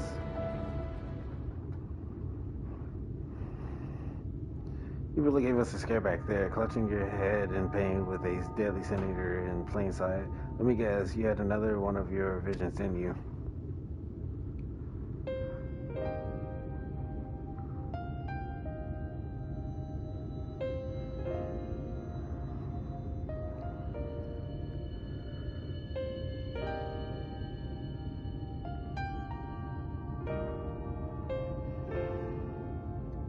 Wait, take me.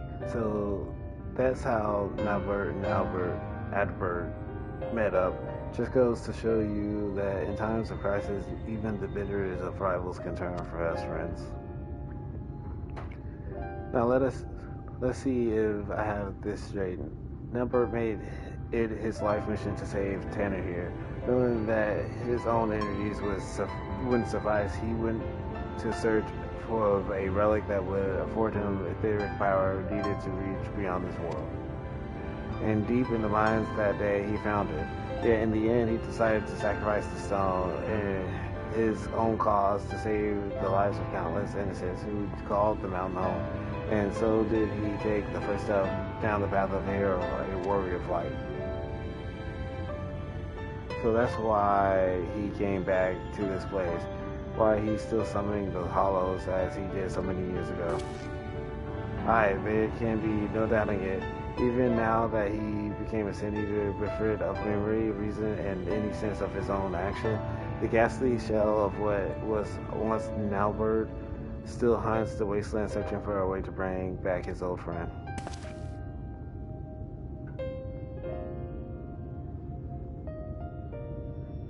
I only knew him as a child, and the whole idea of Sin Eaters and Warrior of Light, it was all so new to me. Even as the pieces came together, I could not truly believe that Nalbert and this Furnesses were one and the same. But when Gazes first met, standing out there in the waves, in an instant, I knew it without question. That was my friend, a friend who had been searching for me all these years. At last, I know what I must do. I must stop Fenris, that my dear friend may finally find peace.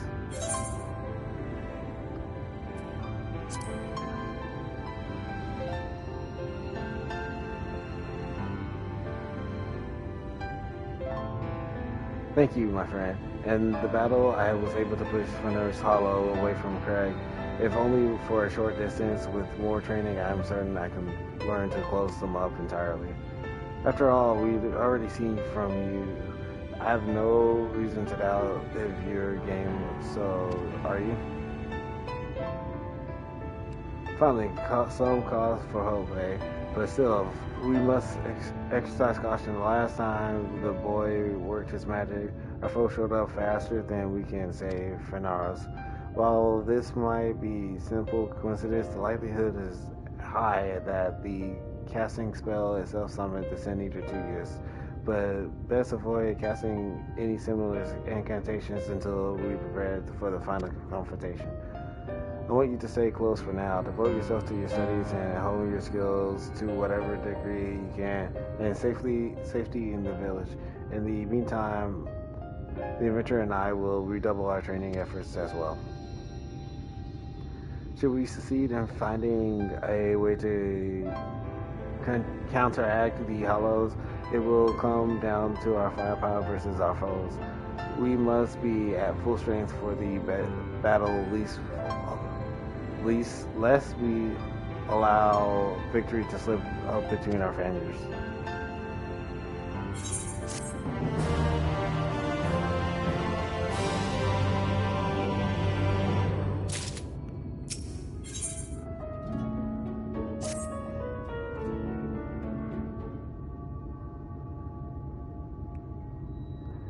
I took in your eyes. Yes, I can see that you have gained much strength since the last we met.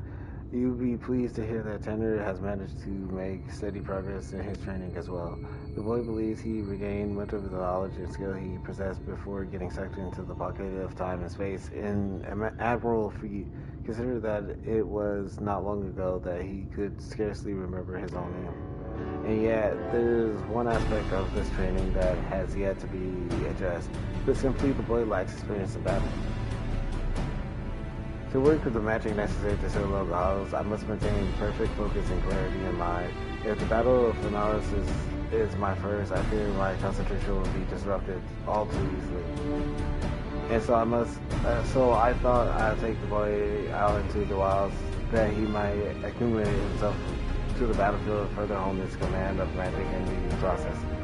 Yet, we must keep a wide breadth of armor, and where we do counter Fenris before we are fully prepared, the results could be disastrous. So I propose we go on an excursion of sorts. Would you be willing to accompany us? I believe there's much the boy could learn from you again. Excellent, then let us make for Lakeland. The beasts of the Forest of the Lost Shepherd should provide a fair challenge for the lad.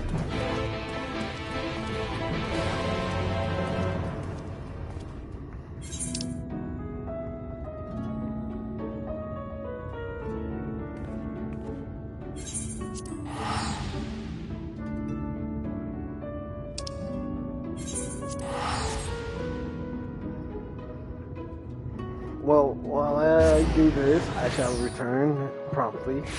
Take a little break.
Alright, let's continue.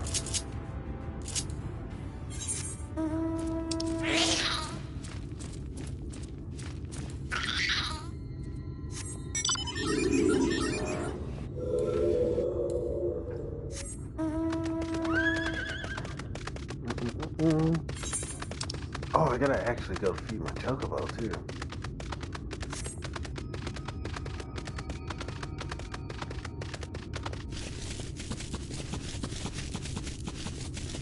Yeah, this everlasting light. Is it everlasting light? Yeah, everlasting light. It's very annoying to deal with. Because it's like 8 a.m. Eorzean time. Oh, and also keep Eorzean time up because I actually do the... I'm starting to get into the collectibles for mining right now. Which I actually find kind of enjoyment doing it. It's a simple system, but getting rewarding after you go search for, well, not really search this, you know, but after you go get the node, I find it enjoyable at least.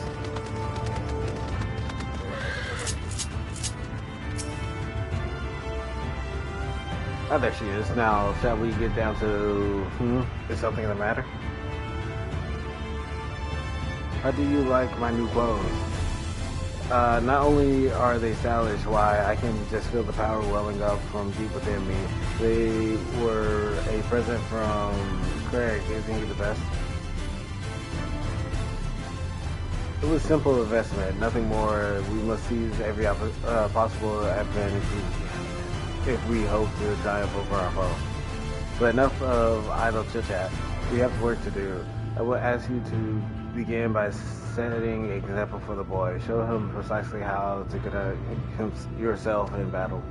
We can't very well just toss him to the Wolverines all on his own now, can we? So why don't you go? Okay. So why don't you get out there and hunt one down for us? Tanner, watch carefully and let the adventurer show you how it's done. I don't know what just happened there. That was like a lapse in just mind.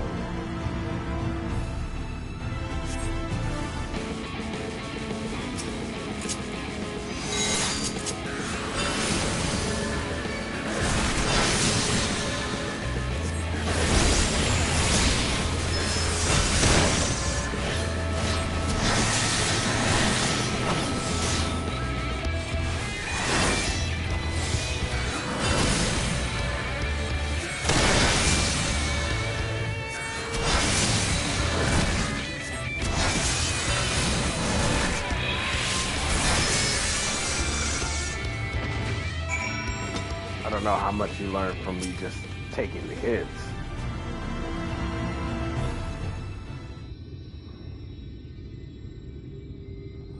That was incredible. The sheer destructive power of your spells, the way you seamlessly weave one incarnation after the next, everything. But tell me, what would you say is the most important thing a mage should keep in mind when doing battle with a fearsome foe?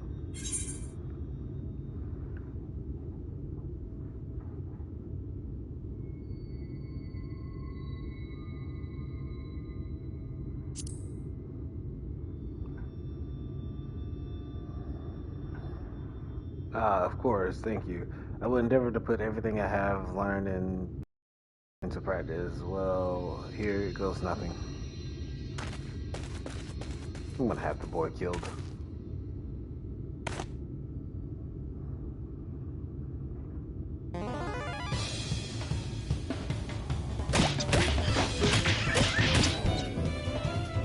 Where do I? No, that's not curses. Just stay still so I can hit you already. Steady now. Don't let the enemy fluster you. Keep your focus. Right. Focus. You're a feisty one, aren't you? Ow, that's smart. I've seen enough of this.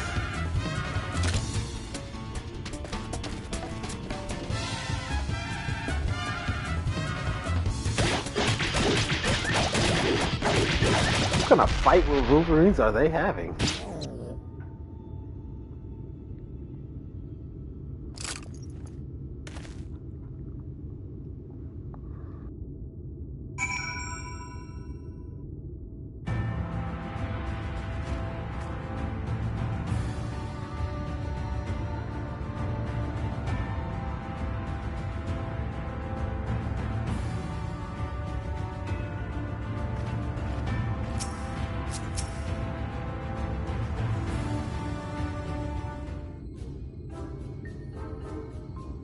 On yourself, lab.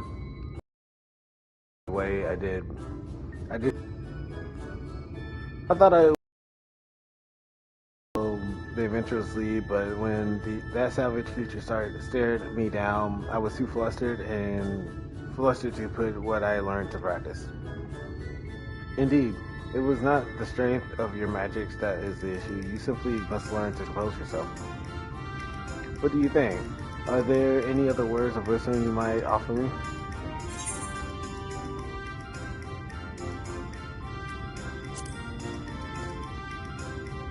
I am not the best one for advice.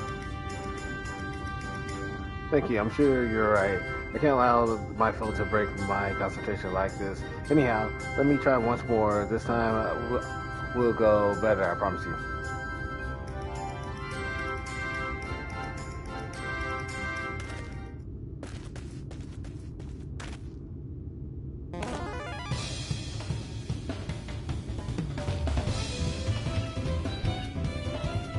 This one's not facing me.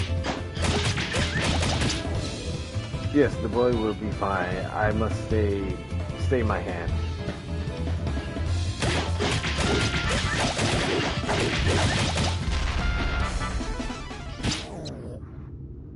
Huh, okay.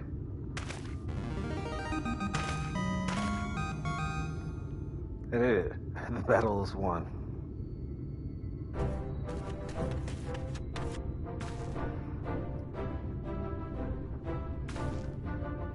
Now that's how you wallop a Wolverine. Well done, lad. I'm proud that I could be here for your first victory.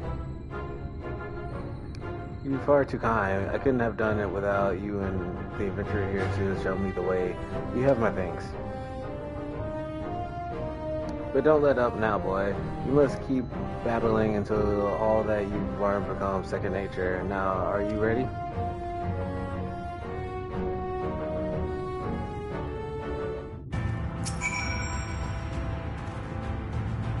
That was rather more difficult than I expected, and yet thanks to you and Sirag, I feel like I can hold my own on the battlefield now. I have to agree, the way you made short work of the last critter, I say it's time to find a more worthy foe. Let us return to Morsuk and plot our next course of action.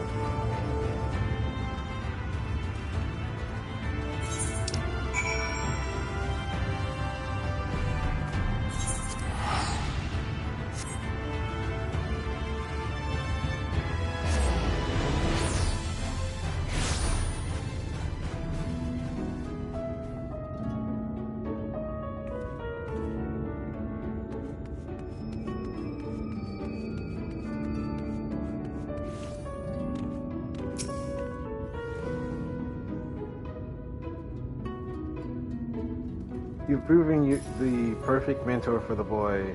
I just say old Sirag here could learn a thing or two from you.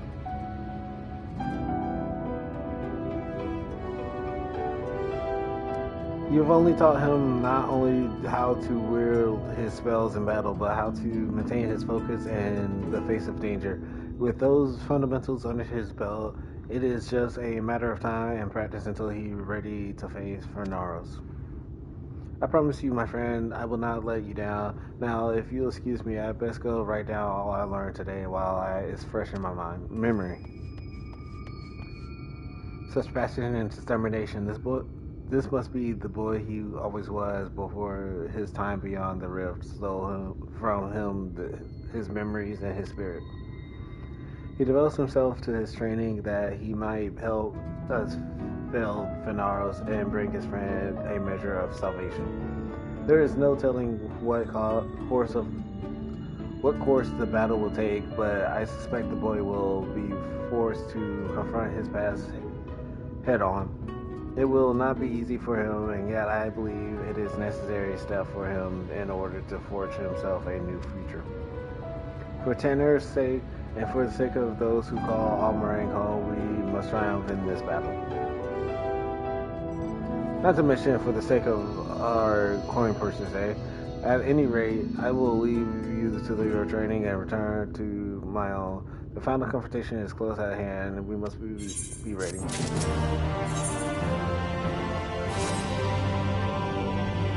We'll look at who's back and look more imposing than ever. I might add, you'd be pleased to know that Tanner's command of his magics has advanced by leaps and bounds since you left. Says he's finally convinced he can hold his own against Fenaros. Truth be told, I worry about the boy. As devoted as he is to training, I can't help but notice a sad, uneasy look in his eye from time to time. He insists it's nothing, of course, but I remain unconvinced. As a fellow mage, perhaps you could succeed in reaching out to him where I fell, and he should be around here somewhere. Go find him and see if you can offer him a few words of support for him.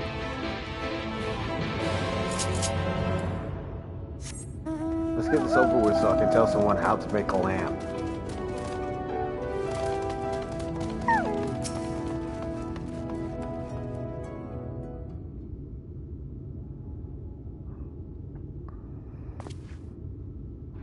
Oh, hello there.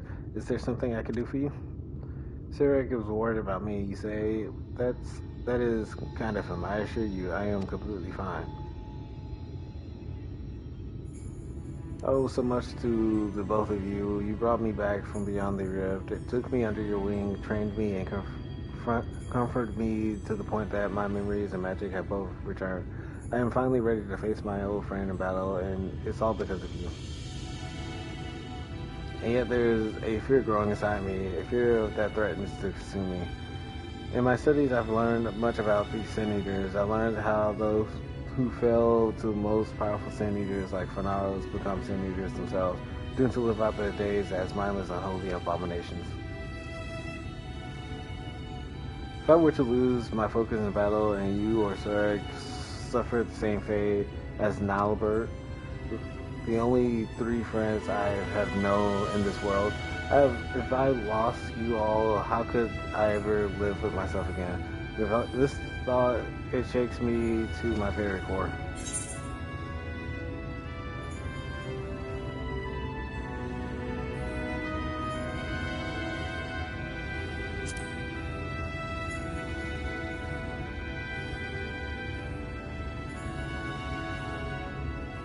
You're right. I mustn't forget that I have two strong friends by my side to help me shoulder the burden. Thank you, friend. The task is a daunting one, but I will trust in myself and in the strong and gentle friends who stand by my side.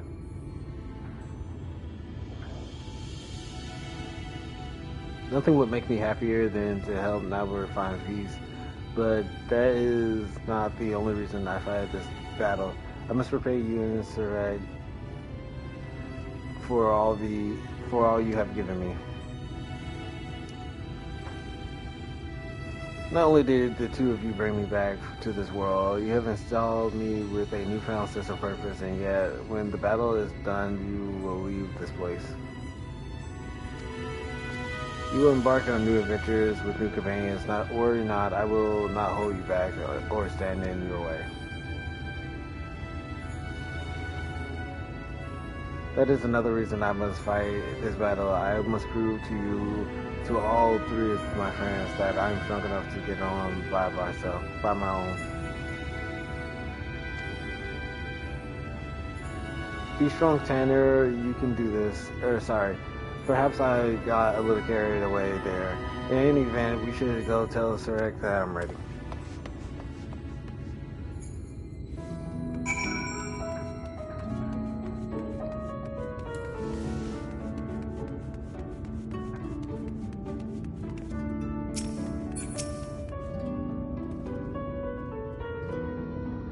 You're finally back, I see.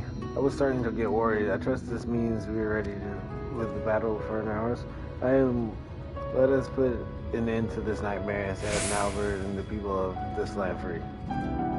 That's the spirit. Alright, the plan is to lure Finesses to us by the same method as last time. We will venture to the central hills of Ember, a safe distance away from the city, and Titan will summon a fourth hollow. It should only be a matter of time before Archery arrives. I believe our chances are best if we can lure Finesses to a wide open space where we will have complete freedom to maneuver. The hills of Amber will suffice. If you are ready, let us away at once. Why couldn't y'all just have me start from right here and just teleport me where y'all want to go? Why do I have to walk there and then start a sequence?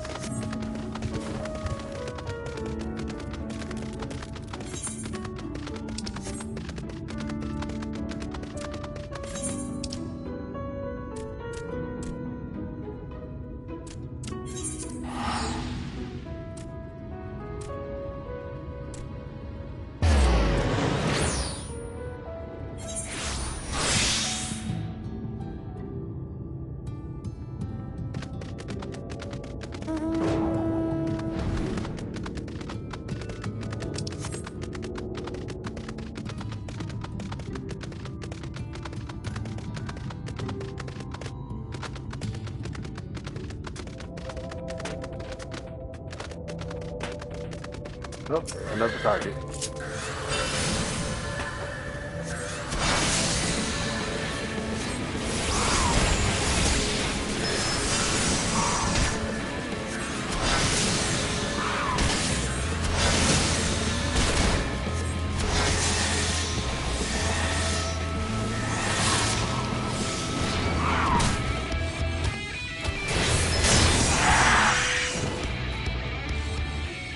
I need to kill two of them. I probably see one on the way. I see one, but it's not on the way.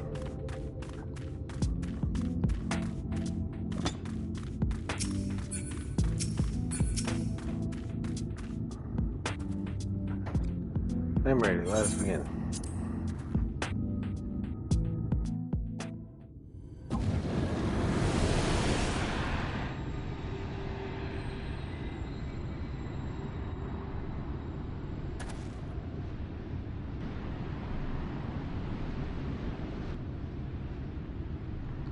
Over there is him. Oh, so he just teleports now?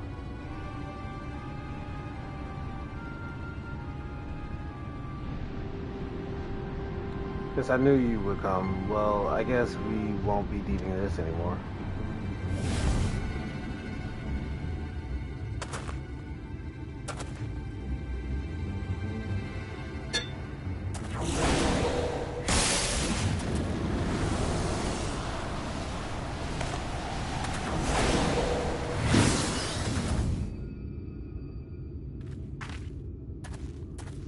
Give it up, Nabler. My spells are more than a match for your own.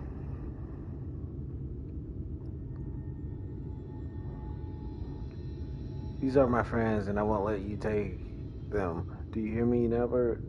Your long nightmare and ours shall end this day.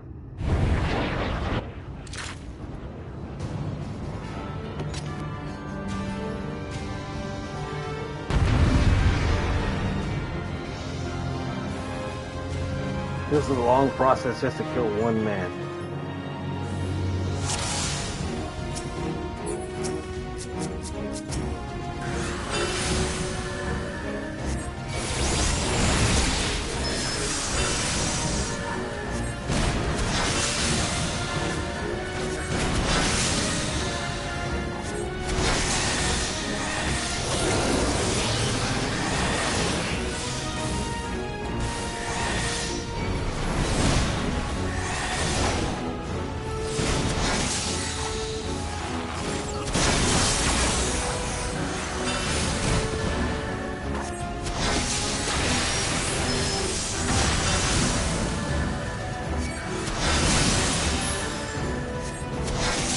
to fight Wizard 3.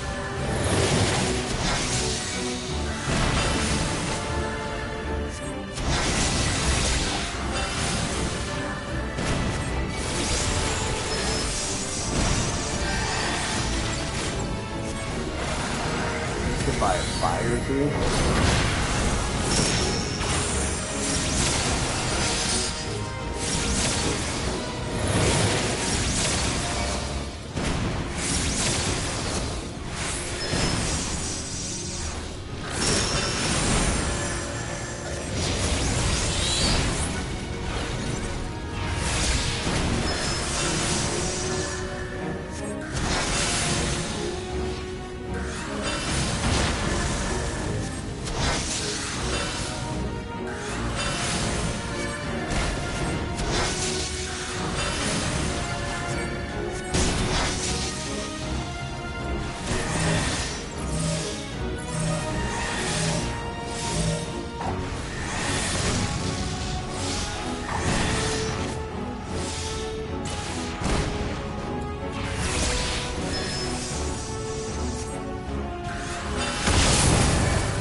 Fire 4. What kind of sanctifier moves do you do? Unfair.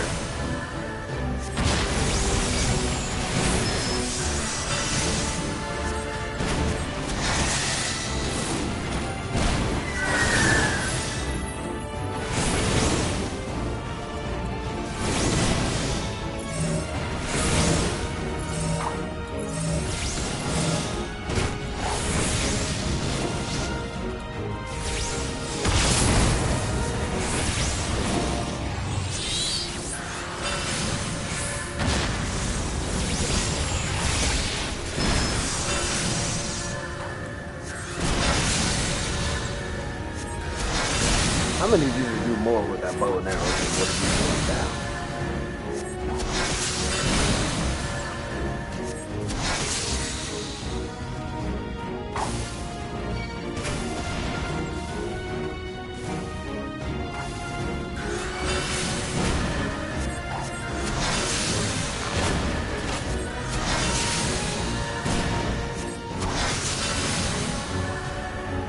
Fire Thunder.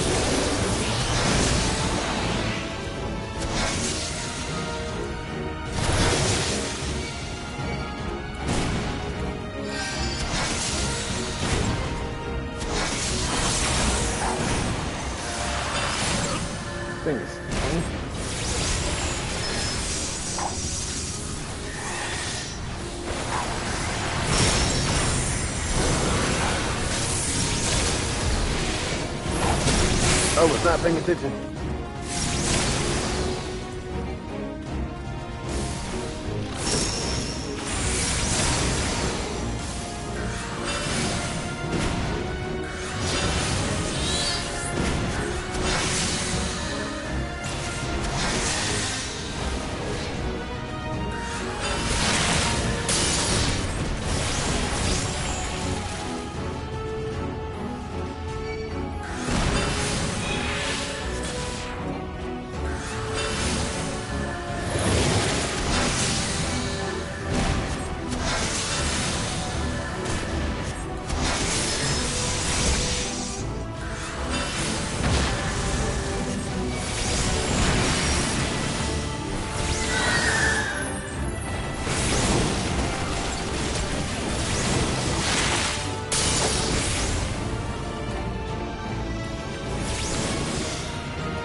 Mistakes were duly made this way.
His magics were pretty strong.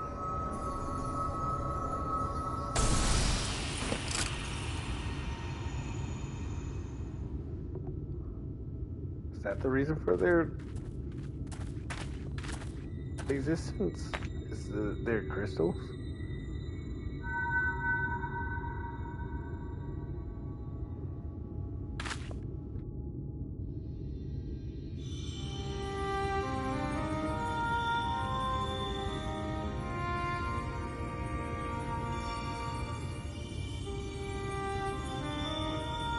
Forgive me, Tanner. Far and wide did I travel with my companions, all the while searching for any way at all to bring you back to this world, and yet, in the end, it was all in vain. Though I treasured the adventures I had with Ardbert and the others, my choice that fateful day forever haunted me. What if I had ran off with the stone and used its power to rescue you, as I had always intended? What adventure might we have shared? I sunk into the depths of despair and felt myself at a bridge for doing so, for by what right do I pity myself, when it was I who consigned you to a too far more cruel and tragic a fate. Whatever pain, whatever loss I knew is nothing compared to what you suffered. What do you still suffer? Abandoned by your own friend, cast adrift in a cold, dark void until the end of time. Yes, no doubt you are still out there beyond the rift, cursing my name to this very day.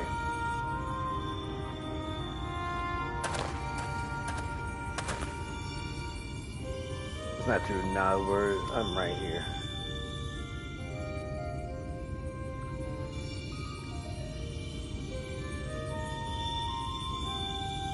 And yet, even if you despise me with every fiber of your being, even still, I would give everything to see you just one last time. You could curse me, reveal me, rain fist and magic down upon me. It would all be worth it just for the chance to say I'm sorry.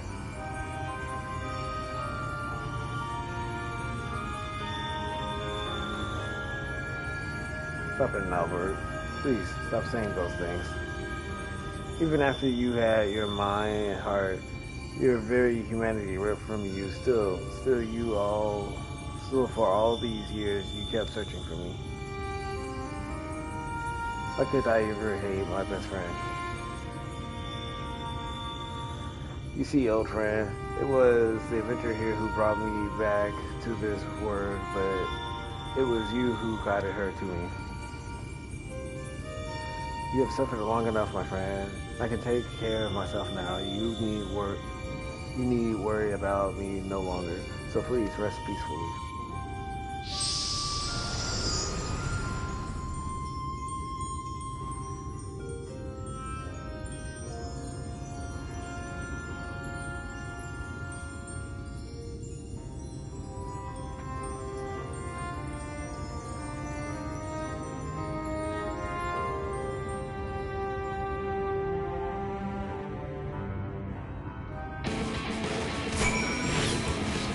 Why is that right there?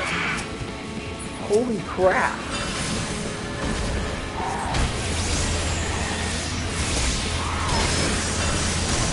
You had a heartening moment just ruined by two random mobs. And they're kicking my tail.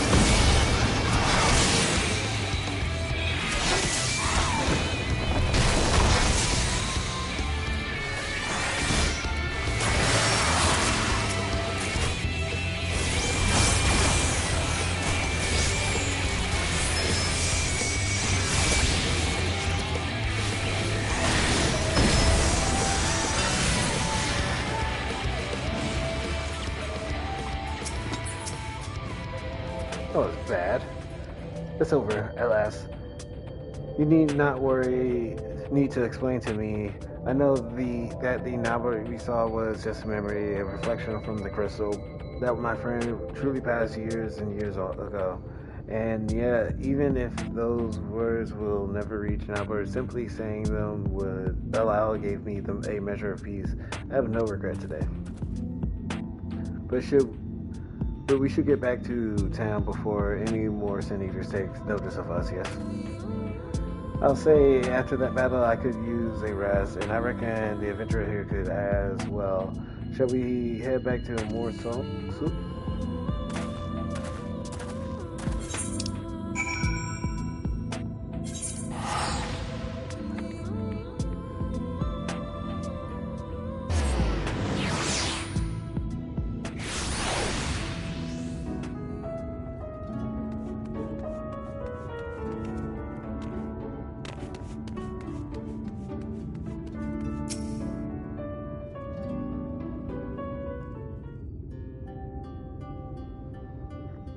Well, if it isn't the woman of the hour, I'm happy to report the tales of our triumph are already spreading across town like wildfire.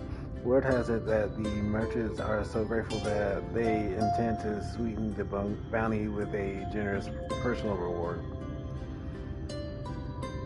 My friend, I have no word to express my gratitude.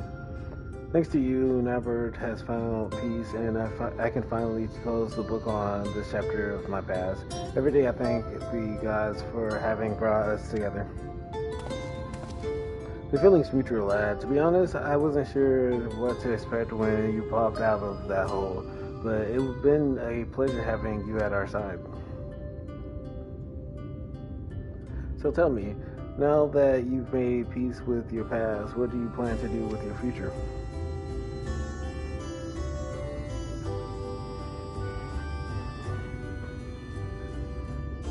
You and the adventurer have trained me well, and I'm quite confident that I could hold my own on the battlefield. Perhaps I'll travel the lands and see if I might use my abilities to help those in need. If you don't know better, I think you think those were the words of someone twice your age. If that's truly your intention, then I have something of a plan. First, I need the adventurer here permission. It's just a thought I had, but what say you give the lion's share of the bounty to Tanner here? I reckon he needs it more than we do, and besides, we couldn't have won the battle without him.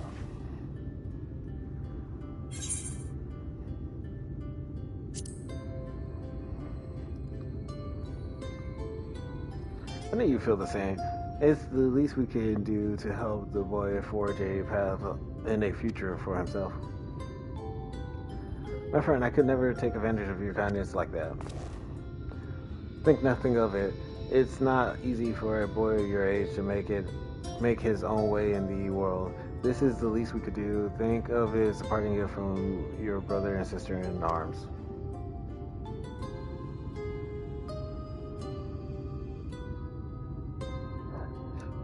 Thank you, sir. Thank you, adventurer. As long as I live, I will never forget your generosity.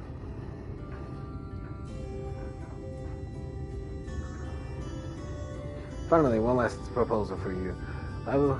If you're keen to hear it. There's this bounty hunter I know. He couldn't hold his own with a bow, but he's always thought he could take on bigger marks if he had a skilled mage at his side.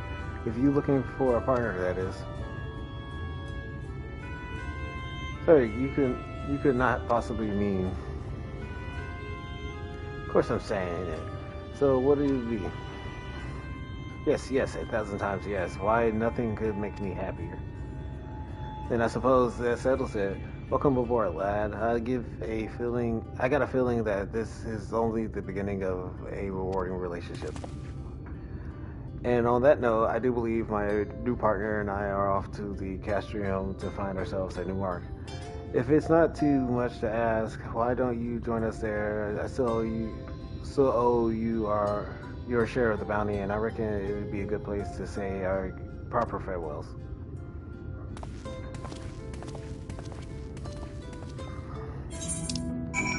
Alright, that took all of about an hour, but we got through it.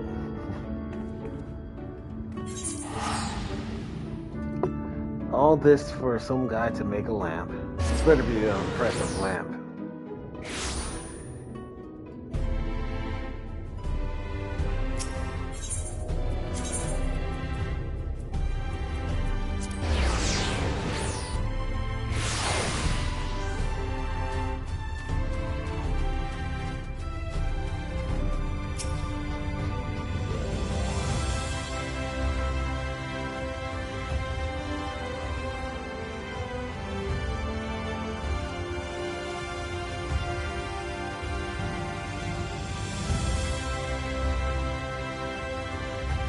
He's got no end of questions, that one, but there's only so much I can teach him. The rest you'll have to learn from experience, so I tend to do what I can to show him the world and keep him safe.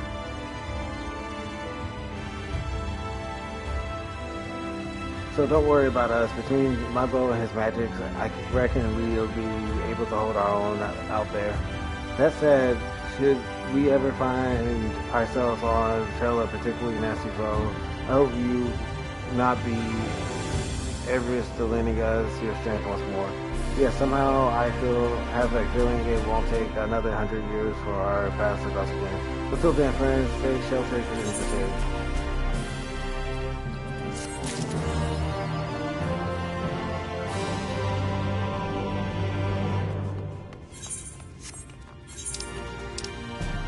Oh, that's done. Where the flip am I going? Here we go.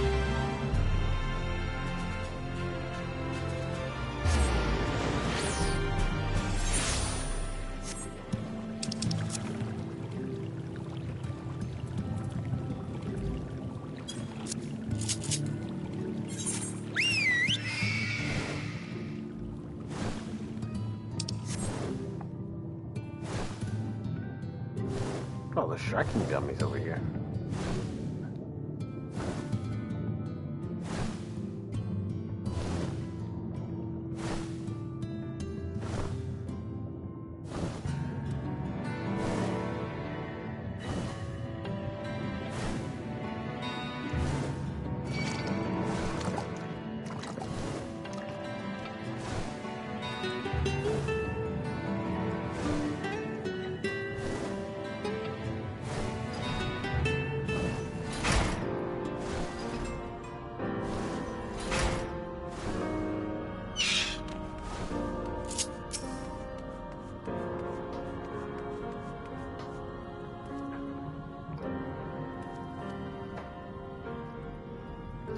Left Ondo down, aye, but more that I've let myself down.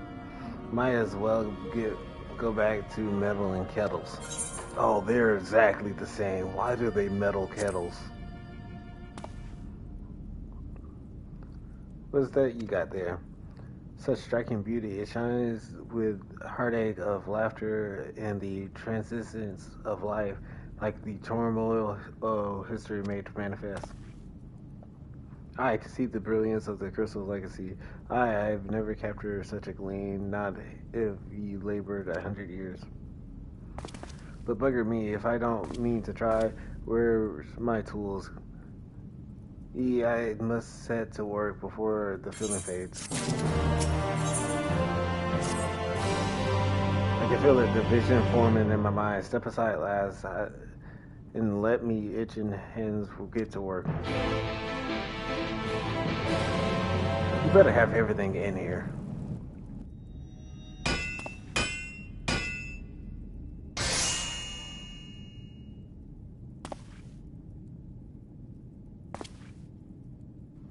Aye, done.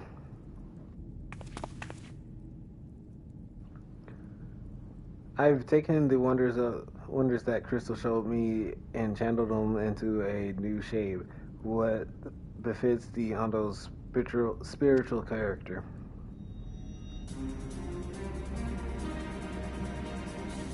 That looks nothing like the crystal. Had a bad job, if I do say so myself.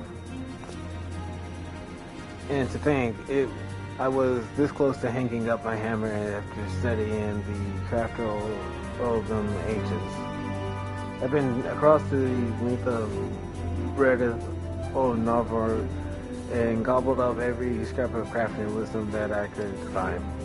But no matter which technique I tried, me working was just no comparison. I couldn't even figure out how they put buildings together. A mystery for the ages. That's what drew me here in the first place. I built my workshop, got the forges burning, then lost me bleeding the will to craft. Thank the gods for that crystal of yours. Oh, or I might have never have gotten it back. I won't pry into your business, but I reckon your little miracle there has been thorough and kind journey, though they sing songs about. The echoes of the memories it holds just speaks directly to your heart. I can still feel them coursing through me. The inspiration's not fading away. It's welling up stronger and stronger. Give me the chance and I reckon I can weave the Crystal Saga into other things as well. But bugger me, I almost forgot. The Hondo's commission, if you could drag the lamp over to Polish art for me, I'll stay here and dream up new armaments for you to try.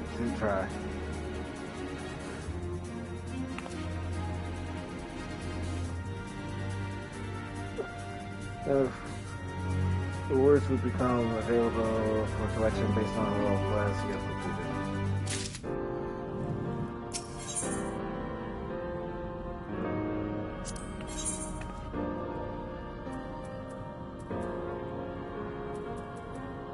Oh, so these are the class quests?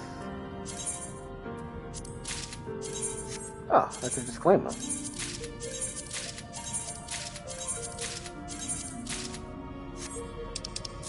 Did any of them go into my inventory? The coat went into my inventory.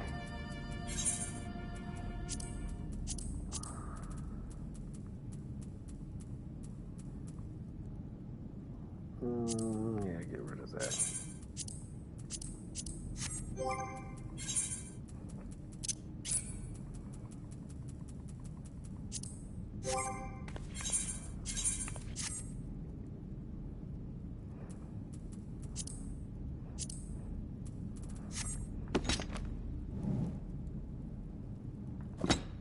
I actually like this look.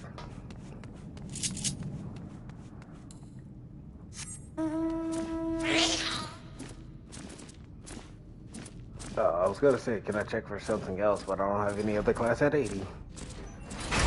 I don't have any other range class at 80.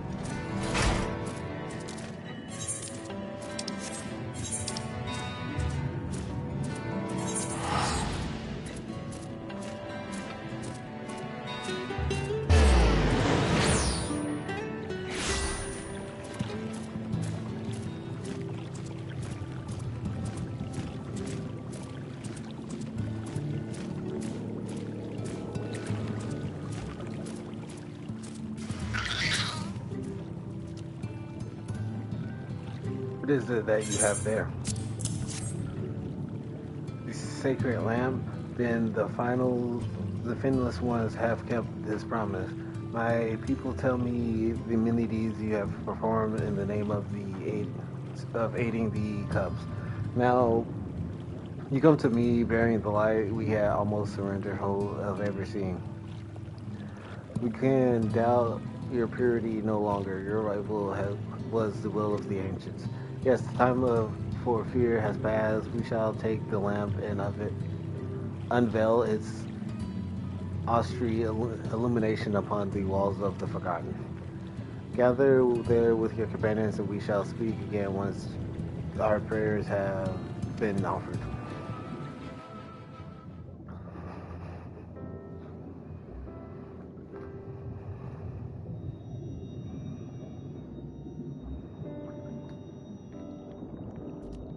O stewards of the Ondo, we offer up our light in answer.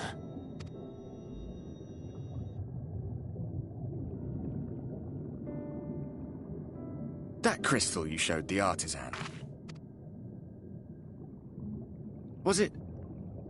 Did it belong to one of my friends?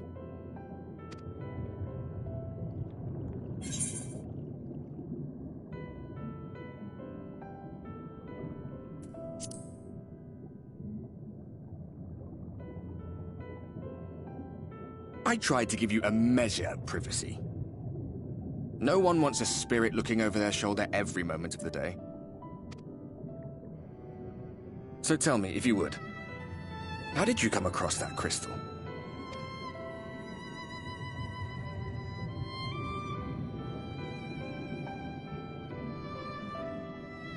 It was Nilebert's then.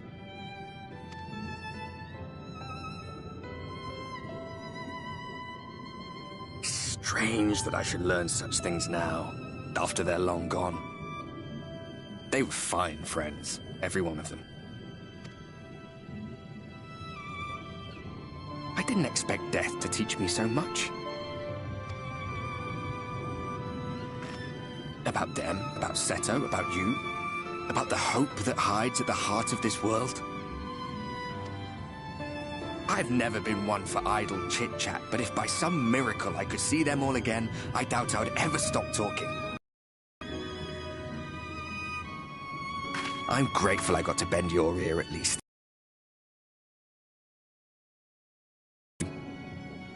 To the very end.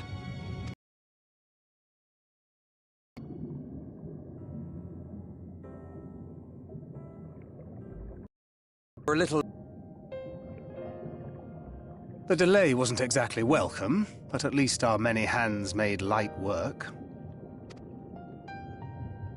And they seemed especially impressed with your contribution. Our hero indeed.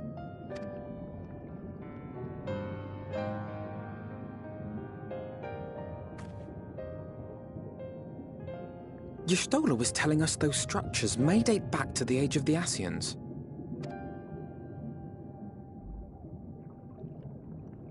An Ascian homeland. Despite his many protestations, I never quite believed Emet-Selch was telling the truth. Nor I. But there is no denying the evidence before our eyes. Clearly this was once a great city. A home they would see restored, no matter how many tens of thousands of years it takes. It's a hollow dream, when you think about it. Even if they manage to rejoin all the worlds, they'll never bring back the ones who were lost. But would I have done any different?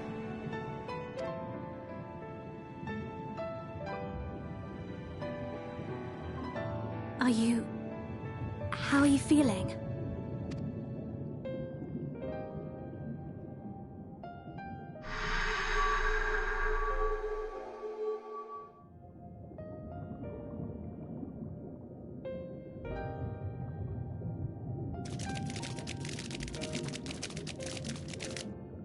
You have completed your devotions? Yes. To the honored ancients have we offered up our prayers and our gratitude. You too have our thanks. Might we trouble thee then to tell us more of the illuminated land of which thou didst lately speak?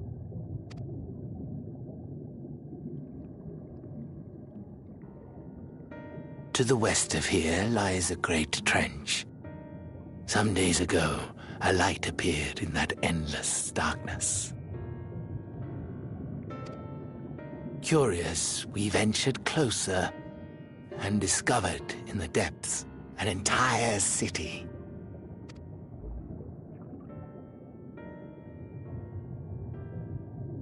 The buildings we spied were akin to our own everlasting abodes. Impossibly so. We understood at once the ancients had risen. There could be no doubt. Taken with terror, we retreated to the cups, and I decreed that none should enter the trench until such time as we received a sign.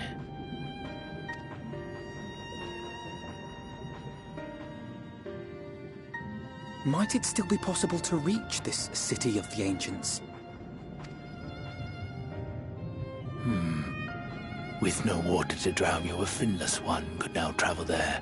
Yes. I am convinced you are the sign for which we have been waiting. My people will show you the way.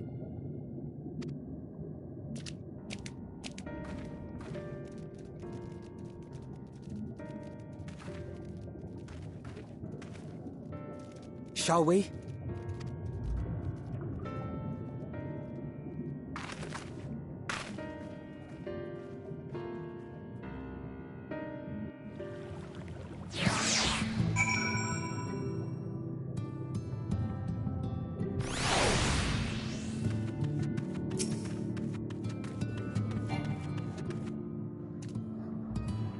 The chieftain has bid me guide yourselves to the illuminated land. Come, the way lies downward. Follow the paths of coral and rock and join your comrades below. I was about to jump down here earlier.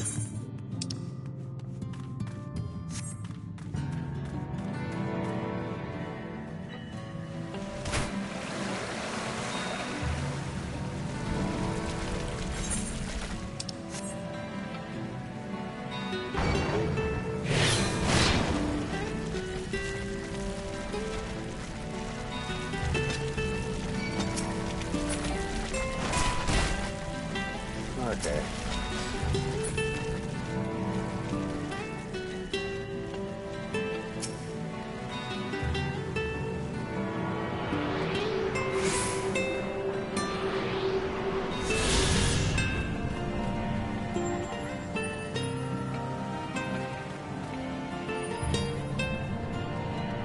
Was someone else getting chased?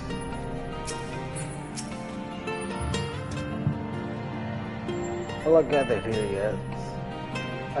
Then I shall describe the path we must take.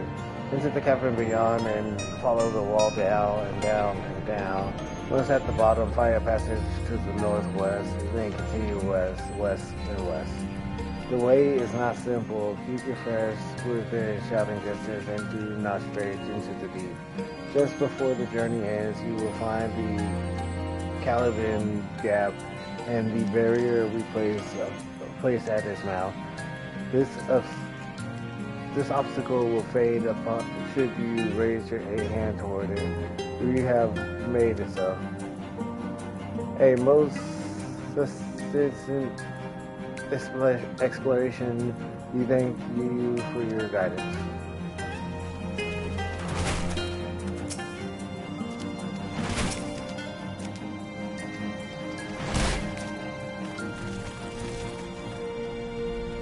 You came to attack me right at the end of the conversation.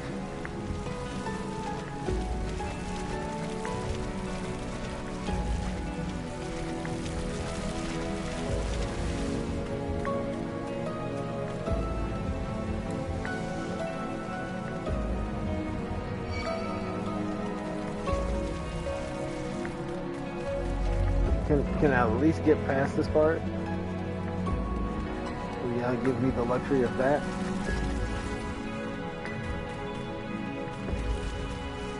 Okay, I'm killing you.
Here, this must be the barrier that the Yondu spoke of.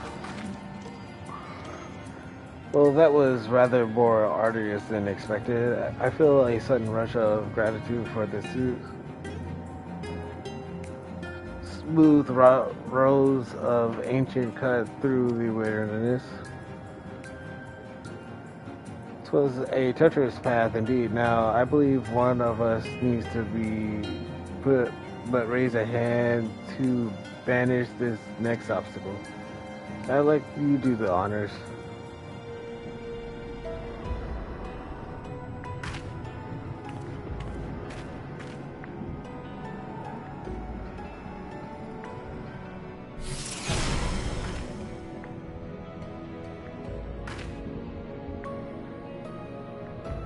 Done just like that. I suppose we should head in.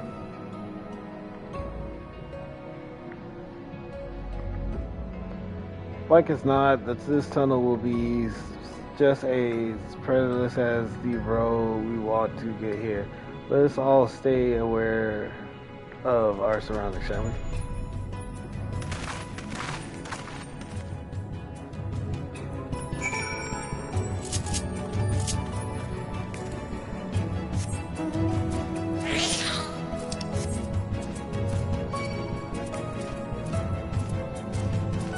Oh, that's cool.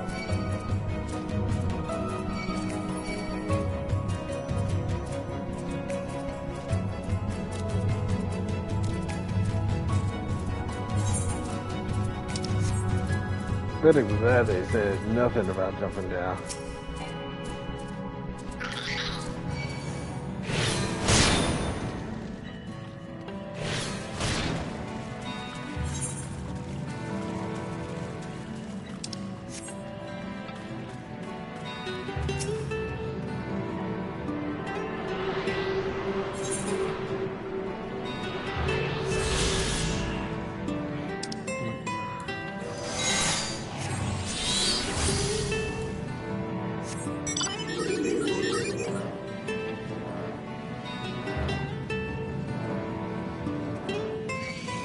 Getting closer to the final tunnel.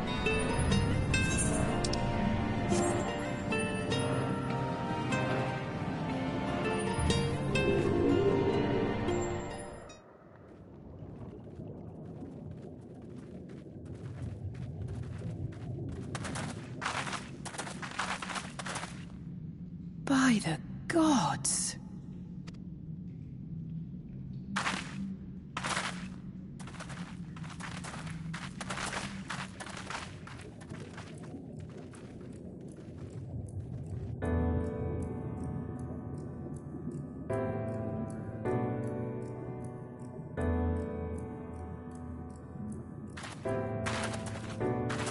When the Ondo spoke of a city, I did not think they meant an actual city.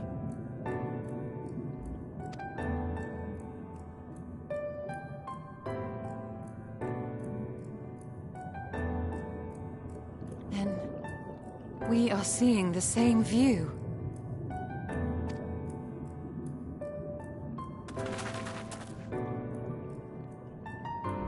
The remnants in the Ondo settlement were solid, material structures. But these... everything here pulses with ether. 'Tis an enchantment on a monumental scale.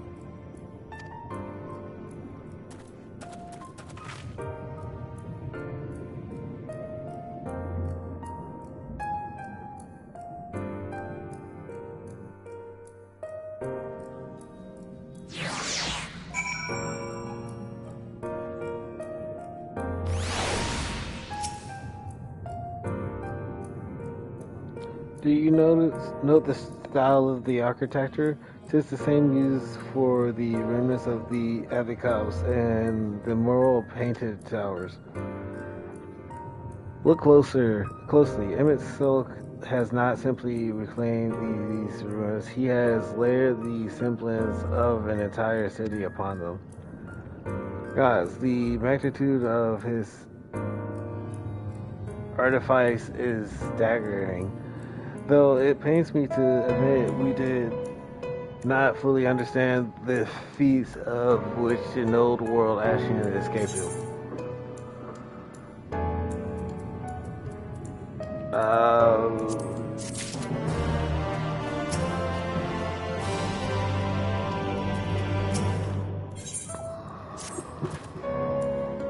It's intimidating, yes, but we have to start somewhere. Why don't we have a closer look at the tower at the northeast? We might be able to reach it from the edge of the trench.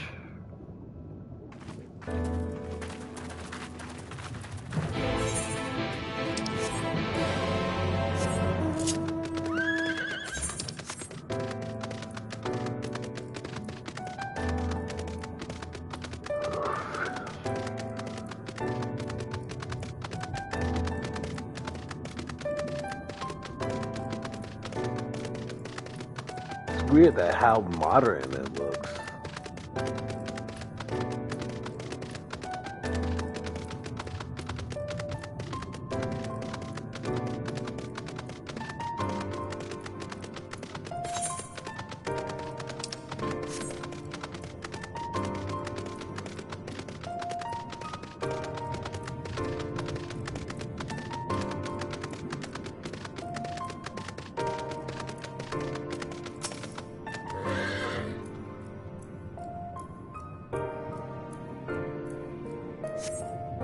I feel like people who makes big doors, like, they don't think of the possible uses for them, and it's like, oh, a huge door. Look at the size of these doors. Now, I know how Pixie must feel.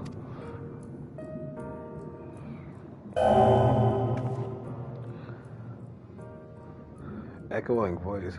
Welcome. Welcome. It recognizes me? Welcome to the city of Amarat. Will you be riding the lift? But did the building just welcome you? Mayhap it's not so passing strange. Did Emily not invite the adventurer to visit his abode? Since plain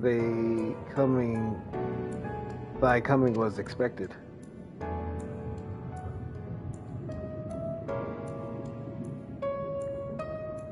Well, and where will this lift be taking us? The lift serves every level of Arkham Heights, but is presently configured to convey passengers directly to the ground floor. Well, there you have it. In the absence of some few hundred yalms of road, we have little choice but to accept the offer. With emphasis on the we, I'm not able to let you walk into that place alone.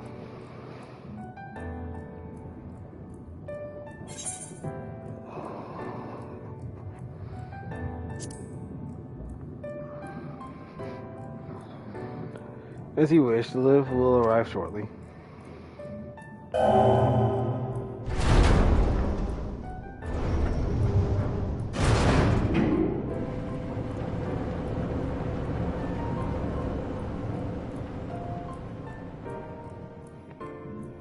Next stop, ground floor. Facilities included the Bureau of Administration, the Bureau of Architect, and the Capitol.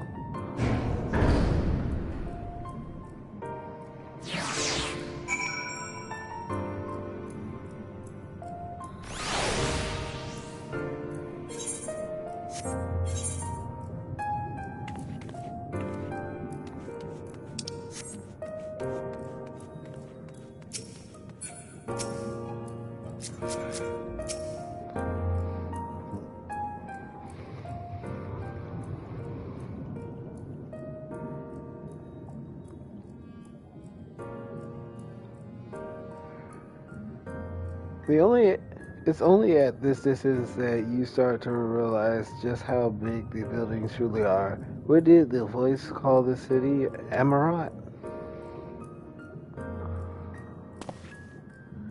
Look, over there.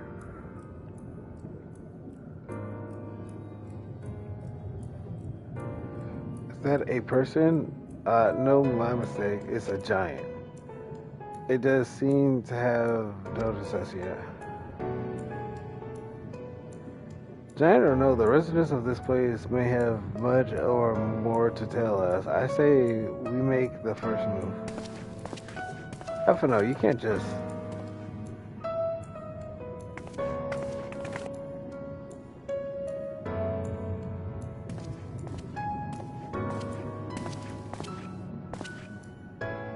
Pray excuse my boldness, but might I ask you a few questions?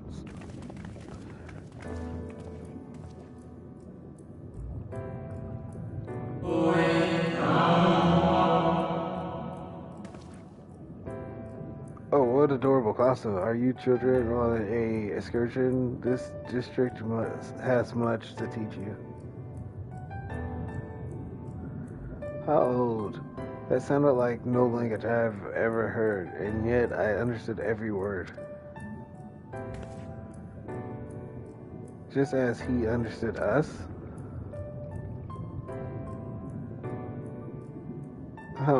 Which district is this exactly? You must be lost, poor things. You stand in the Polystrate district, where in light the institute most vital to the management of our star.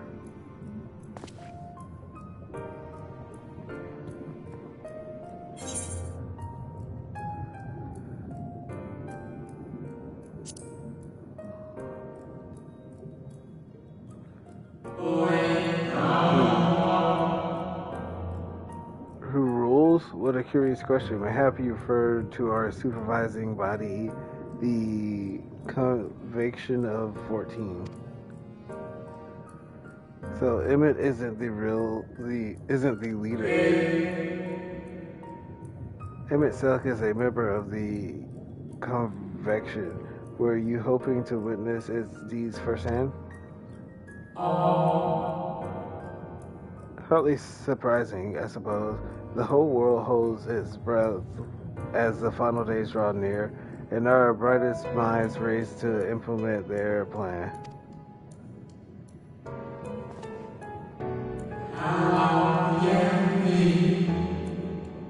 Thus, you must understand that gaining an audience at this time would be next to impossible. You should hurry home now before your families begin to worry. Do you need me to walk you back?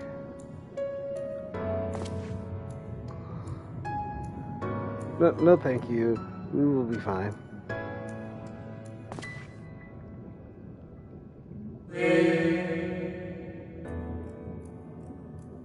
Very well. Take care, little ones.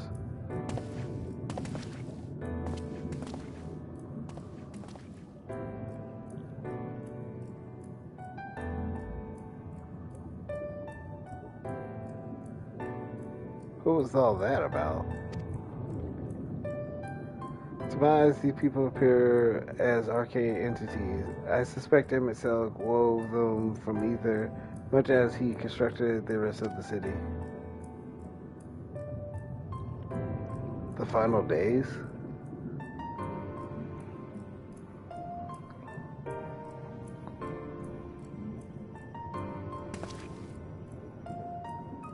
Such words will befit the oblivion described as the Athian foe. A catastrophe of unpredicted scale which did set in motion the summoning of Zodiac and then Hydaelyn herself. But what happened centuries and centuries ago didn't it? That man spoke as if they were rushing to avert disaster here and now.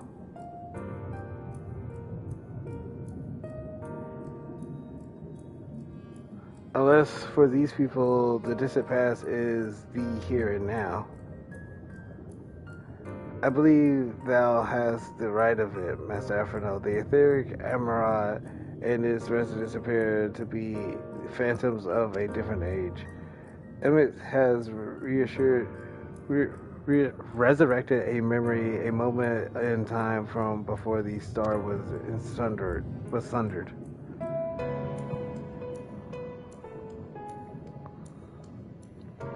So we found ourselves in a long-destroyed city inhabited by a long-departed and unusual situation, to be sure. But at least we were able to parley with these ancients. In fact, they seemed downright eager to chat. I say we use this to our advantage, split up and strike up some conversation and see if we can learn the location of our quarry. And while we're at it, it wouldn't hurt to whittle out a few more details regarding this Convection of 14 and their impending disaster.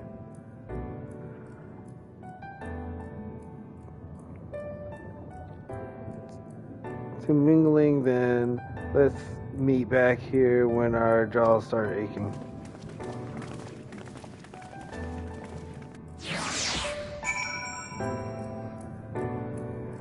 Alright, for now, I take a little cat nap.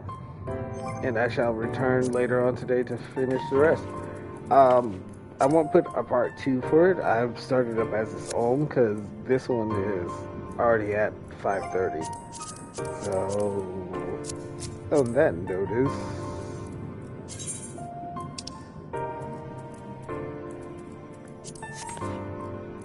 we shall return later. Me and Effort shall.